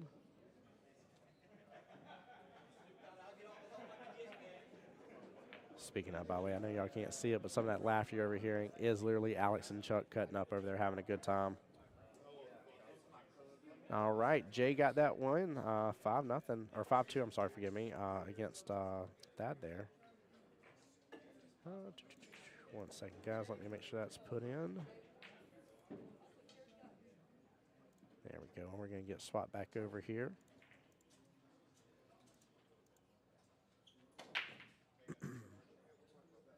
So that was Chuck getting the first rack right there. Give it one moment, guys. Again, this is the winner's side for this one, so this is a race to 7. So give it just a second. It will update here. James asks, how long is this tournament going on? Still plenty of play. Might come to watch in person tonight? Yes. The earliest we've ended that I can remember was almost 3:30 was the last one. 3:30 a.m., almost 4 a.m. And then the one prior to that was I was packing up and leaving at like 6:30 a.m. So yeah, tons of action to be had. Now I will say this much though, the kitchen does not stay open throughout that entire time. So if you want the food, which you don't want to miss out on, I'm being dead serious about that. You want to get up here earlier than that because they will close that kitchen down later on in the night. And also with it being Saturday, forgive me because I don't remember the exact law and rule, but there is a cutoff time for alcohol as well. So for any of those wishing to drink and enjoy, there is a cutoff time on that too.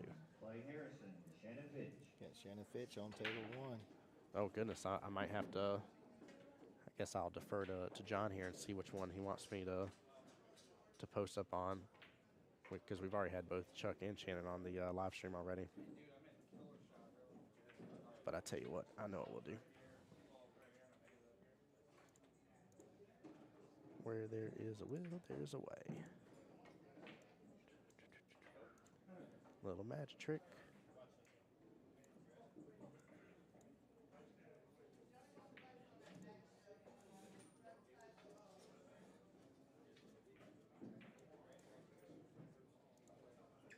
And I know it's a little hard to see right there, but you'll be able to see some of it. But top left-hand corner will be table table 1 that's going on right now, and that's Shannon versus Clay. Again, that is still a winner side match as well. But yeah, James, thank you for asking about how long the tournament's going on. It'll be hours. We're in the early parts of it here. We're in the parts where every table will continue to be used, and you know, none of them is going to be rented out or anything like that. Eventually, we'll get to the point where, you know, you're waiting on this match to be done for 2 others to start type deal. Chuck is breaking very well today. Alex just been watching so far. It's going to be 2-0 with Alex. Just actually looks like he's playing on his phone now. That's funny. Chuck can do that to you when he's breaking good, especially with the magic rack. Yep. That template rack definitely gives the ability for some consistency. I'll say that. And 2-0. Got to play me some one pocket with Chuck the other day. It was pretty fun. Chuck's a good player. I understand the concept of the game. I got that part down pat, but I just don't understand the all the strategies involved with it sometimes. And it's still such an intriguing game that I get lost in it sometimes. I'm sitting there out of nowhere. Like I remember I was done with league and I was just sitting there around the arena table one night just watching. Next thing I know, it was like 2 hours passed. I'm like, I should have already been home. Like how did 2 hours just disappear in front of me? I was just so intrigued by it. It's really cool. Yeah, I get to watch a good bit every year. January, I go over to the Derby. Don't make me jealous. Oh my gosh, don't make me jealous. It's pretty fun getting to watch all that. The amount of people that play there, the skill levels, the willingness to put every penny in their pocket on the line on one game. Yep. Just don't participate in that kind of stuff, but to watch it's a different kind of thing. Looking like Chuck might have him another rack here if he can see that too. If he can't see this too, it stands to just prove my point. If you make the 3 or 4 balls on the break, the pool gods have deemed that you are not allowed to see your next object ball. It's against the rules somehow. All right, you heard it there, James. Natasha said, get your tail here. There now, we go. Period. Yeah, James, definitely love the food. Always love the food. It's such a good place. Like I said, they take care of me with my food tab and everything. Chuck's not jacking up, so he can see it. So it's probably going to be. Oh he no! could see it. Nope. No, you're not allowed. It's like illegal or something in the pool world. Alex here. is extremely happy he's getting to the table. He's already cutting up with Chuck about it. He should be too. This is a great opportunity. I mean, what the 8 is the quote unquote maybe difficult, but it's not. I mean, there's nothing really You won't have none in the way because he'll be done made to 5 and 6 by the way. He's just got to get Yeah. over on the side of the table. Man, this is the odds are in his favor. I'll say that. Nothing's a guarantee in the game of pool as we can see, but I think the only person standing in his way is himself here. So,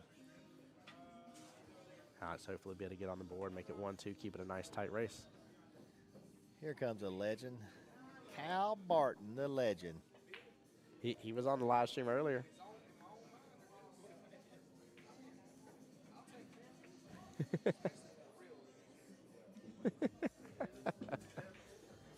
Cal, one of the wonderful chefs in the back here, working hard and playing in the tournament, getting to have a good time.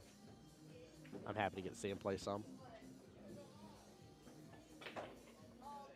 James said he can't even say no to that invitation. Perfect on the 8. That was it. I mean, I was even making kind of a joke about 8, quote unquote, being difficult. Just got to get there. Yeah. That's the way it was all of them. Just got to get there. That was a great run out. Love seeing when a player takes advantage like that of a ball in hand situation. It hurts, but you got to learn those. You got to. I don't know. It's one of those things. It's almost like it's the tax that's due. Like I was talking about earlier. Like you got to see that was one simple but critical mistake, and your opponent just runs out. Next thing you know, it's 2 or 3 racks. Trying to insult somebody one time told them that they wouldn't be so good if they went straight in on the ball every time. What? I'm sitting there like, this guy doesn't know that's not an insult. Oh my gosh. The person was just making it look easy, just tap, tap, tap. Yeah. Just get straight on everything. I was very proud of myself. I had a nice shot on the bottom right-hand corner. I think it was had to be the 8 ball because I got, or no, I'm sorry, it was my last object ball because I got it straight, but the 8 sent like right over here, and I slam through and do my nice little 3 rail, and I get straight in on the 8 ball, and even my opponent looked, and he was like, I can't believe you got that, and I was like, I'm going to give you a hint. I was like, this, and when it comes up to the side pocket, I get to do 3 rails after the side pocket. It's my favorite shots in the whole entire game. Like, I was like, I just can't. I was like, I can't enjoy it any more than that.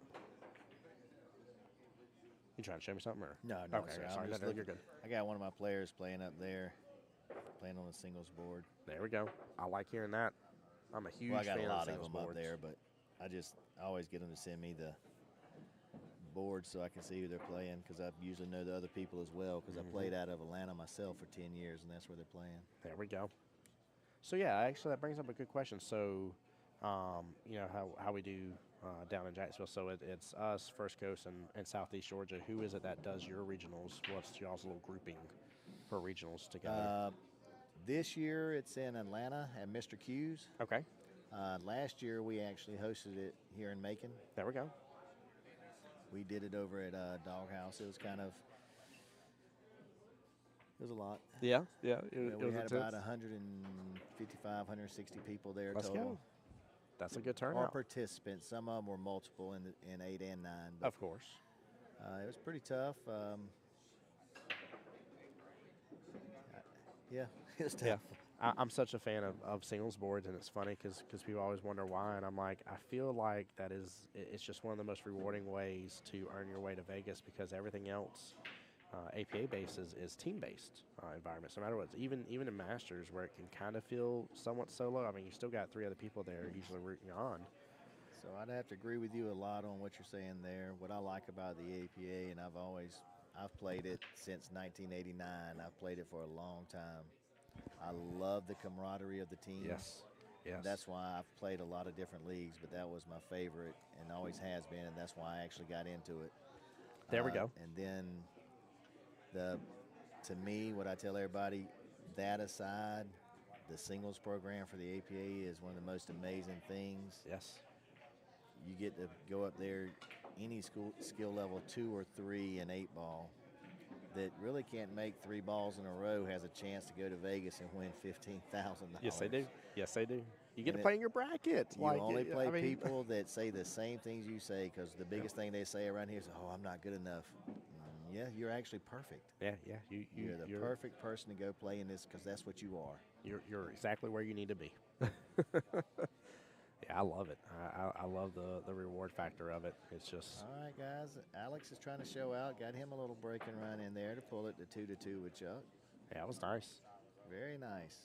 And that's where, you know, taking advantage of that one little misstep. I mean, just changes the game. Flips the script, but you got to be ready to pounce. That's why if you're so caught up in the fact of, oh my gosh, Chuck's already run, That's he's right. up 2-0. Oh no, you know, if you're all up in your mental the mental state right there, and you're all up in your head about it, you would not have done what Alex just did. You just wouldn't. You wouldn't have capitalized as well as he did. I wouldn't say you wouldn't make a couple balls, but you know, you would definitely get in your head. You'll rattle one for sure, and then from there, it just spirals out of control for you. So you lose all control of the match, all because you're worried about how your player played right off the bat. So I'm kind of a weird guy, I guess. I've always, this stuff, the pressure that people say from this stuff's never really got to me. There we go. In I like an that. event Yeah. like this, and I'm in a race to one, no matter who I play. It's always a race to one in my head. I just got to beat you that race to one. Mm-hmm. Now, if we're playing an APA race, it's 5-3. Yeah. If I beat you the first 5 races to one, I win. Yes. I just don't look at it any other way. So I've always looked at it that way. It's And I funny. just- I was about to say it's funny that that you say that because Dara and I, when we were doing the doubles, is we would just get a little bit of a lead, you know, 7-3, something like that, and just be 2 or 3 balls. Sorry guys for the lag here. My tablet's trying to lag behind. Sorry. It'll take it just a second to come back here. I know the other one's doing just fine. Give it just a second. It'll come back. But we would talk about just getting just a little bit of lead, and we would protect that lead. And so all we would do is we would take every rack at face value of if we split this rack 5-5, we win this rack. Boom, we split it again 5-5, we won this rack. And that's how we stayed so consistently ahead is that we didn't, like the last rack didn't matter. We weren't worried about last rack. Last rack's done, set, cool, whatever. We know we're at least a couple points up on you. We're getting that 5-5 There you split. go. Yep. Yes, I might have to do something here. Tell you what I'm going to do. We'll switch on back over for just a moment. Please do forgive me here, guys.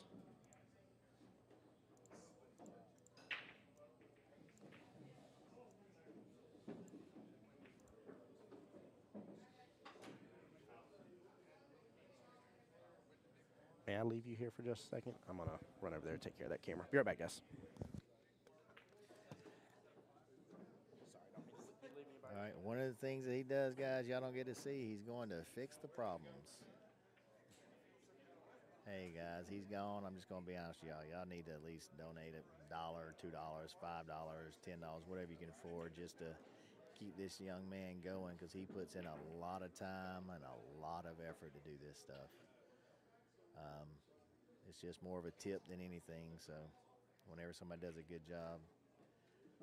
So that's just my asking of you guys. I'm absolutely going to tip him when I leave here. He doesn't know it, but I'm going to tip him as well. So, but if you guys don't mind, just throw out there $1 or $2, anything you can. If you can't afford it, great. Just tell him what kind of great job he's doing. He likes that as well. Anybody would.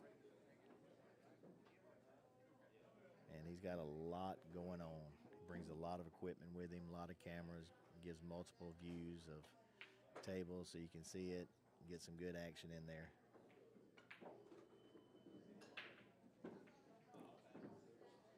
He does love to see people online, get followers. So you know anybody that wants to watch this, guys, go ahead and reach out, send them a friend request, send them a little invite, tell them to come on, watch this with you guys. You can share it. You can do a lot of things to get it out there so other people can see it too. All Welcome right. back. Hey, thank you. I got the other camera rebooting. It's going to take it just a moment. So we're just going to enjoy this matchup. And then I will get the score updated over here in just a minute. I know Shan just took that rack. I don't know if he already updated the score here. Give me one more moment, guys.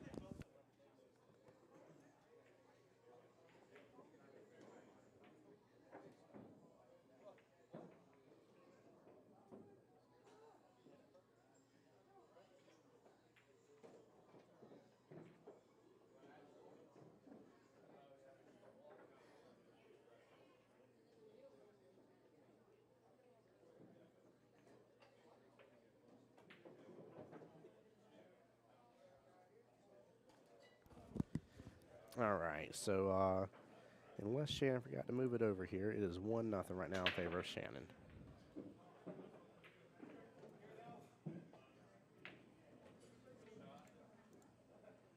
So what all you got going on this weekend? Been an easy weekend. We got singles up in Atlanta. Like I said, I got a few players up there. Probably going to ride up there in a little bit, check them out. That's who keeps texting me on my phone over, asking me where I'm at. There we go. I love that. Yeah, I got a couple buddies up there playing. A couple of my players, you know, I try to be friends with them because we are friends. I was friends with them before I started being a league operator. Absolutely. And we try to keep a family atmosphere. I played in a lot of different areas for APA myself. And like I said, it's one of the things I like best about it. So I couldn't agree definitely try more. to keep it going. It's great too, man. I love whenever you see league operators get involved, and you know, especially in singles and stuff like that. Get to cheer on your guys playing in those events. One of my most favorite fond memories was when Jacksonville APA used to be one giant APA back in the day. Oh yeah, it was huge. Yep, it was huge. Very, very, very large area, and it was great. My first trip up to Vegas, and our league operators at the time, they were up there and actually was sitting and watching a couple of our matches. And it was just one of those moments where you're like I'm gonna make my league operator proud. Like it just felt so good. It was awesome. I do miss the playing. That's one thing I do miss. I bet. I did enjoy the competition.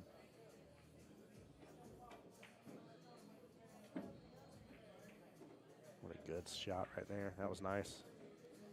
Clay's trying to get back in the match. Don't want to let Shannon get to running. He wants a little angle on this 6 ball. I was about to say, wait, he was practice stroke had me really worried for a moment. I was like, C fix to let this thing rip. Oh gosh. And again, guys, I do apologize about the other camera. It will be back on here in a little bit, but we're just gonna go and finish out this match here, and Connor, your food is I'll get ready it back at the bar. back up and running. Connor, food ready at the bar.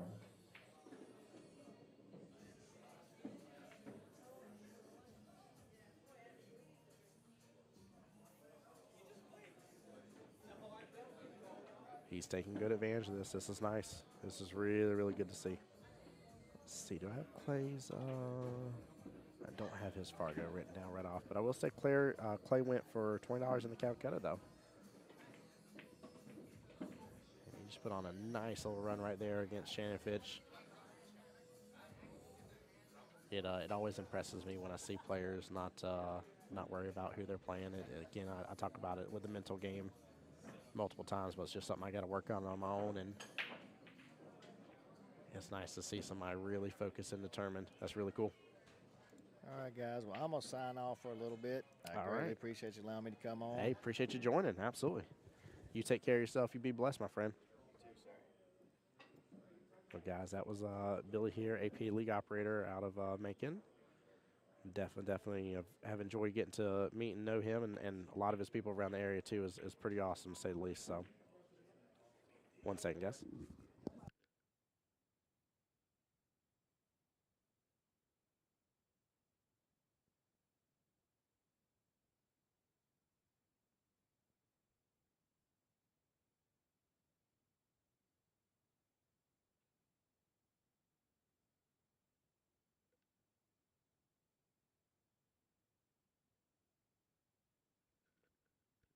All right, sorry, guys. I had to talk to Billy as he was leaving here, but I didn't want to leave him hanging. Guys, I hope everybody on the YouTube side is enjoying it as much as they are on the Facebook side. Again, I appreciate y'all for being here so much. For those don't know, my name is Tim Jones. Voice of Jacksonville Pool is what I go by. I'm going to send a quick couple of links here your way. First set of links, that is going to be for all the Facebook and YouTube accounts between myself and Bulldogs Bar and Grill here. Show them the love and support if you would, please. Definitely appreciate them being here. Next link right there that's coming up on your way, show up on your screen here, is the live bracket in case you want to follow along and see how people are doing. Again, I've asked for players to try and update, but even if they don't, it'll be updated at the end of their matchup as for what their raw scores are. And then the very last link here is about donations. If you wish to donate, again, they are always appreciated but never expected here as well, guys.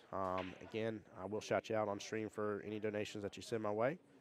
But please note that if you don't want to be shouted out, please, most of these things allow you to send a little message and just say, hey, don't worry about it.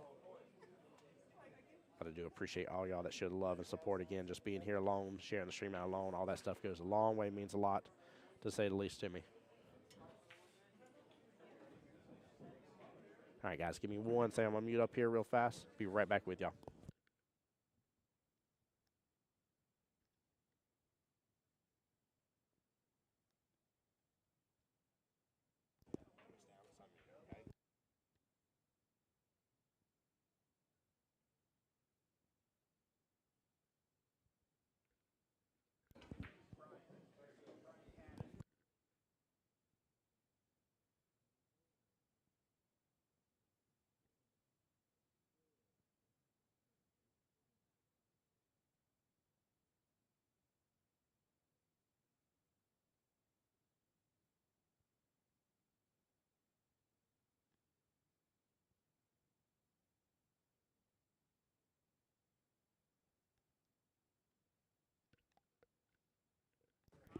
All right, guys. So I'm joined by one of the juniors in the tournament here as well. Here, Mr. Dakota. How you doing, brother?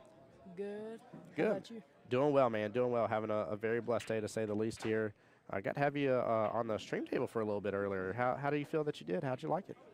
I mean, I played good. I played pretty solid, but Yeah. I was just a little nervous. Playing a really strong player, it's just like it gets to you every once in a while when you're missing the easy balls.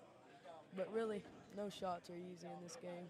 No, there's definitely no gimme shots. I always try not to do the commentary curse that everybody likes to say, and like, oh, well, they're out from here. I always try to be cautious. I'm like, well, they got a good chance at being out from this point forward, so I try to watch what I say and not put any bad juju on the table against them out of nowhere, because I agree with you. I was very upset last night myself. I was playing against a good opponent, and my foul ball was here at the top left-hand corner pocket, and it was maybe a half diamond away from each rail, maybe.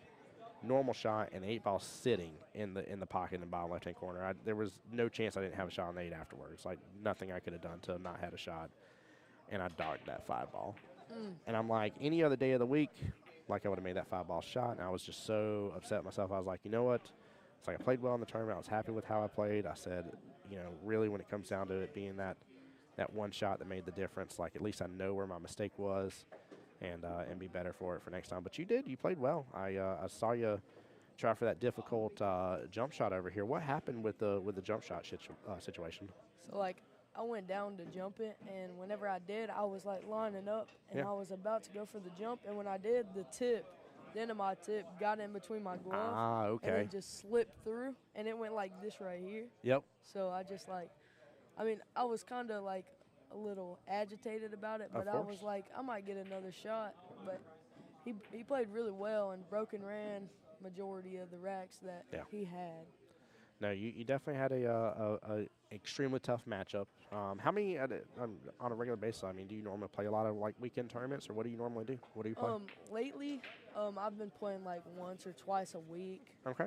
I've been playing on my Predator 9-footer. Yeah, there we go. Been trying to get in some good stroke over there, and I play at Big Shots down in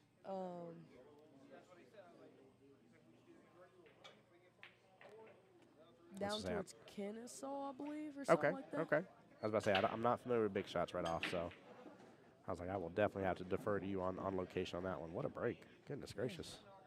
Oh, he didn't make nothing. Yeah. That ain't a good break. He didn't do nothing there. No. Well, cool. Well, with these sort of tournaments and stuff, what sort of expectations do you set for yourself when you come in a tournament like this? Anything in particular that you're like, hey, like I at least want to win 3 matches or anything like that at all that you're kind of like? Yeah. I definitely just want to go big or go home, really. Okay. I mean, coming here try to win it. I didn't come for nothing, so. I like that. That's I'm a good in- attitude. I'm in the losers bracket now, so I'm going to try my hardest to work my way back through that and get back up into closer to the finals and quarterfinals and just go as best as I can with all the support I get. That's good. I definitely like the way you got the mentality and attitude set up for it. That's a good way to have about it. It's funny, not that I don't enjoy being in the winner side, but being in that one-loss side bracket, it's there's something about it that's Really out- pressuring. yeah. I was gonna say there's a different level of pressure when you know you don't have that safety net Yeah. there. So I definitely agree with that. Yeah, I used to get to my head really bad whenever I used to like miss an easy shot, but I just had to like work through it and That's good. like just gain the confidence right back after you miss it. Yeah, that's definitely important.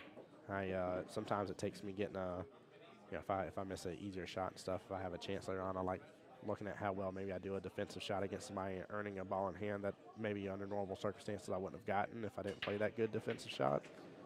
And then I kind of count that as a kind of wipe in my system of like my bad mistake, cost me a little bit, but like I rectified it by getting a good defensive shot, getting a ball in hand that I normally wouldn't have gotten if I didn't play this.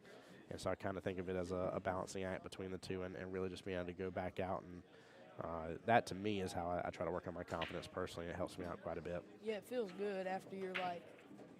It felt good whenever I ran out after he broke and ran the first 2 racks, I believe. It just felt good after I ran out. I was like, okay, I still got a chance. I believed I had a chance, so I went for it. And then the last game I played him, he broke dry, and I cut in the one, and I was like, I knew I didn't hit it with enough spin to bring it back up. I just kind of poked it. So I went to cut the 2, and I was like, well, I get a 2-way here. If I miss it, it hits off the bottom rail, like right there, and Yeah. it comes up here. But no, I went and it rattled inside the pocket. And I was Yep. like, well, that's good because I'm going to come down here. Well, it stopped like just enough he could clip the edge. And Yeah. he just ran out, and I was like, yep, he got it from there. Yeah, it's definitely tough. I was bragging about you on stream though, and I hope you get to go back and watch and enjoy it. I was saying, I was like, I really can't tell you, because I love being here in person. I have multiple people that have tried to get me out to just do commentary, but they want me to do commentary from my house via remoting in, to where like I'm just seeing just this view only that Yeah. you see behind the screen instead of being live in the moment.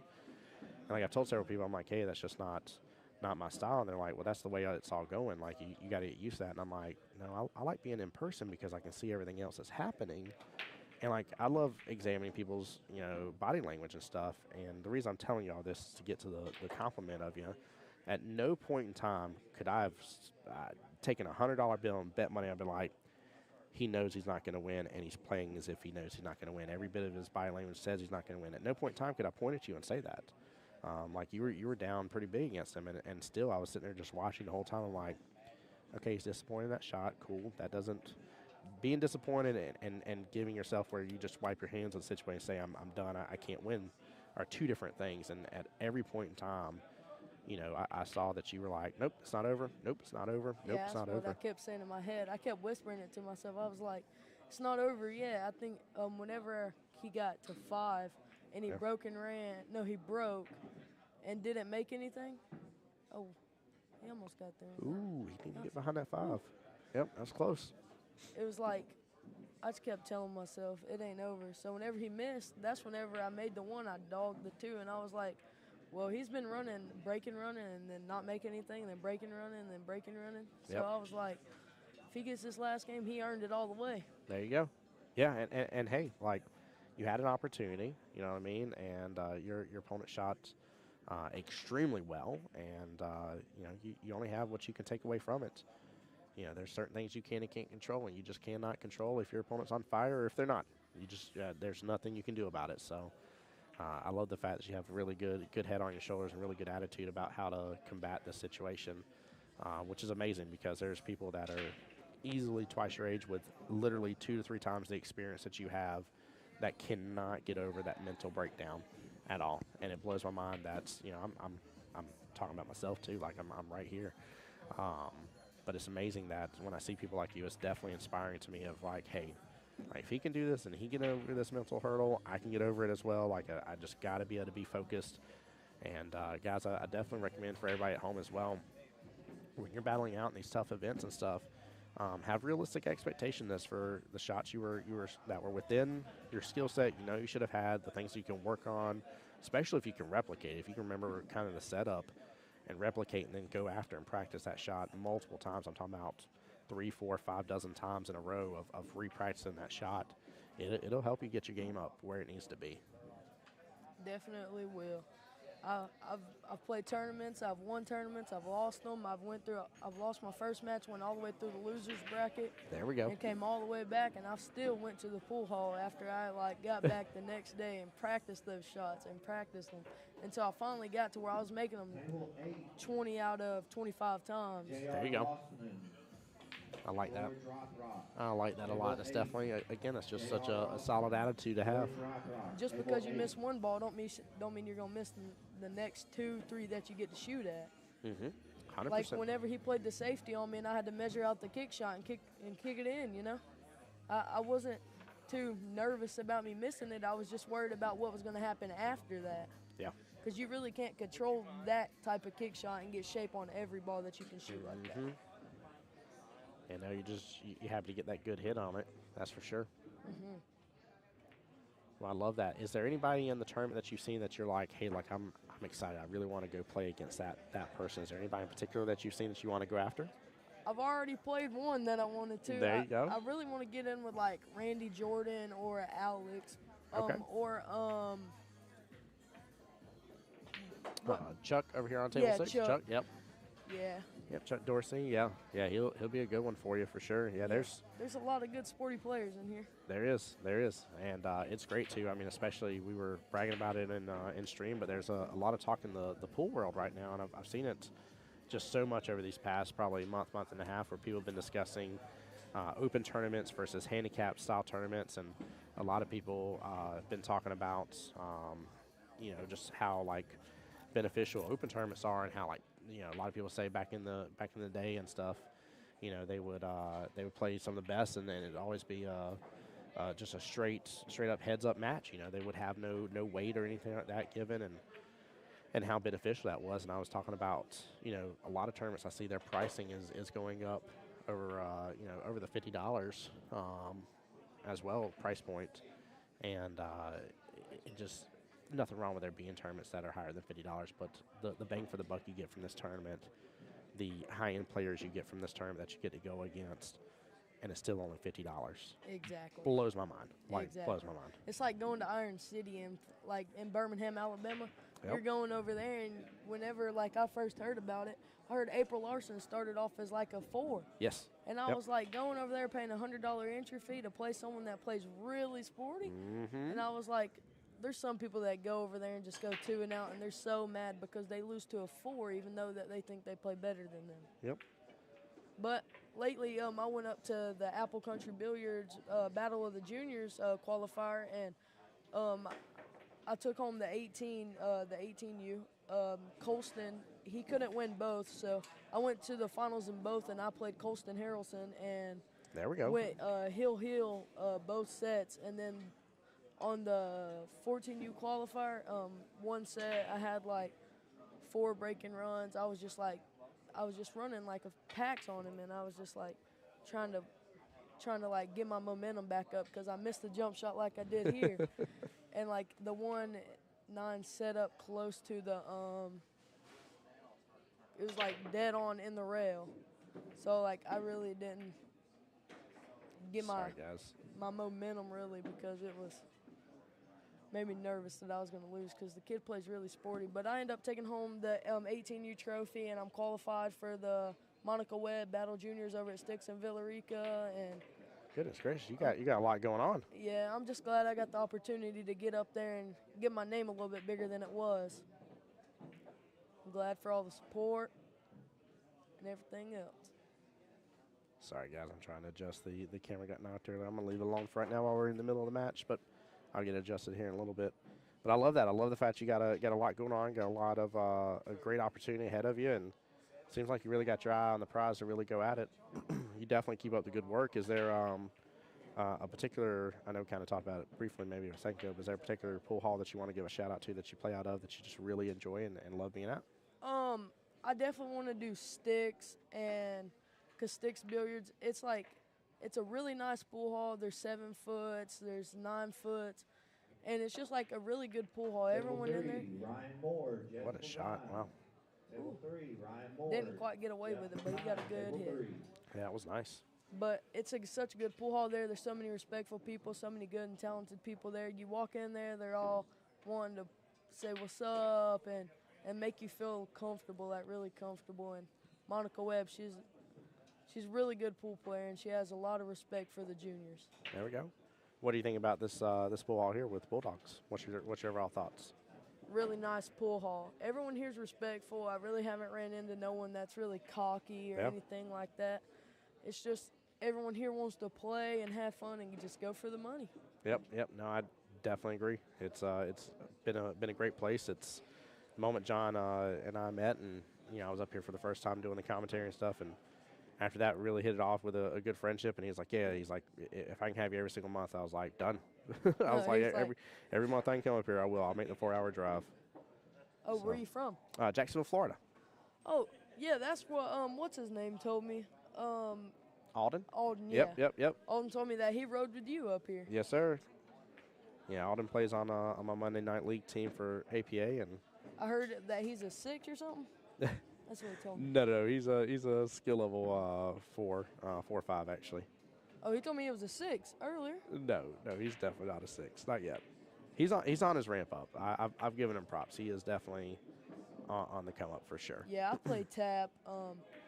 In tap, I'm a 6 and 9 ball, and I'm a 5 and 8 ball. I just dropped down an 8 ball, but I got MVP 3 sessions in a row in 9 ball. So I've just been like on a streak, and like there's a guy named Jay Pete. You know Jay Pete here? Yep. Yeah, he comes here a good bit and plays in this tournament or whatever, and a few other tournaments. Like he came in the championship, I think, and played, and he said he didn't do too well, so he's in the same MVP bracket I am, and I think I outscored him by like 10% or something, or 15 or something like that. But he plays really strong. That's good though. Thank you. Yeah, no, absolutely, man. I just appreciate you coming on stream and hanging out with me for a moment. No problem. I wonder what the score is. I think Chuck has 5. Yeah, it looks like Alex Chuck's has up 4. 5-4. Still close matchup, and that's still a winner side bracket too. So they're racing the 7. Yeah, no, that's just the.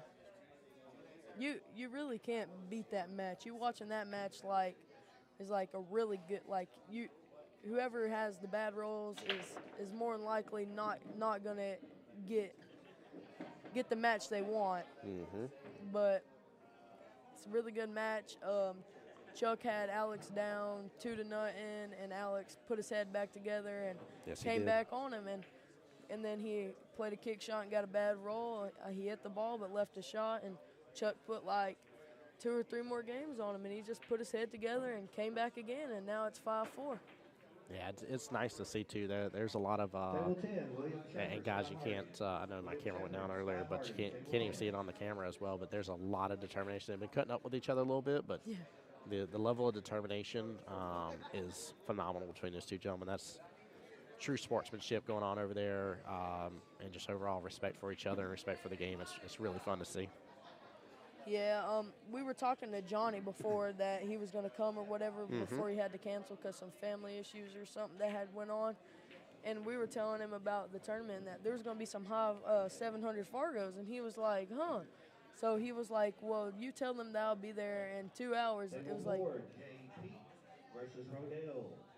it was about to be like a 2-hour drive, so he's going to gear like 115, 120, and he was like, no, sorry, I can't make it. Yeah. So someone bought him in the Calcutta, and he had to pay him back. Yeah, that's definitely a bummer. Yeah. Definitely a bummer when that happens. Because if I'm not sure, he would have probably got half of himself, but he would have had to spend the whole money anyways eventually. Yeah. This right here is a good match. Clay was playing really sporty against Randy Jordan back there on table 8, I believe. Yeah. And Randy came up here and was like, I just really couldn't get a good roll. And so Randy's over there playing. No, I definitely see him, but where did Clay run off to? Am I overlooking him right now, or is he might be in the restroom or something, I guess. He's right here. There he is. Okay. That's why. I was literally looking for the hat. I was like, I don't know where Clay just disappeared to. Like, he was just over here and everything. Yeah. I heard some good stories about him. Like, when he was 16, no one knew who he was, and he was just, like, a really phenomenal pool player.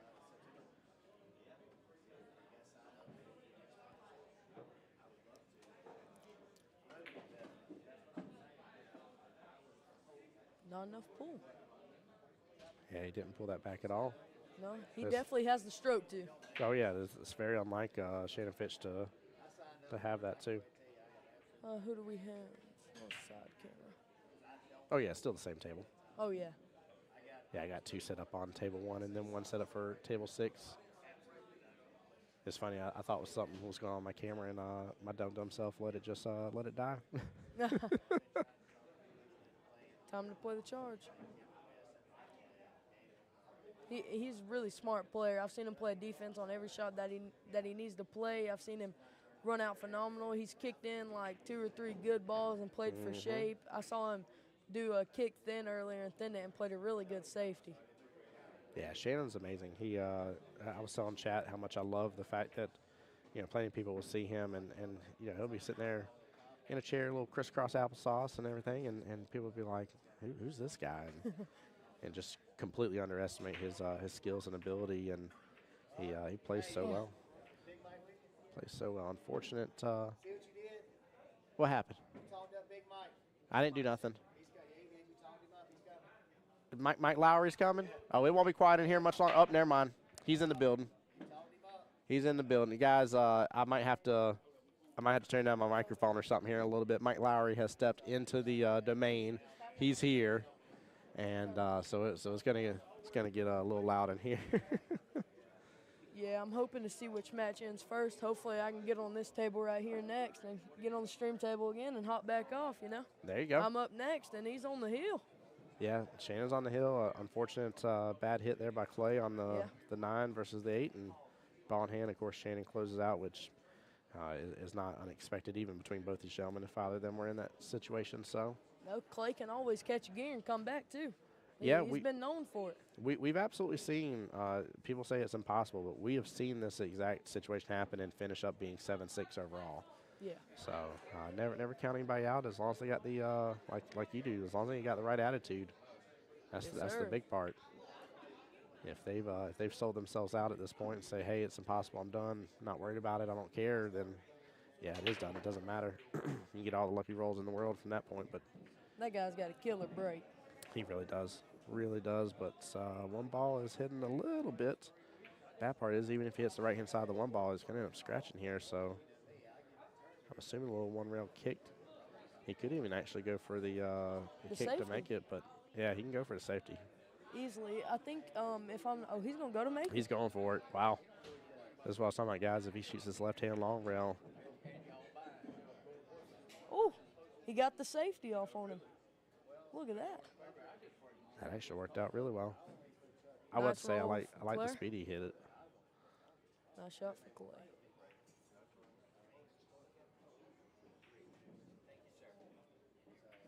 Hold on. Yeah, that's fine.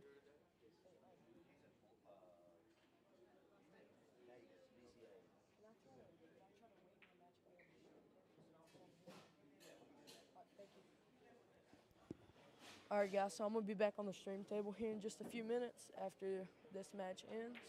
So.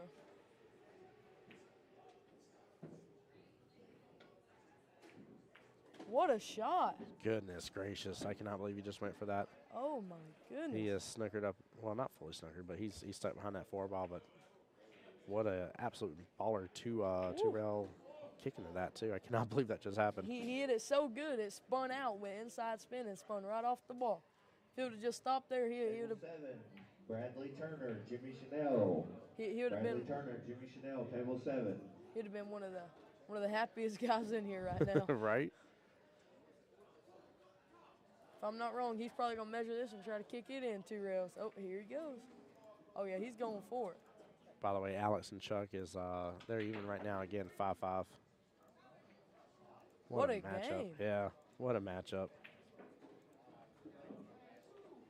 Yeah, that's a way to get it. Oh, he almost kicked He it in almost again. kicked it in that top right-hand quarter pocket. Get out of here, Shannon! You are wilding out, my friend. Oh goodness gracious! Yeah, I someone love it. told me that he really didn't start getting back and stroking them and seeing them a lot better before he got them billiard glasses. Oh yeah, yeah. Them glasses are definitely. He's got a good set. Yeah, I think Robbie Hall makes them. Yep. Yeah, I was bragging about it too because used to when I played, I would always wear my contacts, and I would, like it even got to the point where like I was having to buy extra sets because I was just using them up so much from playing pool and everything. And I was like, man, I really I just don't ever see anybody playing in glasses, and I always watched Shannon playing in glasses over the past probably solid year, and it inspired me to finally start playing and wearing my glasses instead. And I don't want to say I was ashamed of them. I felt that I was at a disadvantage, I guess, playing in them. And realistically, once I learned how to, keep them in place where I needed them to be, and be able to take all my shots and look at it in the right light, I was definitely very happy with myself. And that's why I praise somebody like Shannon all the time about it. It really made a difference in my life, to say the least, to see somebody as good as he is playing in glasses. No, don't What miss a that bad pocket. roll. You hate to see I it. thought he was going to roll right underneath it, like right Yep. on the left side, almost a half inch underneath the pocket right there, and just roll up. Man, These are probably some of the best bar boxes I've played on. aren't they fun? They're so well kept. They're so like taken care of, and it's so good that there's no smoking in here because it won't get so smoky that the cloth will end up playing so much slower. Oh yeah, no, I definitely agree. Guys, with that here, Shannon takes the win. We're gonna go and cut off on our end of the stream here for the mics. I'm gonna get you some lo-fi music playing in the background for just a minute here while we take a quick break. I'm gonna leave the stream up here. Give me 1 second here, guys. All right, guys, I'm going to put on the stream table. Y'all wish me luck. Good luck to you, brother. I'll commentate it here in just a moment once I get everything back up and running, but good luck to you, sir. All right, thank you. Yes, sir.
Hey, sorry, Edie and Castile on YouTube side here. Yes, this is the junior player. This is Mr. Dakota, who was just on stream with me. Edie, I had it quiet because I had to step away for just a moment, so I put on some lo-fi music here for you guys. I just didn't want it blaring. There was one time I had it on and thought it was okay, and I was blowing everybody's eardrums out of the water.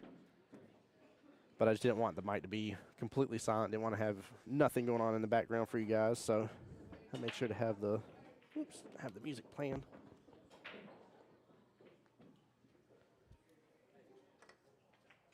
Then you make sure have I missed a rack, guys? Looks like I haven't. Yeah. He does play fast, Castile. He's excited to be on the stream table. I was just telling John I really liked Mr. Dakota's passion in this.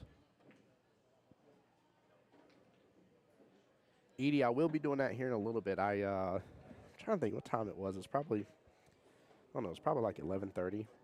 I ate my delicious, very delicious bacon, egg, and cheese sandwich here. And I normally, right now, barely eat one full meal a day. So it's tough for me to eat like normal people. Still on my weight loss journey right now, which I'm very blessed to be on and very thankful for what I have lost. 260 is my new all-time low, all the way from 345. So. Table 6. Castile, do I think he'll win the tournament? So I don't mean this against him. Dakota is a newer Fargo player, but he's rated as a 409.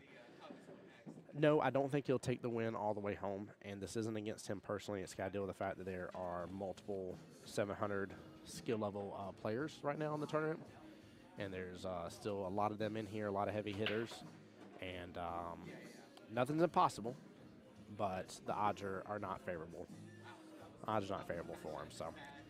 Again, this is less about him and more so about the fact that they're just so many people with a lot of time, a lot of skill and talent that they've had time to develop. And again, that's not against him. He's working on it. I like his attitude. He's definitely. I wouldn't take him. I wouldn't be able to beat him on the table. Wouldn't say I wouldn't take him on, but I wouldn't be able to take him on the table. So you said you've seen him run a 3-pack. I not saying he can't. Not saying he can't, Castile. He says it's wonderful on the weight loss. I appreciate it, Edie. Yeah, 345 is my highest I ever was in weight, and 260 is where I'm at right now. So I'm trying to be here for my wonderful wife and my 2 kids, Luke and Luna. So, but yeah, no, I do definitely want one of them pulled pork sandwiches though. But yeah, Castile, I'm interested to see how far he goes in this tournament. And very interested to see his continued attitude. I will say this much: his attitude leads a lot to the fact of his ability to go far in this tournament. Unlike people of his Fargo rating here, so I'm really excited, really excited to see. I didn't ask how old he was. I know he was talking about some of the juniors programs, and I think he was mentioning one of them was 14 and under. So I'm not 100% sure, to be honest with you, how old he is. If I had to guess, I'd probably say 13 or 14, to be honest with you. That would make complete sense. But I don't know right off.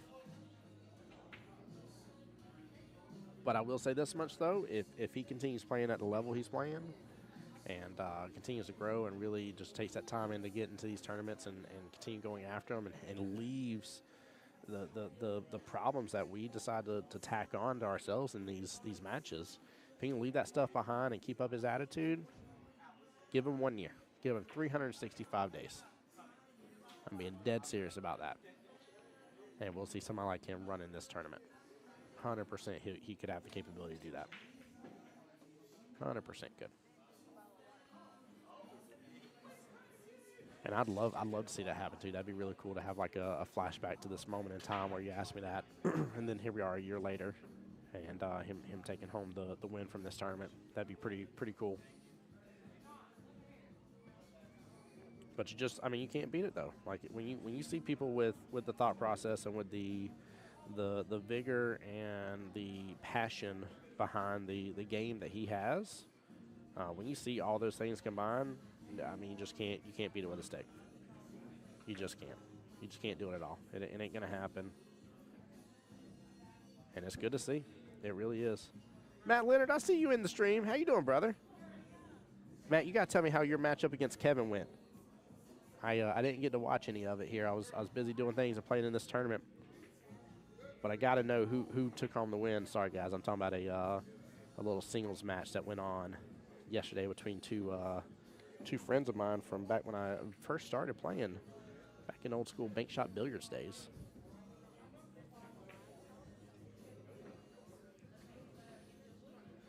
But yeah, no, I like Dakota's passion. Like I said, he's a good kid. He literally was over here on the live stream with me, and then he's like, "I'm gonna ask John if I can be on the live stream table next." And I was like, "Go for it." I was like, "I don't have any control over it, but ask him if he's good with it. I'm good with it. Let's go." But I just love that, man. He's really determined, really focused.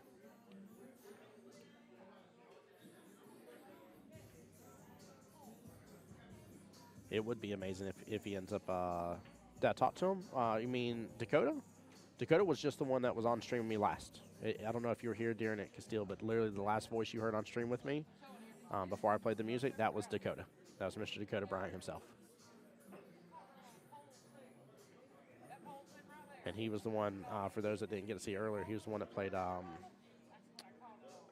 he played Mr. Davenport. That's who it was. He played Kim Davenport on the live stream. And that's who sent him in the one-loss side. The only quote unquote big mistake he made too that whole matchup was just when he got after that jump shot. I even asked him, and he was showing me on his glove how he was doing his practice strokes, and the tip of his cue like got in and dug in with like part of his glove where his thumb is for the glove, and it caused him to misstroke into just barely hitting the cue ball. I mean, he it all like maybe an inch. So you can tell it wasn't him actually like trying to like straight through and get the jump at that point in time. That just an accident happened, and that was really his major critical. Past that, he was really considering all aspects. I mean, he's even right now like look at what he's doing right there. Taking a look at everything. Decided to go for the masse. Small miss.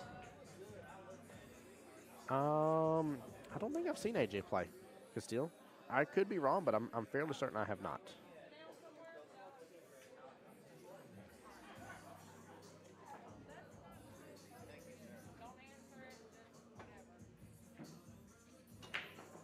Table 9. Robbie Shelley, Charles Jones. Robbie Shelley, Charles Jones, table 9.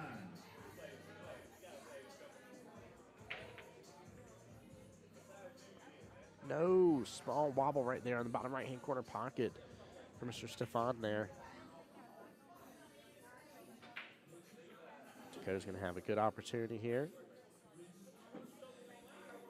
Letting the stroke out a little bit there. I probably would have hit that a tiny bit softer, but I was talking about that kind of difference on stream earlier about to each their own on this.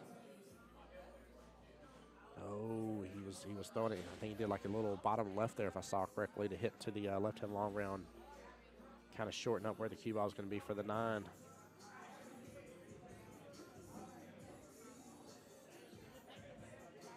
But no, still, I don't think I've seen AJ play though.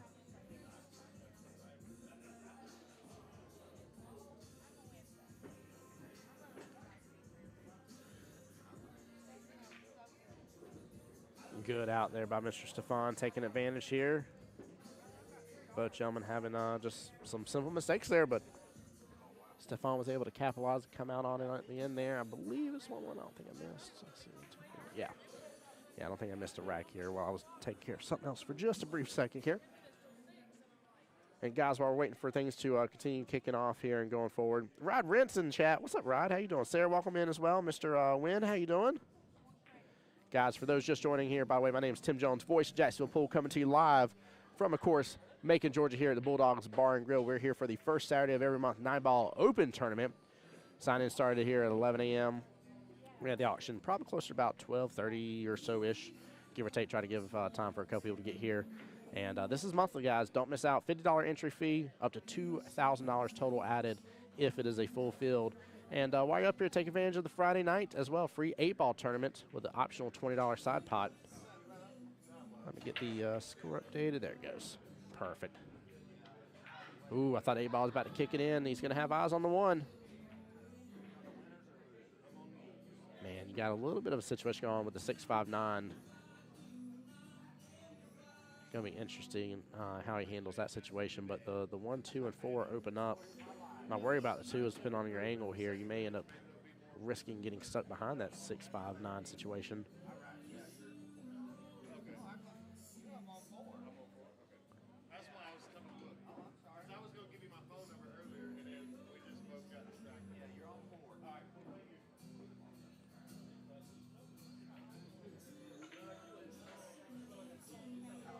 Yeah, to be honest with you here, playing for that 1, 2, and 4 situation was probably not the best situation to be in. I definitely like playing defensive instead.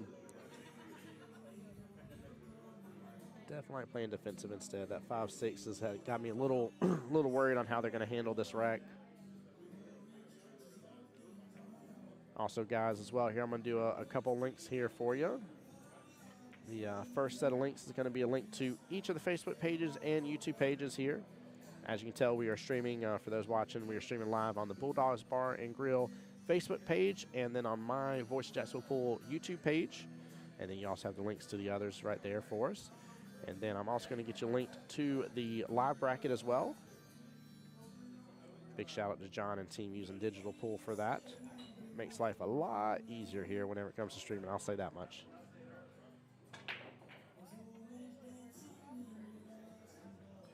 Oh, small miss here. Cue ball might break into that 5-6-9 situation, and it doesn't. Just sneaks right over there to the right-hand side a little. Give me 1 second, guys.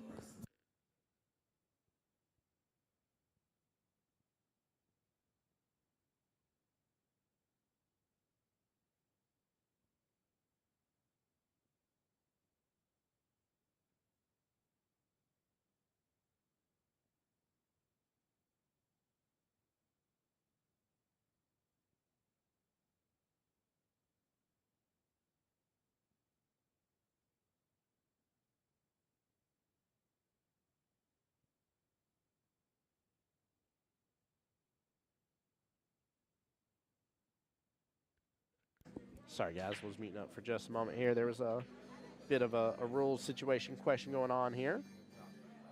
Mr. Dakota playing one of my favorite shots here that we often see here, where he's trying to snooker the cue ball up to another object ball and let the 1 ball here in this case just move its happy way right on around.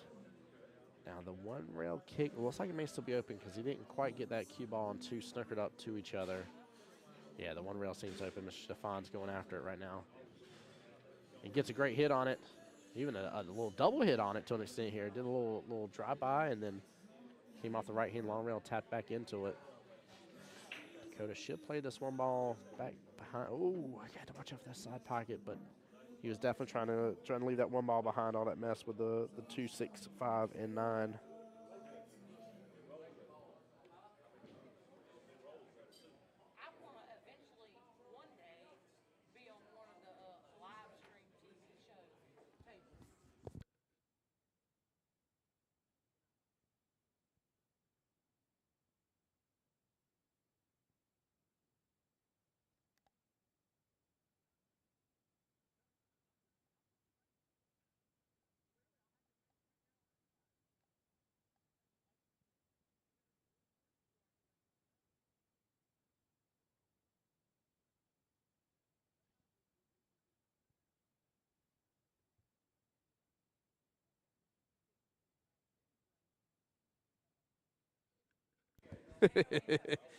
I'm sitting here having to mess with people just a little bit, by the way. Sorry, guys. Sorry, we're having some fun back and forth banter about being on a live stream table a little bit. I held up the microphone. I was like, you can come be on a live stream table right now. It's like, come get on this microphone with me. I love the people here, man. I tell you, this place is really just such an absolute amazing atmosphere, guys. I know I say it so much, and you guys are probably tired of hearing me say it, but I do mean it seriously from the bottom of my heart. This place is just such a great place to be. Nice little early 9 there by Mr. Stefan, handling that business. That's how you handle that 6-5-9 situation right there. I like it. I like it a lot.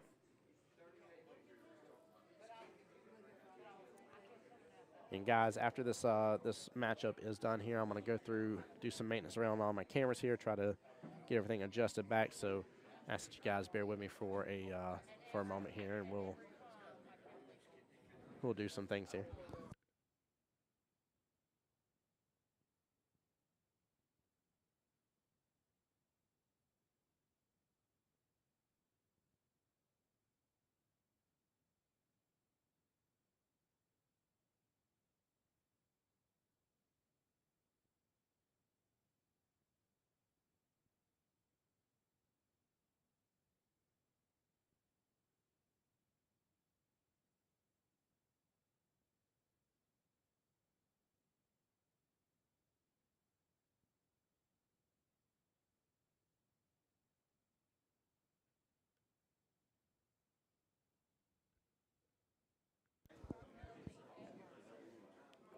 All right, guys, I do apologize. I am back here. Good little out by Mr. Stefan. Very nice done. Let me get this refreshed here. Yeah. Heard, no problem. We'll move this right over here.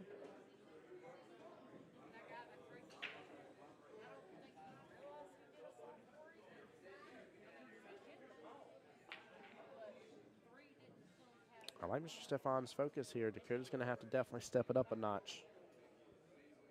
I think, honestly, with the hype that Dakota has, maybe tone it down just a small notch here will potentially work out pretty well for him. But he's not missing a lot. And, again, there was just a small little mistake a moment ago there in that right-hand side pocket after the defensive shot. He had the right idea, though. He definitely had the right idea.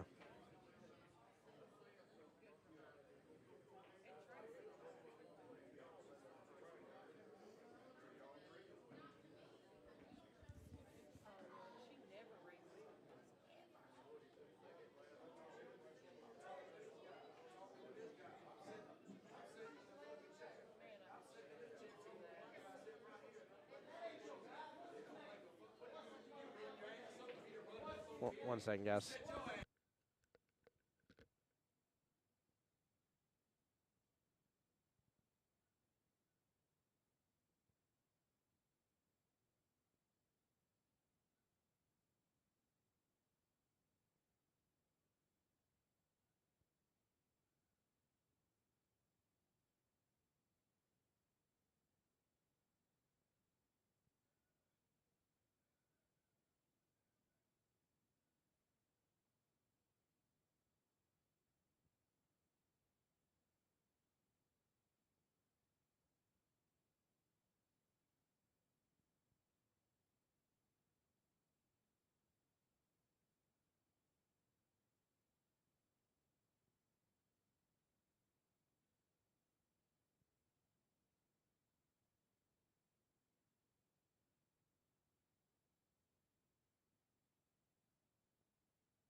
All right, guys, do forgive me here. Tim Jones, voice Jackson pulled back, and I got Mr. Davenport on stream here with me. Welcome back, sir. Yeah, well, I tell you what, I'll just soon be here, I guess, and sitting over there in the chair watching some pool. I can watch some good pool here and be with you in the booth here. So, Yeah, hey, that's a win-win for me. yeah, I love that. this young man racking the balls, I played him my second match, I believe, and he was he's a pretty good player. A guy like this, I can take a guy like this that has a stroke and can bridge and do all the good things that matter, and I can improve him within 1 month. I could take this kid and improve his game 3 balls.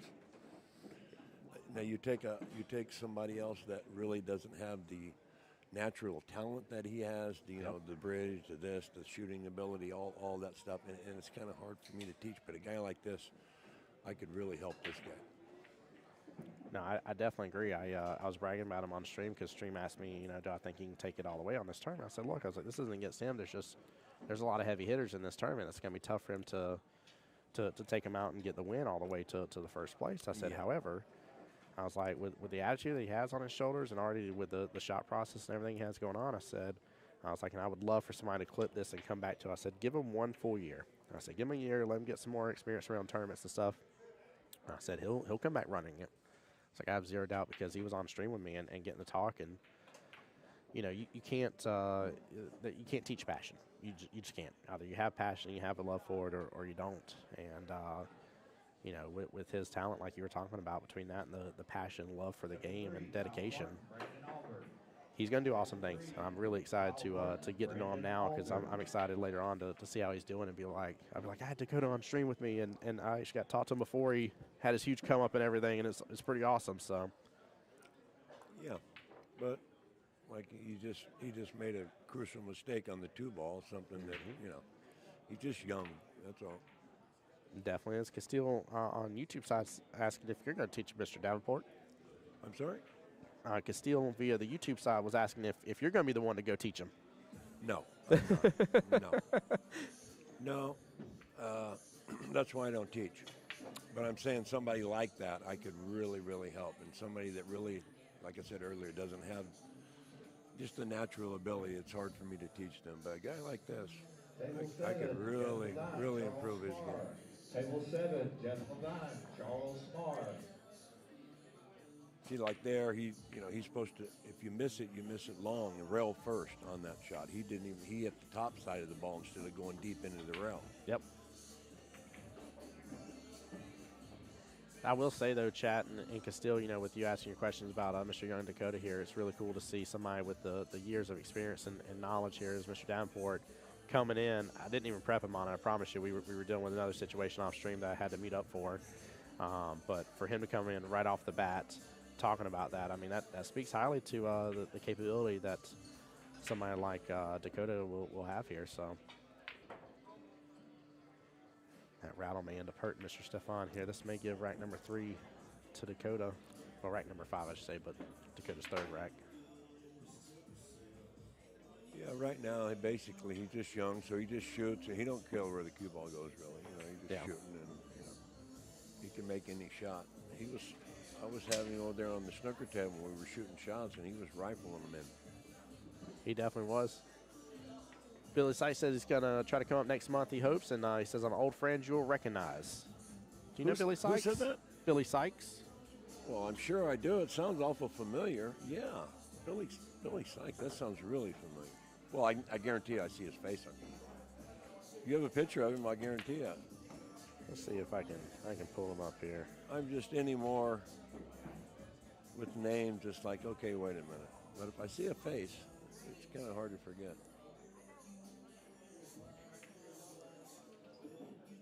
Where did I run into him at? It's kind of hard for me to tell. I don't know if that's him or not. I can't quite see that. Yeah, it's a little blurry right there. Yeah, I can't quite see that, but ask him where I met him at on here. Yeah, Billy, where'd you last meet Mr. Davenport at? Was it in Houston, maybe Texas, back in the early 80s? There you go. He just popped it off the table.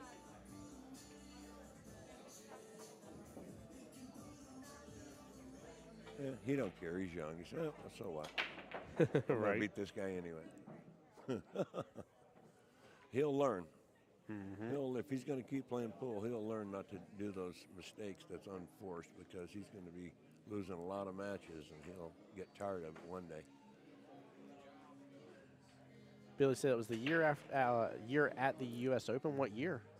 Oh, year after year at the U.S. Open. I'm sorry. He said he's met you multiple times at the U.S. Opens. Oh, okay. Well, good. Yeah, There we go. 'cause I went there, I think, probably 14 or 15 years straight, Nice. from 85 to late 90s. Yeah, so, okay.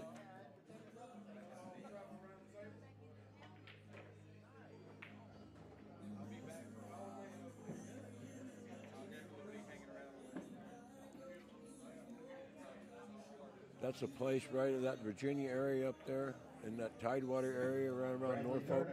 I tell you what, you can get lost awful easy up there. I get lost with GPS, I'm telling you what, man. It's like, where in the hell am I going? That kind of makes it feel like Atlanta from time to time. Well, Atlanta's not bad, but I mean, like, that place, and up there in Boston, too, around that Boston area. Mm-hmm. Gosh. Yeah, in Chesapeake, he said. There you go. Billy said, I saw him every year in the 90s, and we always talked. I like that. That's awesome. Yeah, beautiful. Beautiful. Well, Billy, hopefully get to have you up here next time. Like I said, unfortunately, I won't be here in April, but please, guys, still support. I just already have a event with Jacksonville APA on that first Saturday of the month, and not something I can say no to, because I've already agreed to it. So I'm not going to back out of a promise here. But please, guys, make sure you come back up next month and enjoy and take part in the tournament. But please also take advantage of the Friday tournament. Like I love the fact there's a free Friday 8-ball tournament on these same tables. What a jump, and kicked it right off the table too. But I love the fact there's a free 8-ball tournament to kind of get you in stroke on these tables. And I know 8-ball is way different than 9, but it's really nice to have that option. So. Well, he made a good shot. A little unfortunate for that cue ball to go off the table. Yeah, he jumped that really well. Just Yeah. continue to bounce, but I'm not a big fan of the jump cue, but, you know, as long as they're allowed, you really have to have one. You're at a disadvantage if you don't, that's for sure. oh yeah, that was it was wild last night. I hit what I consider to be a good defense shot. I didn't know jumps were allowed with the event here, and so we just asked just for clarification. And I was like, man, I felt like I did so good in that defensive shot, and then he was able to he was allowed to jump, but Right. it was funny though. I was like, man, I still did the right play though. I had to go after the defensive shot where I was, and I was very proud of it. So. Well, I just don't like the idea if you're hooked and then you kick 2 rails, you go underneath the ball and stick him right there, and then you go down and hook him. He can take this little cue out and jump over it. It takes something away from the game, for me anyway. I mean, you know. Now, if I was a great jumper of the ball, which I'm not, because I never really liked doing it. I mean, I have one, but I'm sure I might change my mind if I never missed a jump shot. But Yeah. Everybody's got an opinion on something. Oh, of course. No, I'm not in disagreement with you.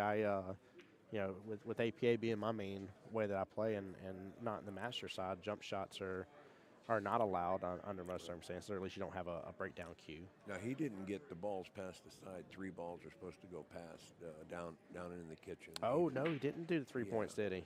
No, he did not. And even though the balls are open, I might have elected to have another rack at, only because the 6 and the 7 is a little tied up.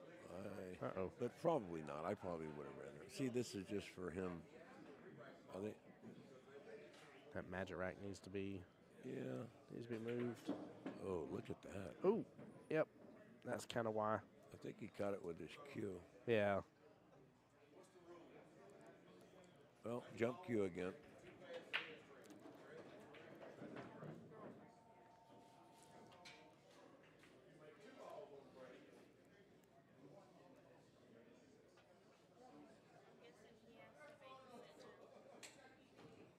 Well, he hit the last one pretty good. Let's see. Billy, I know you said you weren't looking for pity about that, but I am sorry about you being in a major wreck here that messed you up badly. Definitely can't wait. Make sure, Billy, you remind me too as well next time that I'm here and you're down in Bulldogs. Come by the booth, say hi. We'll get you on the stream.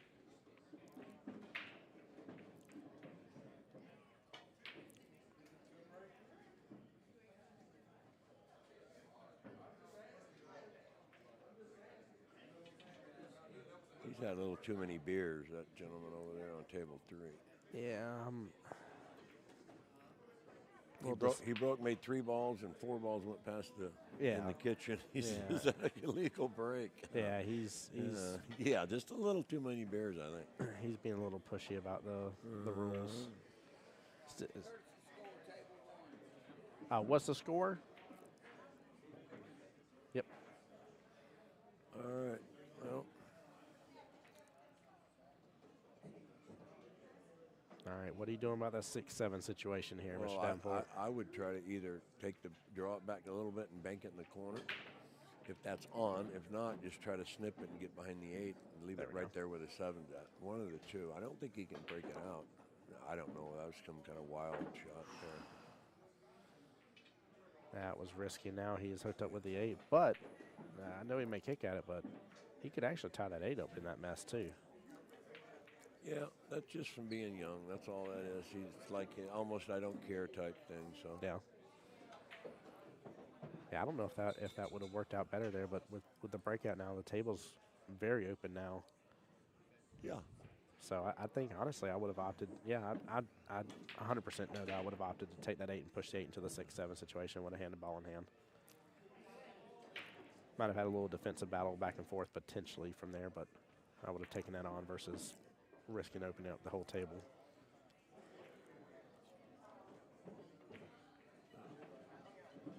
Nicely done.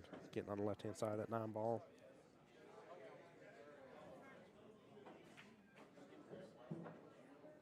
Sure doesn't look like this gentleman's supposed to be leading if you watch their strokes and their stance and everything else, but if you don't make balls, you're going to be pushing the beads the wrong side.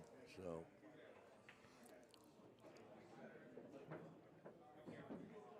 Jerry, I know on the Facebook side, by the way, I appreciate you earlier.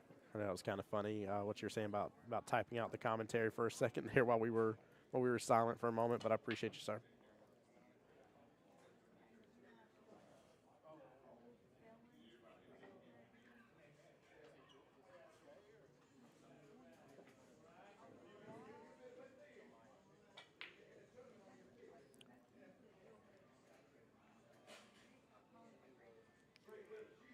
Trying to see if there's any other crazy matchups going on right now that maybe I can kind of figure out who's got what score on, but I don't see anything really crazy right this second. I can't even see any scores, so that's how bad I am. It's tough because the red background of the wall kind of blends in with the color of the balls too. So yeah, it gets really tough sometimes. Really, really tough. Well, looks like that matchup on table 2 is now done with, thankfully. How about that?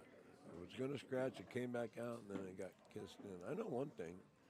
If this young man wants to win this match, he better make sure and study the table out and run this rack. He gets a little too loose.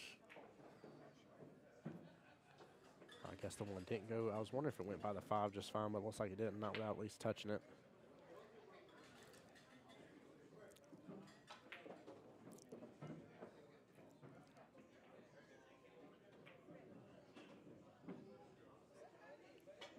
There you go. Gets back down off that short rail, comes back up just fine in position for the 3. I can't tell if the 6 goes over there in the left corner from here. I can't tell. Let me see if I can't tell if they're frozen. There's definitely space. Yep. Yeah, okay. Yeah, it was definitely a little.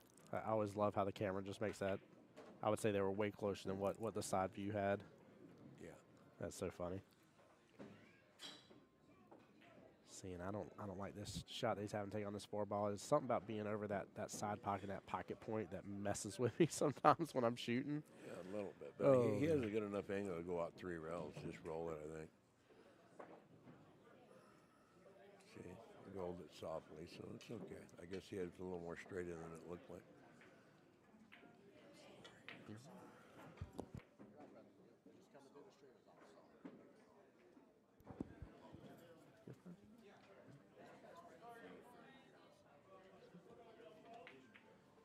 Jerry, fist bump back at you, brother. There you go. Just he needs a little kiss. Oh, come on. Yeah. He got right up on top of it. Wow. This is where him kind of letting through his stroke sometimes is punishing. I can't tell from here. It's hard to see if the 7's directly frozen to the rail or not. No, it's not pro. He's going to bump into it a little bit. Yeah. Oh, nicely Table done. 2, Scott Hardy. I Chuck like Dorsett. that. Table 2, Scott Hardy, Chuck Dorsett. I would just do the same thing right back to him, except try to freeze it up and get the cue ball straight. If they're straight in with the 7 and straight froze on Okay. the rail, then you have nowhere to go. You could scratch if you shoot it either way. And you can't go into the ball if it's froze. But he's elected to do something different. Okay. Well, he says, heck, well, I'm going to go for it. Went for the bank. Okay. Okay. I didn't see that coming right off the bat. Yeah, that wasn't a very good shot, to be honest with you. And neither was that. Both of them getting a little loose here. I'm a little disappointed in him playing this loose. I just think he's just not ready yet to get any better. And he is young. He's probably, 15 maybe? That's chat was asking earlier, and I was like, if I had to guess, I'd probably say like 13 or 14 roughly. He's right, definitely right in that age gap though, for sure. Well, he's a big boy for 13. I know that. Mm-hmm. Yeah. They're getting bigger these days, aren't they? Yeah, yes, they are. Oh my gosh, yes. Bigger and taller. It's wild. Like, what are you guys putting in the chicken nuggets? All right, good out by Mr. Stefan there, taking Dakota out of the matchup here. That's right. I forgot. Race to 5. Race to 5, yes, sir. It's over, Grover. All right, well, I enjoyed it. Sitting down for a minute there with you. And hey, I do appreciate you. Slip out of the booth, and we'll talk to you later. Hey, talk to you later. Thank you, Mr. Davenport. Guys, again, Tim Jones, Voice Chat, Still Pool. Guys, I'm going to mute up for just a moment. I need to go take care of my cameras. I said I was going to do it a minute ago, and I didn't. So bear with me here for just a moment here. I am going to mute I am going to mute up the mic here just in case if anything wild starts getting said around the microphone here. And just put on a little bit of the lo-fi music for you guys here to enjoy. Again, it's nothing crazy, but just a little something in the background for you guys. Take care, guys. Be blessed, and stay tuned for more pool.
All right, guys, let me mute that audio back here. Tim Jones, Voice Jacksonville Pool, back with you guys. Sorry.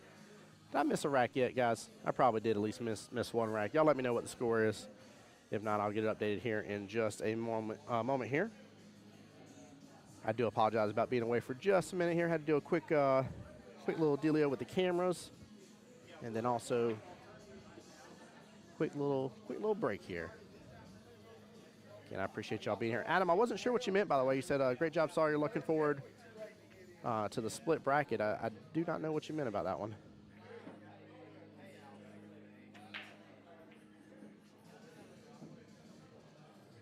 Nah, I could have missed something earlier on, so please do forgive me on that.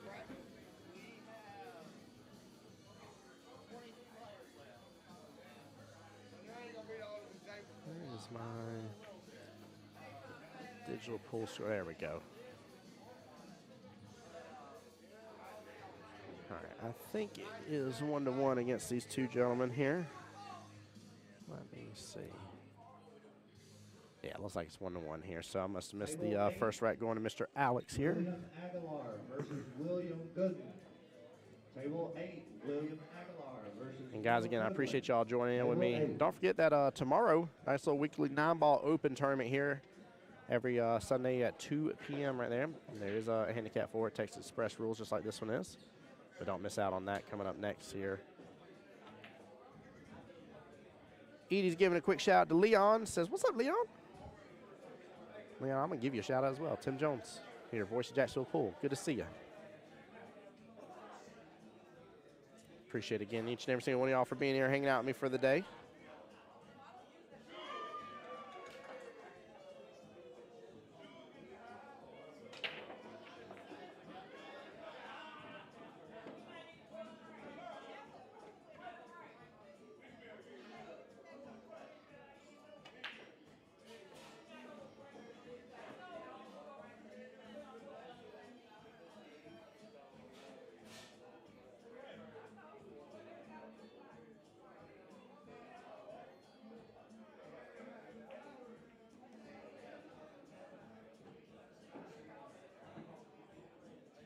There we go, resharing out on my end here via Facebook.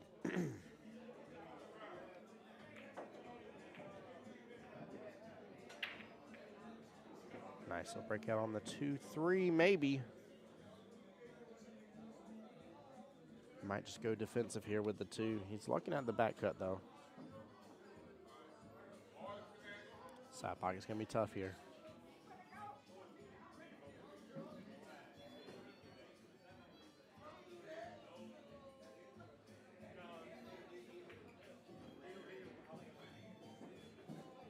There we go, nicely done here. Just getting a little bump into that 3 ball.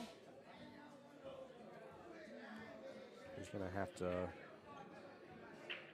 assuming, cut this in. I don't know if he's going to bank it. It does look like the bank is open, though. Nah, he went for the cut. I figured as much. It's not like Mr. Davenport to usually go after a bank shot in most cases here, which I think he even said that on stream. Not to say that for sure Alex is out here, but definitely a great opportunity here, to say the least. 3 sitting right outside the top right, 4 sitting outside the bottom right, 6 close to that left-hand side pocket. Almost, as soon as I said he had a great opportunity here, almost scratching that right-hand side pocket. Dar, what's up, brother? I see you coming in stream. How you doing, brother? He rattled that 4 ball. And even with that bump on that 7, man, he could have changed up, but he definitely had that 6 top left, 7 bottom left. Probably would have just been able to pull back on that 7 ball, more than likely, depending on his angle here, and go after that 9 top right-hand corner afterwards. He had the run option here.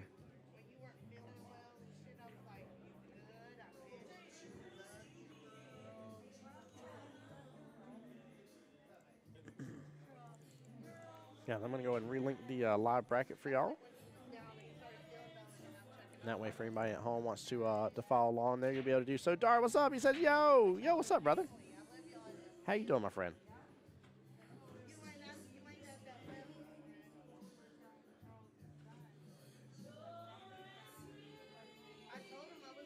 She better cut this in. I'm assuming he's going to go 3 rails here, but don't know if he's just going to actually ease it in instead of going 3 rails. Actually, I'll take that back. But it looks like he's just loading up on it.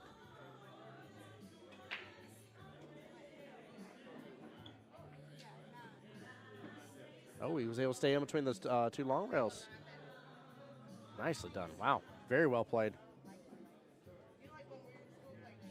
Very, very well played here.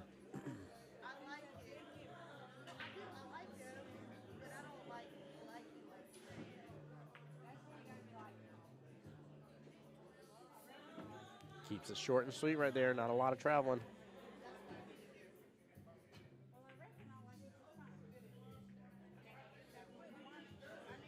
Dar, you need to get up here and play in this tournament, man. I'd love to see you play up here. Nice little out there by Mr. Davenport. Should be up 2-1. I'm sorry, against Alex here.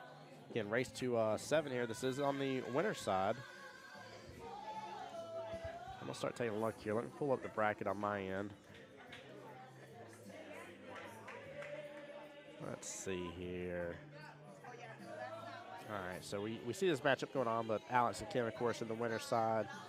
William Aguilar, if I'm saying it right, and William Goodwin here up against each other as well. So the winner of those 2 matches go on to play each other. Let's see, Antonio Henderson still on the winner's side along with Shannon Fitch. And then looks like J.R. Rossman versus Kabahug, if I'm saying his last name right, Kabahug. I'm probably butchering his last name, so please forgive me. So we're down to our 2, 4, 6, final 8 in the winner's side already. So this is the 9th through 12th place right here. So we're already cruising along. Already cruising along here. Looks like the matchup between Jeff Levine and Charles Smar is going on right now. Winner goes on to take on Tracy Majors next. Kyle Barton's playing against Brandon Albor right now. And winner of that goes on to play the winner between Scott Hardy and Chuck Dorsett there. Let's see, Robbie Shelley versus Charles Jones. Charles Jones got the win here, and he's waiting on the winner between Jay Peak and George Rothrock. So Jay and George are battling it out right now. Going to play Charles Jones next. Stefan Thomas is waiting to play Clay Harrison. And then right now, Bradley Turner. Actually, looks like they're keeping up with their score here. Shows that he's up 3-0 against Monica Mills. And the matchup between Stefan and Clay versus Bradley and Monica, the winners play each other from there. So yeah, we're absolutely cruising through this here because that bracket for the 1-loss side is in through the 17th through 24th place. So next round puts them in the 13th through 16th place. Dar, you never know, man. We got a pretty wide range of Fargo ratings right now. I mean, anywhere from the low 400 range all the way up to the almost mid 700s. So it's actually quite an interesting open tournament. It's really fun, really fun to see. I love the fact that there's a lot of different variations of skill levels here that are competing. I did really good in the 8-ball tournament last night, brother. I finished up in the 5th, 6th place out of 29 players. And if I would have got the win, which I had the opportunity, I messed it up. But if I would have gotten the win, I would have secured at least 4th place for myself for sure.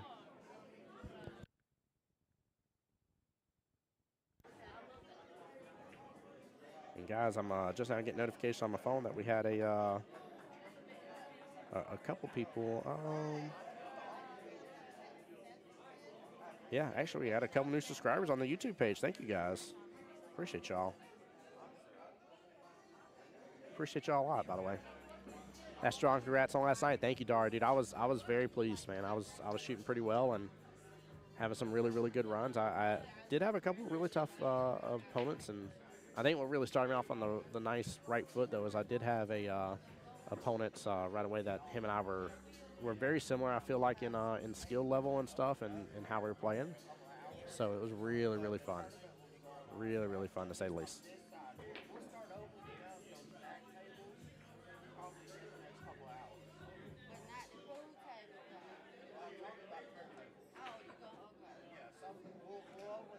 But yeah, it's a nice little tournament, Dar. Come up here Friday night, get to play in the free tournament, pay $50 to play in this tournament the next day. Tons of hotel options right down the road. I mean, it's really I'm going to say a budget-friendly tournament weekend if you want it to be. And then tomorrow on Sundays, they even have another tournament as well. And I think it's only, if I remember correctly, I'll pull up the flyer in there saying, but I think it's only like a $20 entry fee. So $70 for 3 tournaments in terms of entry fees. Really, really nice. He says you're good right there for Mr. Davenport. Davenport up 3-1 in the race to 7 against Alex here.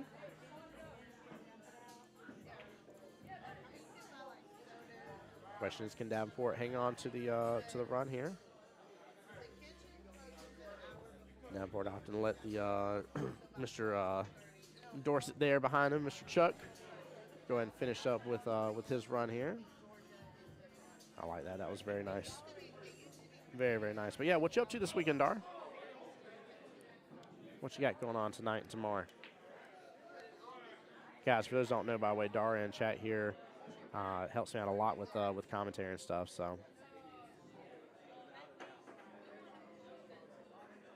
good with that angle. I'm letting him shoot. Yeah. Oh yeah, 100%. There's a lot of respect for a lot of the higher ups in this tournament, stuff like that. That people aren't making them shoot certain shots, but. Man, it's, you know my rule. I talk about it on every stream, and it always seems to stir the pot a little bit from time to time where I say I'm not going to give anybody anything. Like, I'm going to make them shoot it and let them finish up their rack and their run and what they've earned. So it's just the way I feel about it. You slept, not going to lie. Well, I hope you got some good sleep, man. I was very blessed to do so last night. Like I said, got to enjoy most of the tournament, and then went back to the hotel room, got some really solid sleep in, and luckily we got the hotel for a second night. So I'll be able to, even if we go till 6 o'clock in the morning, I'll be able to go over there, get a few hours of sleep before actually heading back home. So very blessed with that, to say the least. Very, very blessed.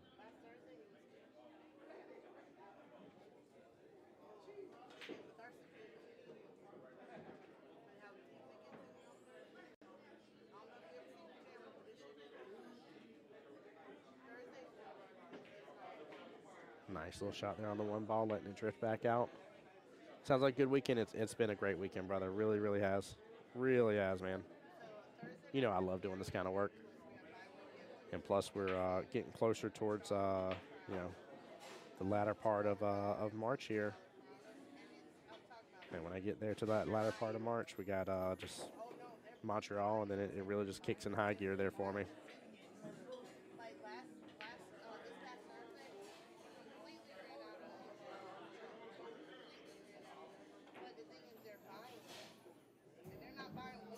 Those players know 7-foot tables too well. Some of them do. Some there's some newer people in this tournament actually have not been here, and we don't have our Tennessee boys that were up here the past couple times. They're not here this time around.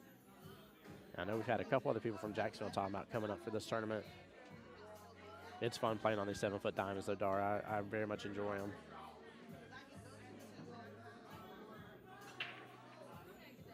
But yeah, Mr. Davenport, who you're seeing on stream, for those that don't know here, definitely absolutely well-renowned pool player here. But for those that want to know in terms of Fargo rating, he is a 731 Fargo rating right now.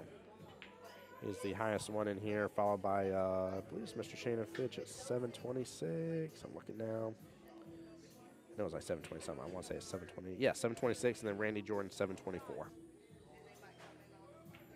You know I play on 8-foot, 9-foot exclusively. Hey, if you can rock and roll on them 8 and 9-footers, though, we know you can crush on them 7-footers. Like I said, you do really good in this tournament, man. I really believe, really believe. But I do love playing on 9-footers now. I won't even lie about 7-foots are a treat because of getting to level up and skill up on 9-foot tables. Nice little one-rail kick. It looks like it's going to be short. Oh, no, he just barely gets it. I thought it was going to be short. Wow. Kim says you are good. That should put Alex to 2 here. Nice little good even back and forth. Love seeing it. Love seeing it here.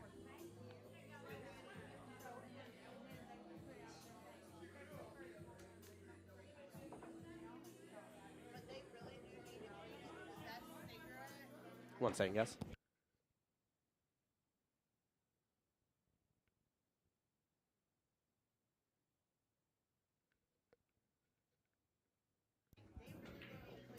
Yeah, he did, Dar. Sorry, guys. Let me adjust my mic back here. There we go. Dara, I've seen Matt pop in stream. I tried asking him here, but I don't know if he has volume up here. Who won between Matt and Kevin?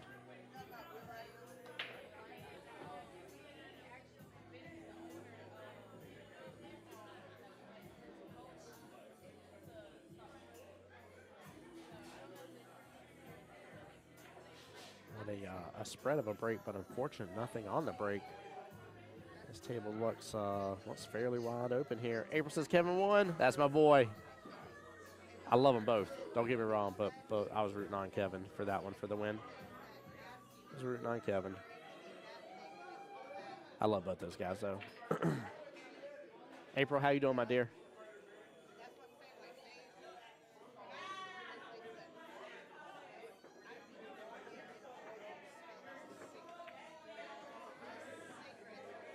Nice job pulling back down on that.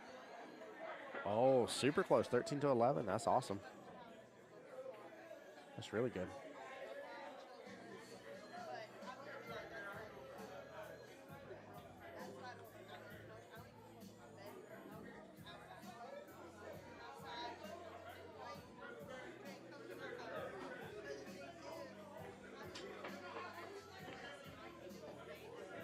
I think you should be just straight in.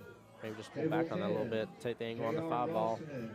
Kind of a nice little stop shot to an extent. There you go, just pulled it back just a little bit. Hey, you doing the playoffs next month? I'll be streaming those, April. Big congrats on taking first place though.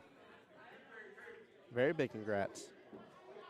Yeah, that's my one event that fell on a Saturday was Ladies and Masters League that I already promised to do that I could not that I can't just push away to the side. So I already told John I won't be up here for next month.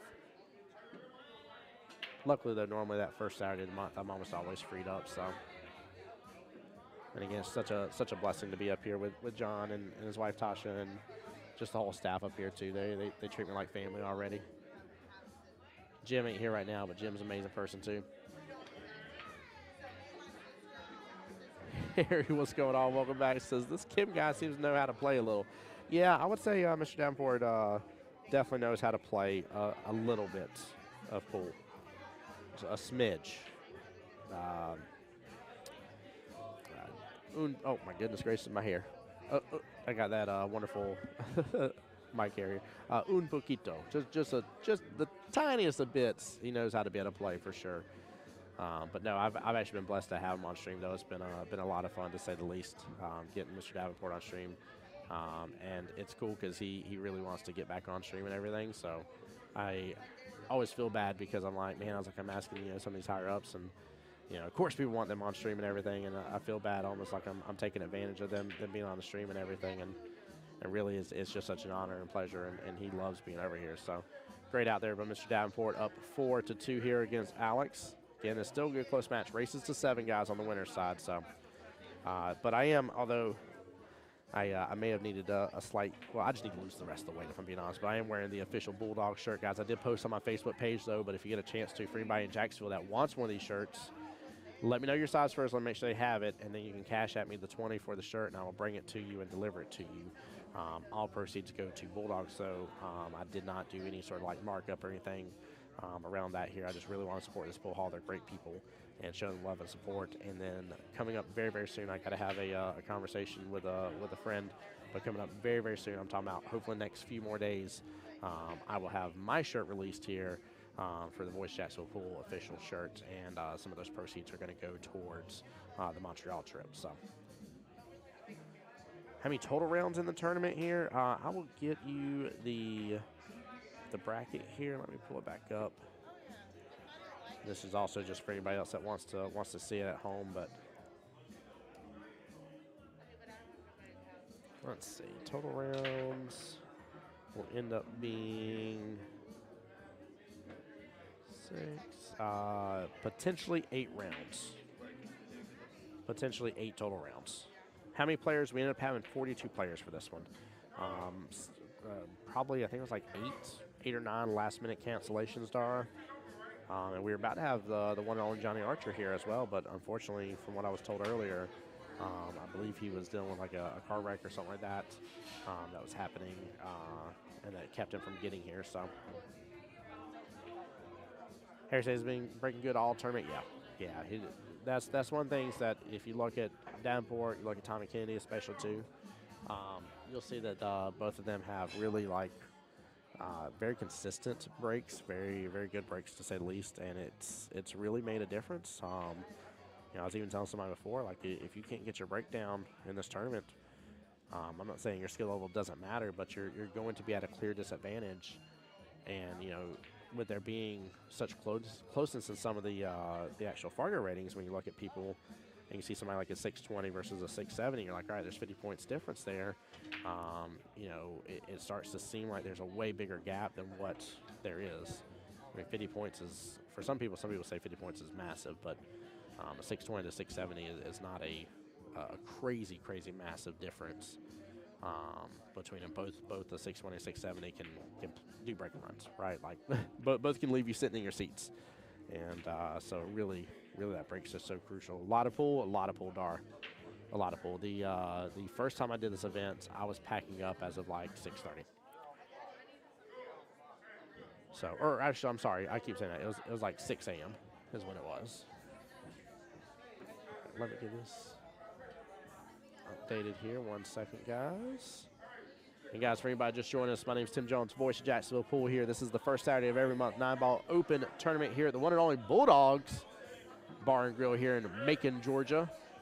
Up over here just south of Atlanta here, guys. We're having a great time and a great turnout, to say the least here. It's been a heck of a good event, and still plenty more pool left to happen. And eventually we're going to get to the point of the night where it's going to start being where each matchup is hanging on to the next one.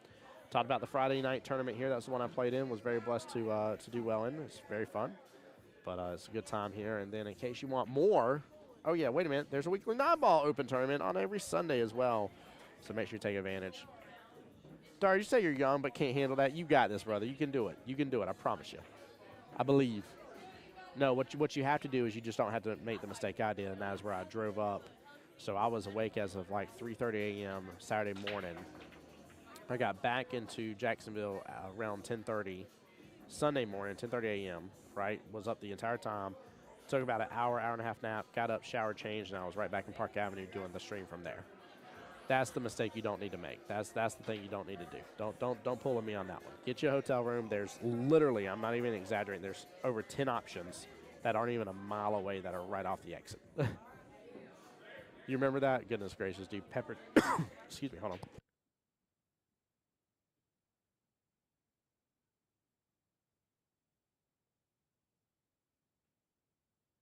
Woo, sorry. Just trying not to be able to speak here and just cough for a moment. But goodness, I was about to say Pepperidge Farm remembers that too. It was rough, brother. It was rough. But hey, you live, you learn, and then you figure out hotel prices are not that much. And plus, I've been blessed with some donations each time that I get to come up here, and that helps offset that. So it means a lot. It means a lot for sure. But no, I'm dead serious though, Dar. I'd love to have you up here one of these times. Give me 1 second.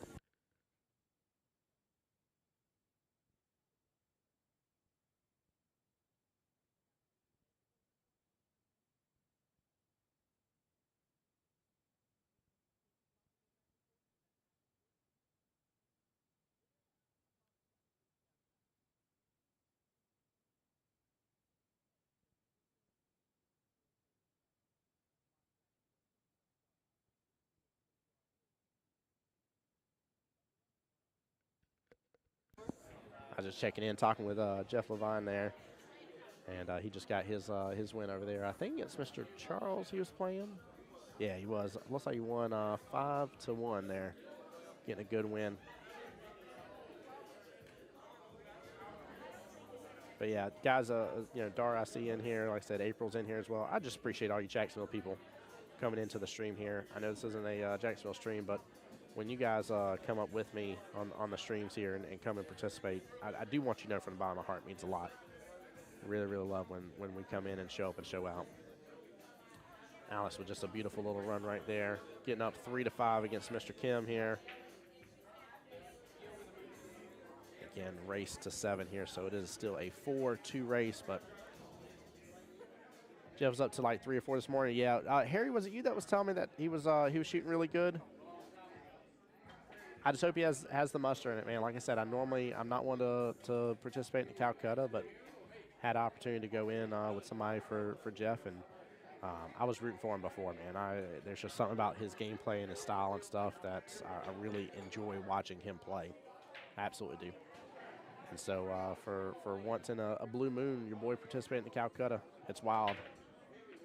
It is wild. I don't normally do it, so. Got a performance in April, then Vegas in May. All good, brother. All good, man. We'll see if we can get you up here on one of the other ones. I love that, Dar. You and I get so booked up on all these things we got going on in our life, man. It's so good. Harry saying he's got some of the best fundamentals I've ever seen. He really does. And honestly, I mean, it was tough, right? He was against JR on the live stream a moment ago, and wasn't shooting bad. That's just JR definitely had a couple rolls. He did miss a couple critical shots. I mean, again, JR was shooting really good, but there was also a key shot that JR got the roll on and hooked the cue ball in the side pocket, in between the pocket points, while the next object ball was sitting, I mean, just sitting right here at the bottom left. And I know Mr. Davenport's further camera here, but sitting right there in the bottom left of the screen there. And, Mr. Jeff was trying, and Mass Aiden hit it, got a good hit against the object ball, but Alex's Fargo is 626. So there's a 100-point difference between him and Mr. Davenport.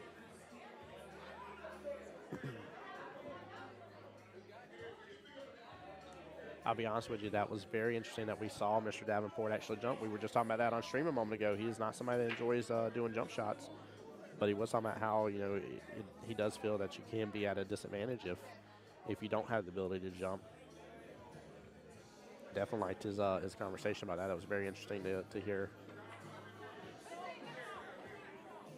Calling this at 5-7 in favor of Mr. Davenport, I'm assuming.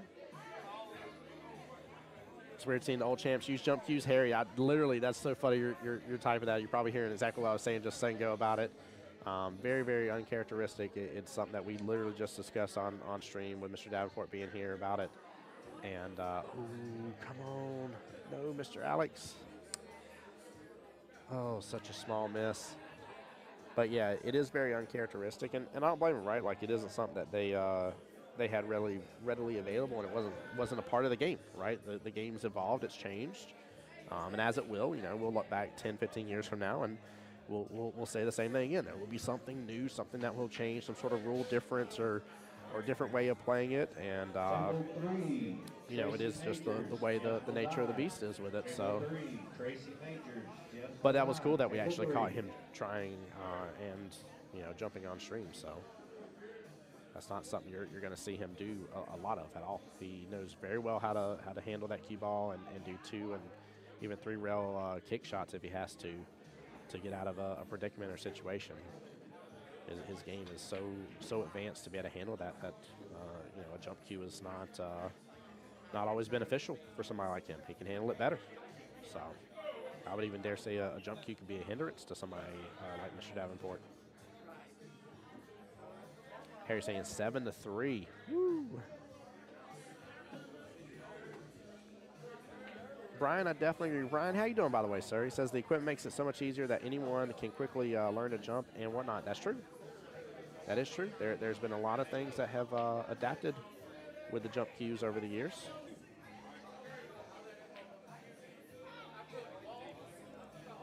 Harry, that's probably even an understatement, saying that he's probably seen every shot a million times. You're not wrong. You're not wrong at all, my friend. And it's hard not to, right? Mr. Davenport's played pool for many, many, many, many years. I mean, I'm 36, fixing to turn 37, and he's been playing pool longer than that. So when you think that my whole life he's been playing pool is wild to consider. So, and is extremely skilled, extremely talented, an amazing, amazing sport in the game too. Just overall does a great job. And again, it's an honor. It's really fun to get to see people like him again. Shannon Fitch, Tommy Candy up here, Jeff Levine over here as well. And there's some other really cool one in here as well. I enjoyed seeing Mr. J.R. Rossman shoot earlier. That was a fun one. Randy Jordan's in here. He's a 724 Fargo as well. So there's just a lot of really good people that are really fun to watch in here. So, and I'll be honest with you guys, if I was not streaming the tournament and stuff, and I had the chance and the money to be able to play in this, I probably would. I would definitely take it on. So, yeah, yep, right, Billy. He definitely has. Definitely has. Billy, I like I said, man, I can't wait to see you up here. Let's check out. Let me double check for you here, my friend. Give me one moment here. Do a refresh on my digital pool before I go searching. I'll let you know.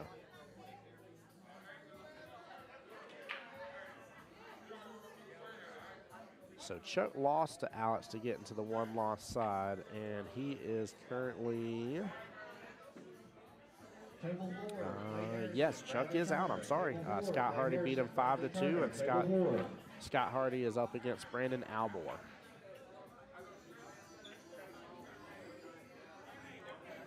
So yes, Mr. Chuck Dorsett is out of it, which is surprising. Chuck was doing a great job, by the way. Chuck was doing really, really good in this tournament.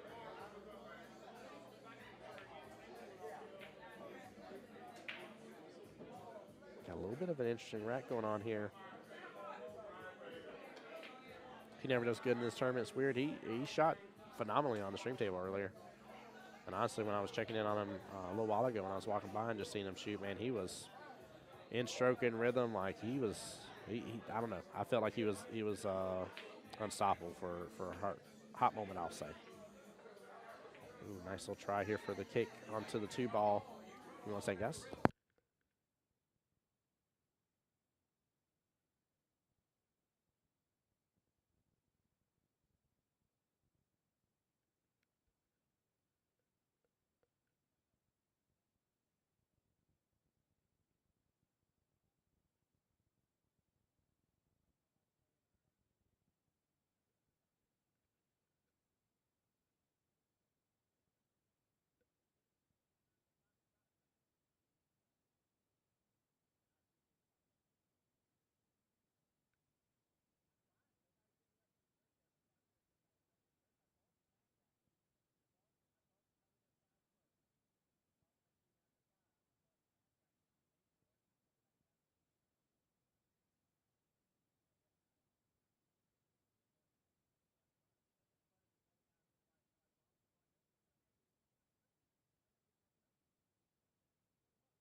All right, sorry, guys. I am back here.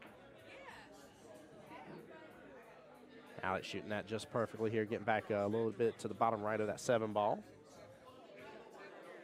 It's a little hard for me to tell the angle he has. If he has an angle to go up rail and come back down, I like it. But if he's straight in, I kind of like just doing a little bottom here and pulling back a little bit instead. And be able to get that bottom left-hand corner.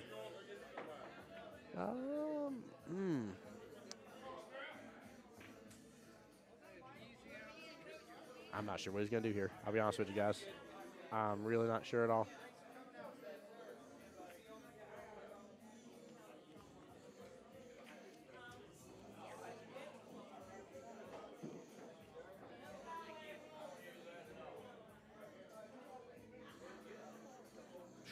That was tough.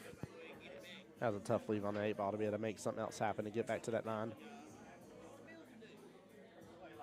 I'm trying to think how he could have played that 7 a little better, but he did the same thing I did. Like it's always the it's always the problem I have is I get that little 50-yard line moment where a little more, a little less, I would have been better on either option. So. And looks like, actually, forgive me here, looks like said Kim is good there. So 7-3 in favor of Mr. Kim Davenport sends Mr. Alex over to the 1-loss side bracket. Let me get this submitted here on digital pool. One moment, guys. And then let me do another quick refresher on my end for digital pool here, not just the regular bracket. Let me check in on a couple of the winner's side. All right, so this matchup here is going to send Mr. Davenport. Waiting for the winner right now between William and William. So either way, Mr. Davenport is playing one of the wheels here in the tournament. The other two matches here, Antonio Henderson versus Shannon Fitch is going on right now. I can tell you for sure one of them's up 6-3. I know that for a fact here. I just don't know which one. And then J.R. Rossman versus Mr. Non Cabahug, if I'm saying his last name correctly. Again, I do apologize if I'm absolutely just torturing and butchering your last name. But I cannot see, I can't even see the score from here, guys. I do not know how that matchup's going, but very interested to see. I do want to see Mr. J.R. Rossman on the live stream again, by the way. Harry says, I'm going to bet Shannon. I won't say that part, but I'll just say I won't bet against you.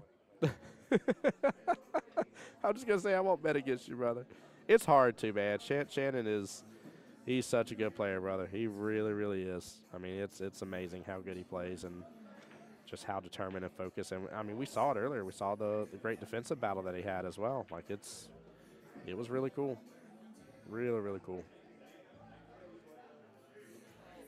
All right, let me see if I have any other updates. I know Charles Jones is waiting on the winner between Jay Peak and George Rothrock right now. I'll say it if it hurts their feelings, get better is what I tell myself. Hey, I'm with you on that, Harry. I need to get better regardless. Let's see, Clay Harrison's matchup is against Bradley Turner. What else is waiting to be called here? We might be at a pause moment here.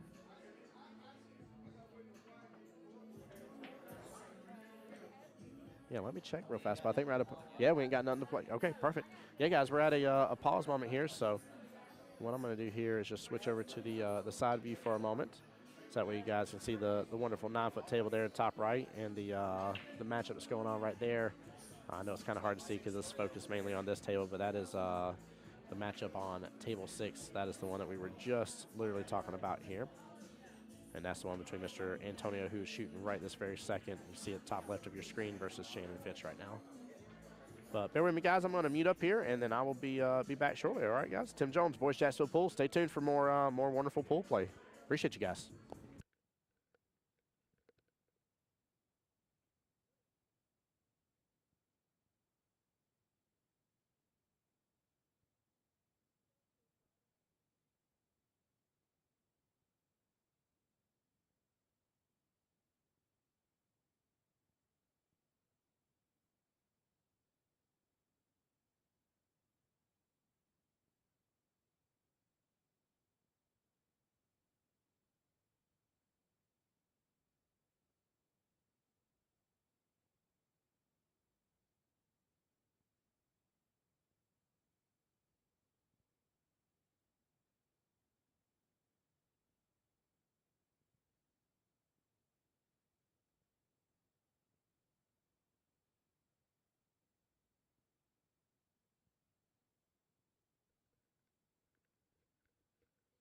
Quick little score update, by the way. That is a 6-4 match right now.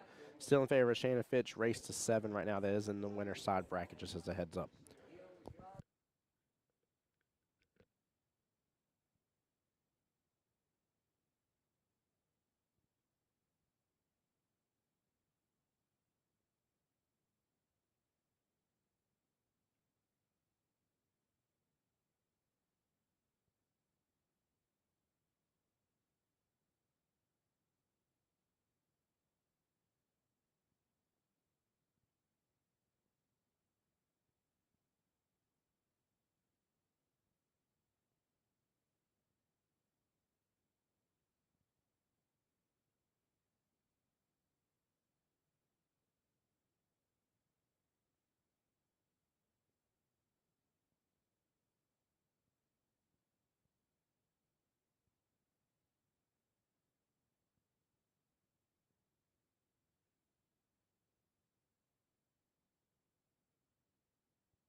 Guys, I tell you what I'm going to do here. I just talked with John just to check in and see his temperature on it as well. What I'm going to do here is I'm going to go ahead and actually shut the stream down for a moment here. The 8-hour mark in Facebook, they kill the stream regardless. They don't want you streaming for longer than 8 hours. So we're a little over the 6-hour mark right this second. I'm going to give all the stuff a quick reboot, shut down, and get everything back up and working here. And when I get another matchup on table 1, I'll definitely do so. So it'll probably, if I had to give an estimation, probably 20-ish or so minutes, give or take. But I'll definitely do that. This is Tim Jones, the voice of Jacksonville Pool and the voice of pool in general, guys. I love you guys. Appreciate y'all for being here for the sport. And I do hope you do come back into the stream here very shortly. So don't miss out on everything that's going to be going on in the rest of the action for the night, because we will not leave. I will not be leaving here until there's a crown victor and somebody's taking home that wonderful, wonderful prize, which, by the way, first place for the tournament, $1,000. First place for the Calcutta, almost $2,000. $3,000 on the line for that first place. It's going to be huge. So, guys, y'all take care, be blessed, get some rest. As always, I'm going to be the guy to get you to enjoy watching billiards again, and we'll be back here very shortly as soon as I can on the live stream.